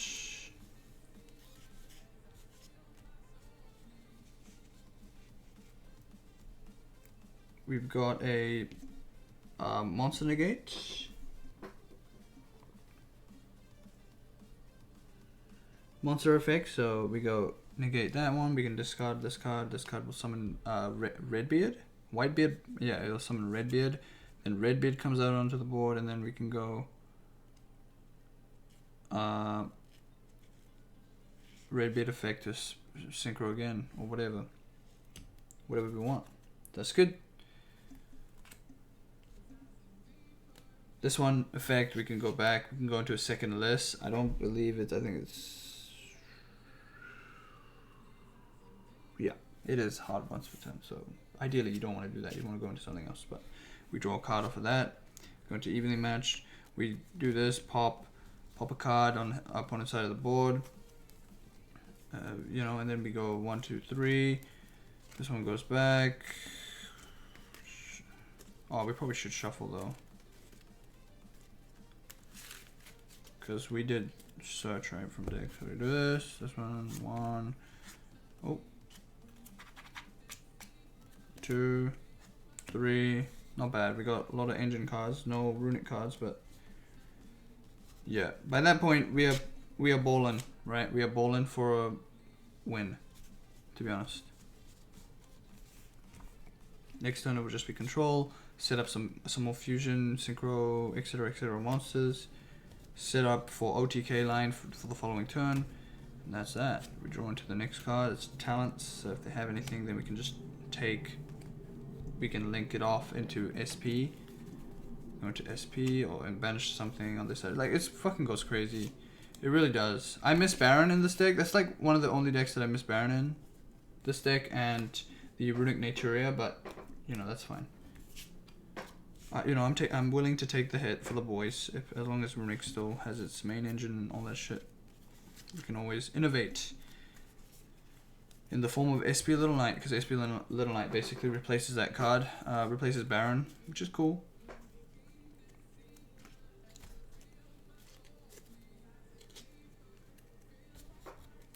Dude, when is the wind ship coming, bro? Wind ship would go crazy. We need wind. We have a fire. We have fire. We have dark. We have light. We need wind. We have an earth now, bro. Where's our ships, bro? We have water. We need wind. Okay, I'll do one more test hand here. One. What up, Chairman Power? How's it going?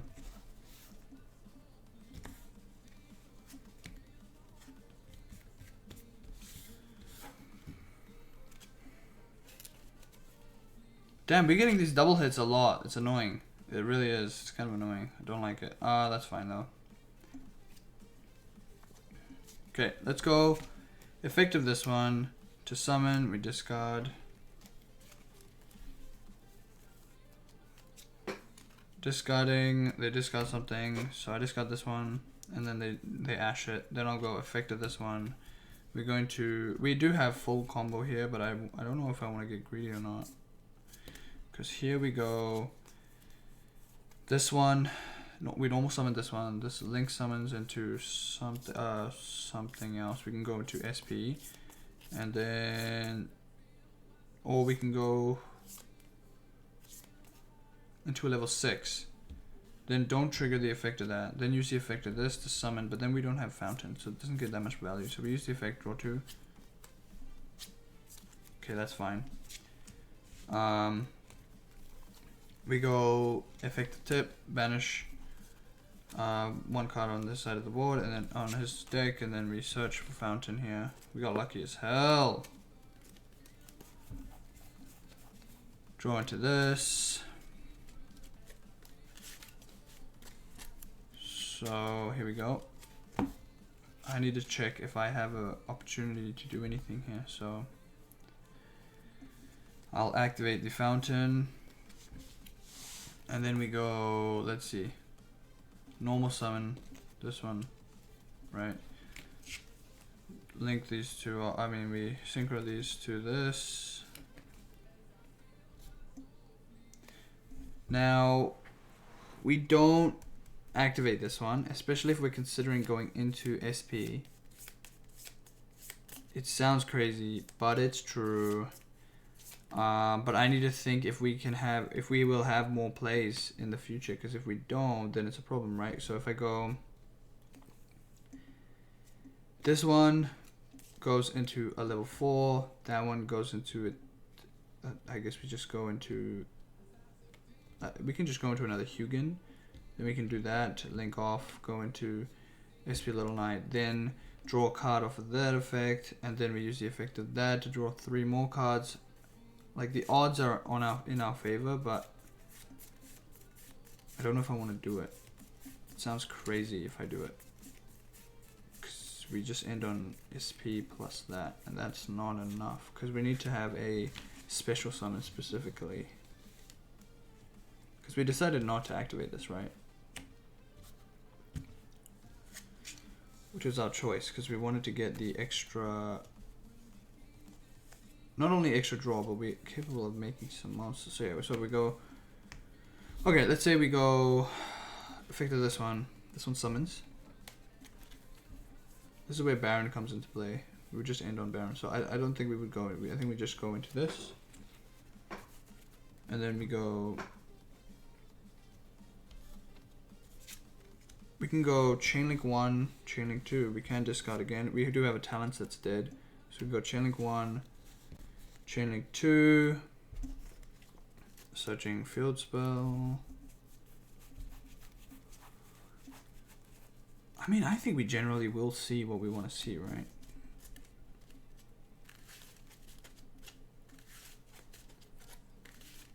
So here we go.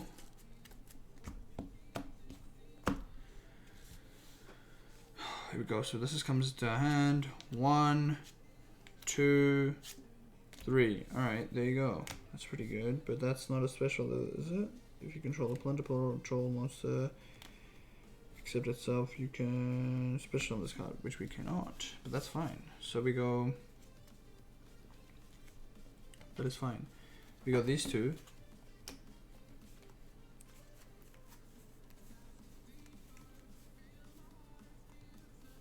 Into SP. You see, Baron would have opened up some plays.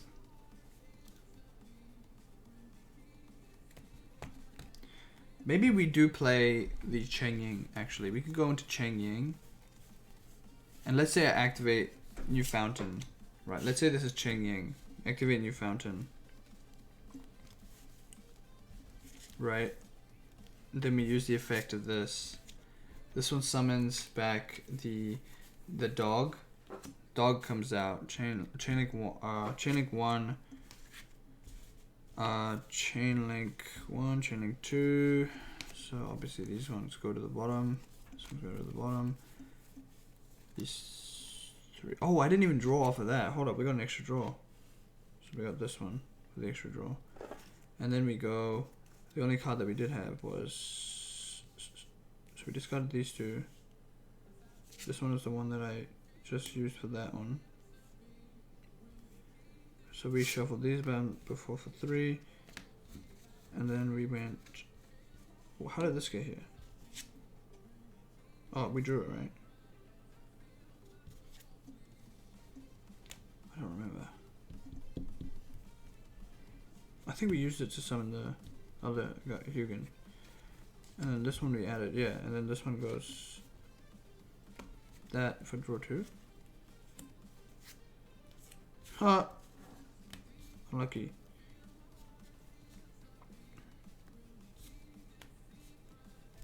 But it's just a matter of cycling. And this one comes back.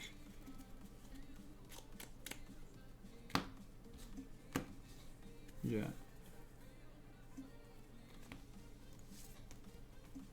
Oh man, that's pretty rough. I need to find out combos with this deck. What is the new combos here? I don't know. Because I assume I'm playing it very incorrectly. So that's something that I'll do. Maybe I'll do it now actually. Hold up, let's have a look.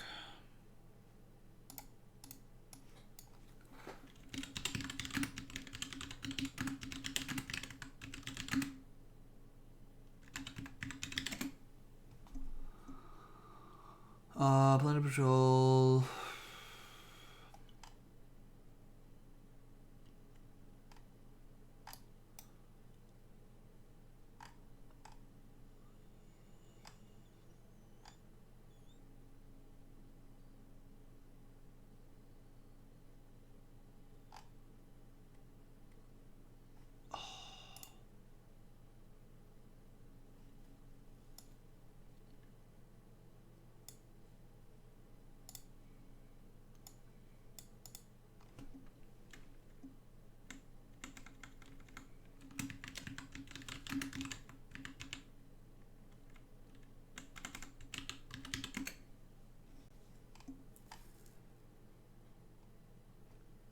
This is 5 days ago. Let me have a look. Oh wait, but this might be not pure. Might be pure plunder. Oh, it's adventure plunder. Never mind. I don't want. I want running.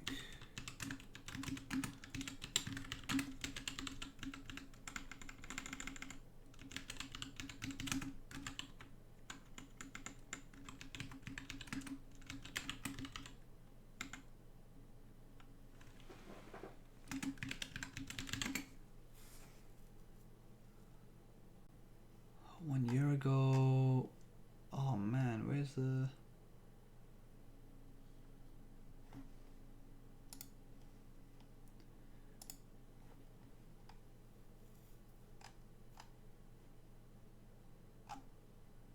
I mean, the last one I saw was 3 weeks ago, man.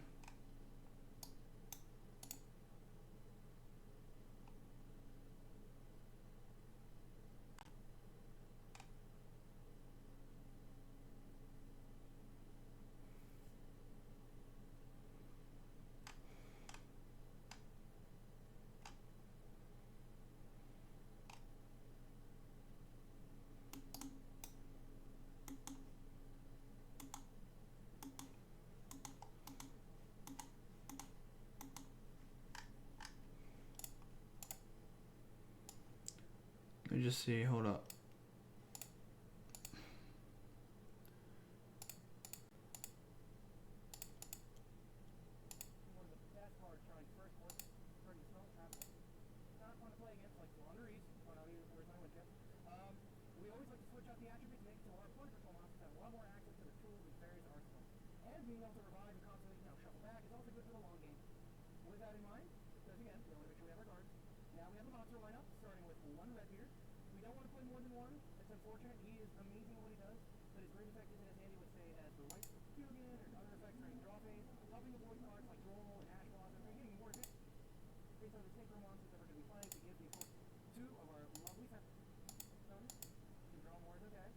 and 3 freezing curses. So these cards are great in the particular number, and their engine is main deck. And this card, I wish it was where it was for. With that in mind, we also have 1 copy of Talents. Again, card only came up once in the ogre. And again, 1, throwing these 2 in so that he's able to get the card tuners. Drawing any one of our particular tuners, either gold or whitebeard, well, we pull it out. And any of our other runic engine, which you'll see right here, mostly Hugin, or even Jerry if you have to, enables you to go into Coil Dragon, providing you to get more cards than draw. And even if, for example, it's like a droll or anything like that, it doesn't matter because you're able to get that draw and then make them wait for the next turn.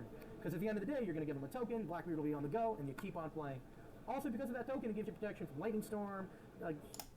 Any one of our particular tuners, either. Hold up. But now that we've gone over the side deck, let's go over my favorite part, the extra deck. So the extra deck, we're going to start off with the let's start off with the other fun engine. So we're non-engine. We'll start with Coral Dragon, and of course SP Illuminate. So these are just, this is a part of a combo that we have involving our tuners. Drawing any one of our particular tuners, either gold or whitebeard. Oh, let me pull her out.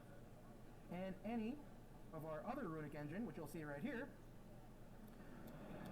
mostly Hugin, or even Jerry if you have to, enables you to go into Coral Dragon, providing you to get more cards during your actual draw.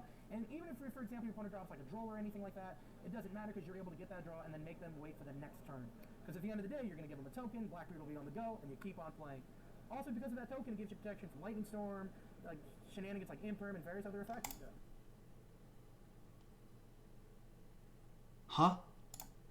And of course, can't forget the rest of the engine, our Searchers for the actual field spell, and Jerry, the best is the boys. And of course, everybody's absolute favorite part of the deck, the rest of the extra deck, which would be 1 copy of Plunder Patrol Ship York, 2 copies of Plunder Patrol Ship Bran, 2 copies of Plunder Patrol Ship Bliss, 2 copies of Plunder Patrol Ship Moiric, and everybody's favorite monster, 2 copies of Plunder Patrol, or Blackbeard the Plunder Patrol Captain. Sorry about that, I'm losing my mind. Deal with Appaloosa and cards of that nature. So when it came to SP Illuminate, this card came up a lot, especially when having to deal with Appaloosa and cards of that nature. So being able to have this out already, or summoning it out, normal summoning Whitebeard or even blue, and being able to make her gives you that chain block that you absolutely need. So being able to go chain link SP Illuminate and that's chain link 2 white or Bluebeard gives you that chain protection. And of course, when it comes to the numbers here, I didn't expect to see a lot of Cashiers, so 1 Yord was more than enough because he's always able to place himself back and give us those tokens. And then with the rest of the extra deck, I found that it wasn't the best feeling in the world having only 2 of these. I might consider changing that up. But when it comes to the actual ratios, everything felt perfect in terms of summoning my monsters and playing on through.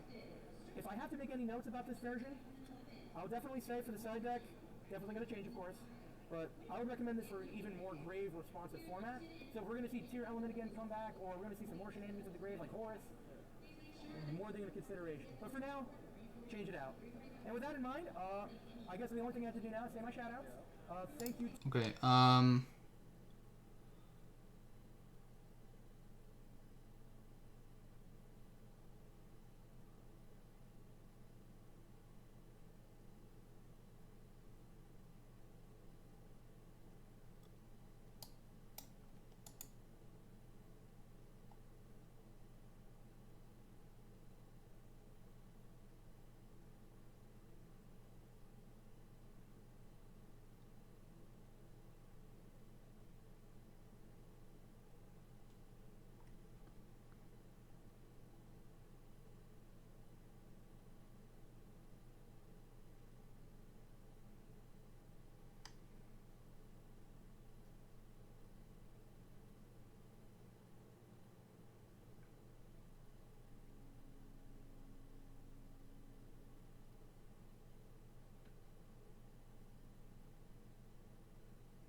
oh man,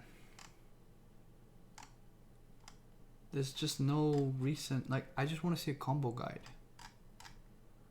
Or is there no combo guide? Like, what's the point of going into Coral Dragon? I don't understand.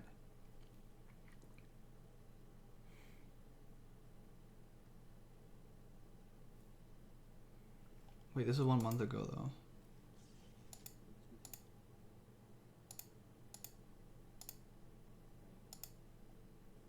Oh, yo, first combo? Wait, hold up.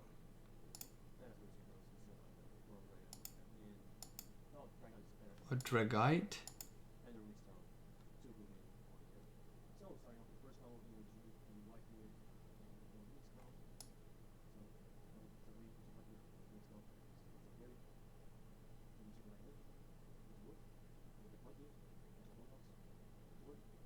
Huh? What the fuck just happened? Oh, you go Jerry, okay.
That was it for the deck profile and combo.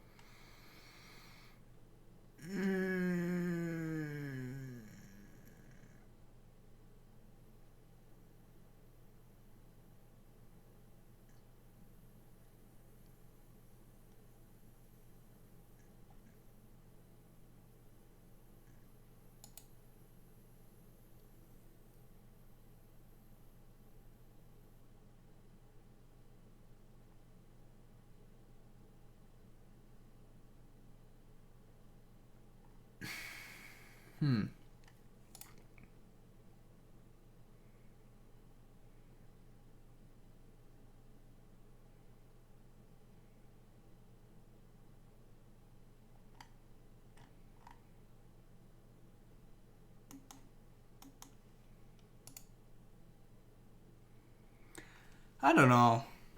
I don't know, man.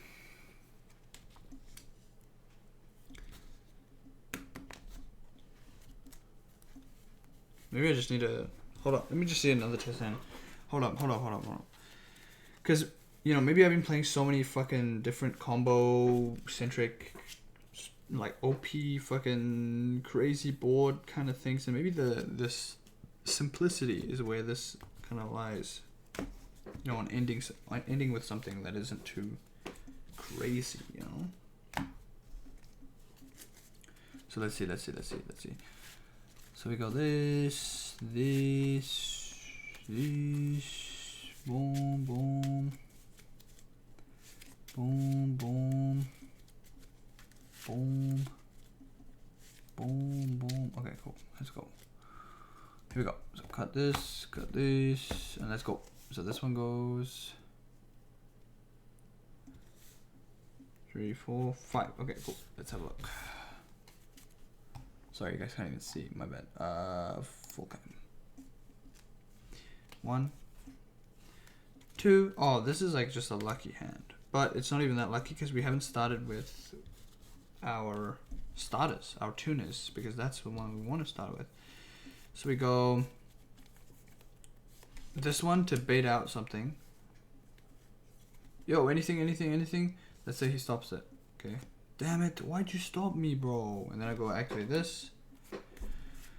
And then I'll go effective this one, discarding this one by summoning. Sorry, we summon out this one here. This one gets rid of this. And then we go, we draw 3, so we put back, oh, so we got chain link 1. Should I even bother?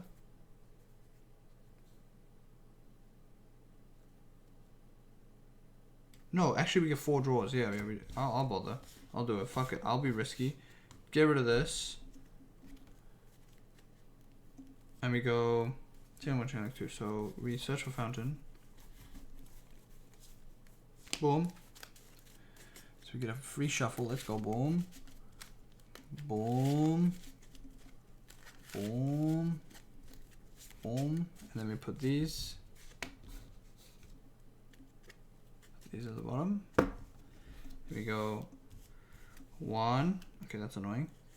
2. Yo. 3. Sorry, this guy goes here. I don't know why this is here. 1, 2, 3. There's our tuner. We've got more gas for that combo. So then we use the effect of this. We get rid of an evenly match that we don't need, and we draw. Let's go. And we got something. We got rewarded. Nice. Then we go normal summon. Right. Normal summon. 1, 2 goes into a. We can go into a level 6. Then we go into Gary. So here we go. This one into this one. Wait, have I? Yep. Do this. Go into this. And then we go new fountain. Effect of not freezing because I think I got this one to summon. Because I think I'll save freezing curses. So this one will go into this one. Then we go chain link 1, chain link 2. So chain link 1, chain link 2. That one adds my fountain back. This one goes back to the bottom of the deck. Draw a card. Nice. Got some more shit to do. Cool.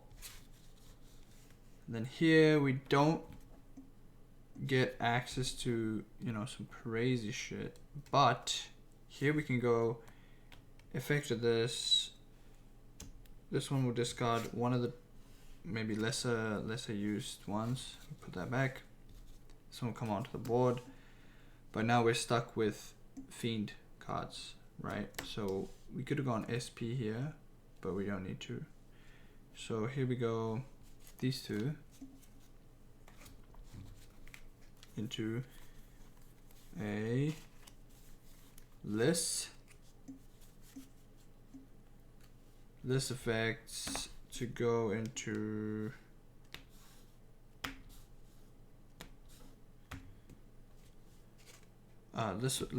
this adds back a card, so we can add back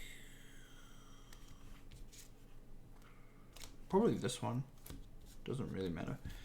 This one goes into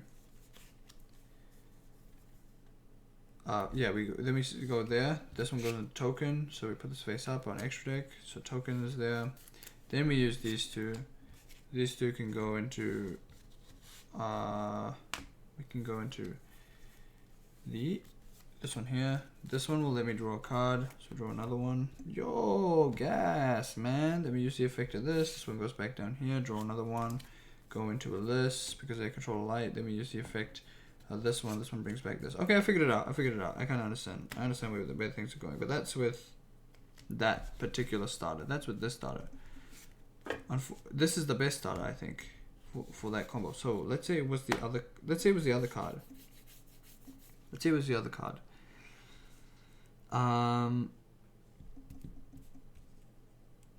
I wouldn't be able to extend that far. I don't think so, at least. I don't think so.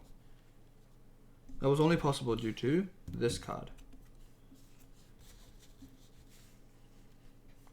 I believe so. So if I went into, like for example, if I synchroed there, then I went into synchro there, and then yeah, because I bring out the one of the guys there, then I synchro those two into, because they're all level 4s, aren't they? Go into a something else. We can go and lead to a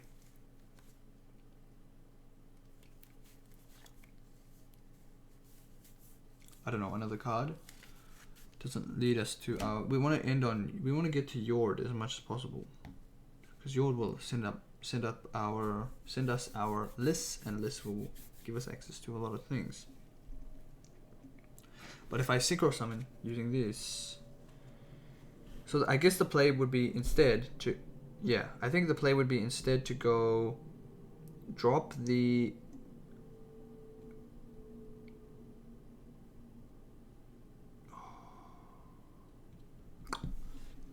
this is tough. I won't lie, this is kind of tough. It would just be a risk or not a risk. It would just end on the Blackbeard or bust, to be honest. Because we wouldn't be able to get into even our...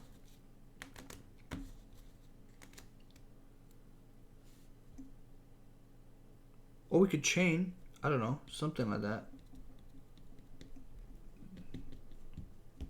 Synchro, chainlink 1, chainlink 2, summon, or we could go into an SP, chainlink 1, chainlink 2. That's the way to banish the Appaloosa, I guess. Fuck. Okay, we'll try another hand.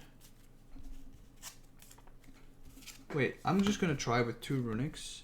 Right, 2 different runics. Don't know which one it is. Generally, probably something that isn't too good. 2 runics plus a Whitebeard, because I think Whitebeard is probably the weaker one out of the 2, because Whitebeard forces you into Fiends really early on, meaning you cannot do shit.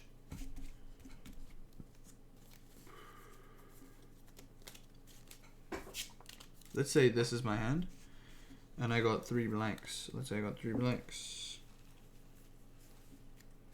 1. Oh, let's just go evenly. 3 blanks. 1, 2. 3 blanks plus starters. 2. So this is my hand instead. Let's see. We saw that guy do the combo, but I don't know if I like that combo. But it's probably the only combo that's viable now, unfortunately. But we'll see. So here is our deck. So here's our hand, rather. So we've got these 3 and this one here. Now what happens is if I go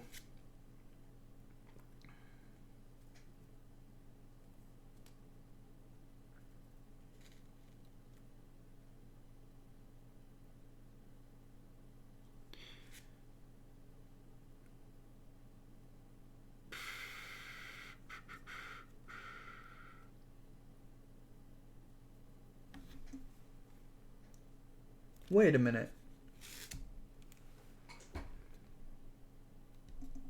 Wait a minute. I might be able to cook.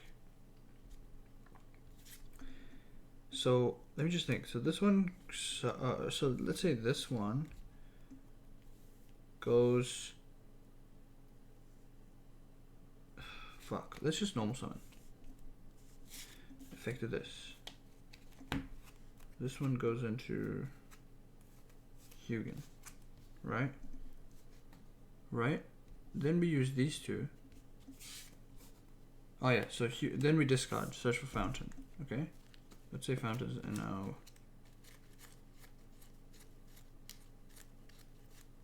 Fountain, okay? Because this is 2 runic cards, 2 different runic cards, okay? So we got this. So these two now go here. Now it will be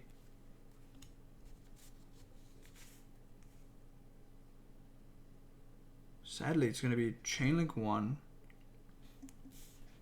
And if I want to get the body out on the board, oh, so we go into the level 6, sorry. So let's say we go into this guy. Right, Coral Dragon.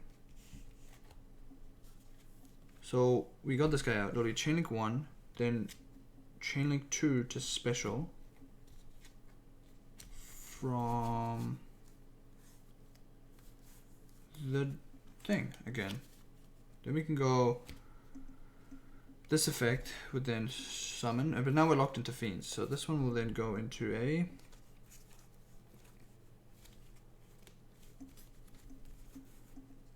I guess another tuner, because we can go into, this is a non-tuner, this is a tuner, this is that one. We just use it to get, oh, we could go for a draw, because now we need to go for a draw, right? So we go for a draw, going in for this one here, right?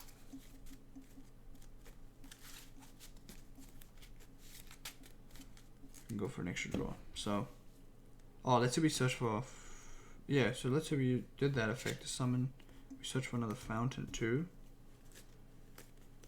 That's like a new chain.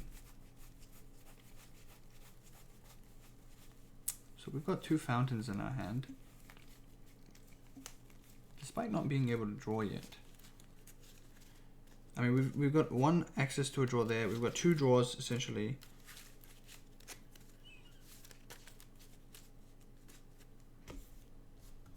So we can go,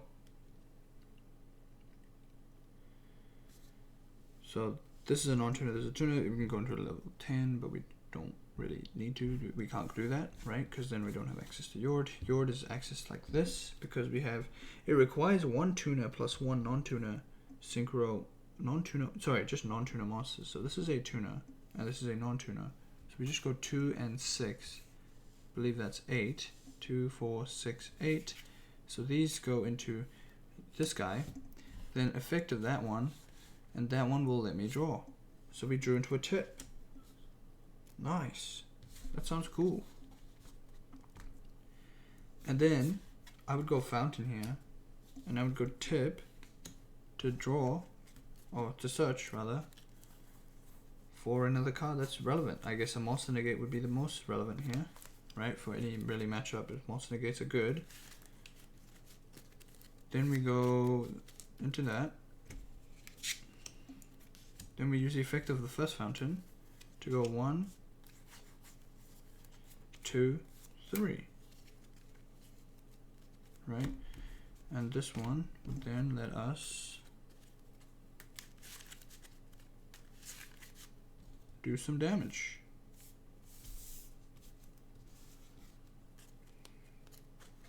So this one will let us do some damage. This one goes 1, 2, 3. Nice. It's pretty good. And then we go, I guess, effect of this one to add back from our graveyard to our hand, a Whitebeard. Yo, this pops off. But it really is contingent on being able to, we'll get 2 fountains in our hand, but there are cases where we just won't be able to draw initially with the fountain. We have to be able to, this will be like a full combo-esque type of vibes, you know what I mean? This one goes into that, then that one will then, you know, pop itself, so go into a token, and then the token plus this will go into a token plus this goes into this one, and then the effect of that one, because it was sent to the graveyard, you can send another one. So you sent the one that black ice, and then if this card is sent to the graveyard, no, I don't need to do that. Then use the effect. Yeah, so we draw a card, so recycle another card. Nice. So we got this one onto the board. I mean, in our hand. We got another fountain that we have access to. We use the effect of this. I'm just trying to make sure I'm not like screwing up, am I? No, I'm not, because... No, I'm definitely not. This was just luck. Effect this goes into this. That draws us another card. So there you go. Yeah, okay, I see. Okay, I figured it out. That's cool. That's cool. That is cool. And that was with 2 Runics plus a Whitebeard. So I understand the combo with Whitebeard now. But definitely I feel like this card is far better for the combo line because it is less reliant on some luck. But because we're playing so many Runics, so many things, we are fine. Because we get early draws, we can chain block easier. I'm okay with it. That's fine. But Whitebeard is better going second because we can go into SP early. If they have an Appaloosa, you can chain block. As he said, I think the guy said it in the video. So that's pretty good. Okay. Yeah, I'm pretty happy with this. It's probably more of a rogue strat, to be honest, compared to the other list. I think even compared to Memento, I think Memento might have a stronger chance too to do a lot of damage. But I think the Runic definitely carries this stuff. I don't know. We might try Adventure as well. Adventure is also an option to try. Adventure Plunder. It's also an option that we can try. But I haven't played that deck at all. You know? So, it's cool going second list, is it? Or, I'm not sure. No, it's going first. You can go first, I think. But yeah. No, I'm pretty happy with it. I'm pretty happy with this in general. Yeah. Yeah, no, that's cool. Alright, lads. It's been a long ass stream today. Thank you for coming. If anyone's still in the chat, thank you so much. I appreciate you. I'm going to... I actually might consider cutting this one for a Cheng Ying. Cheng Ying might go crazy, to be honest. As a card. It might come out for the Cheng Ying, I'm not sure. I have to think about it. Anyways, no, thank you so much. I appreciate it. Thank you for coming. If you came to the stream, thank you so much. I will be streaming tomorrow probably, but I don't know if it'll be late or early, and I don't know if it'll be with my friend because we're gonna practice Yu-Gi-Oh. I'm not sure. It's up to him. I don't know. If not, then we'll play some Digimon. I'll try. I think tomorrow I will try and get that sim working maybe, and because this weekend we've got a tournament that I want to do well in, so I will install the sim and then play with whoever and play with my insects so I can get some practice in for that one too. And then Friday is local, so I'll be late, so it might be a very chill stream during that time because I'll probably do some reading or something like that on stream like we usually do, or we've started to do rather. It's been pretty good. I've been enjoying those as well. So yeah, anyways, have a wonderful night. Thank you for coming, and I'll see you guys, okay? I'll see you guys later. Bye bye.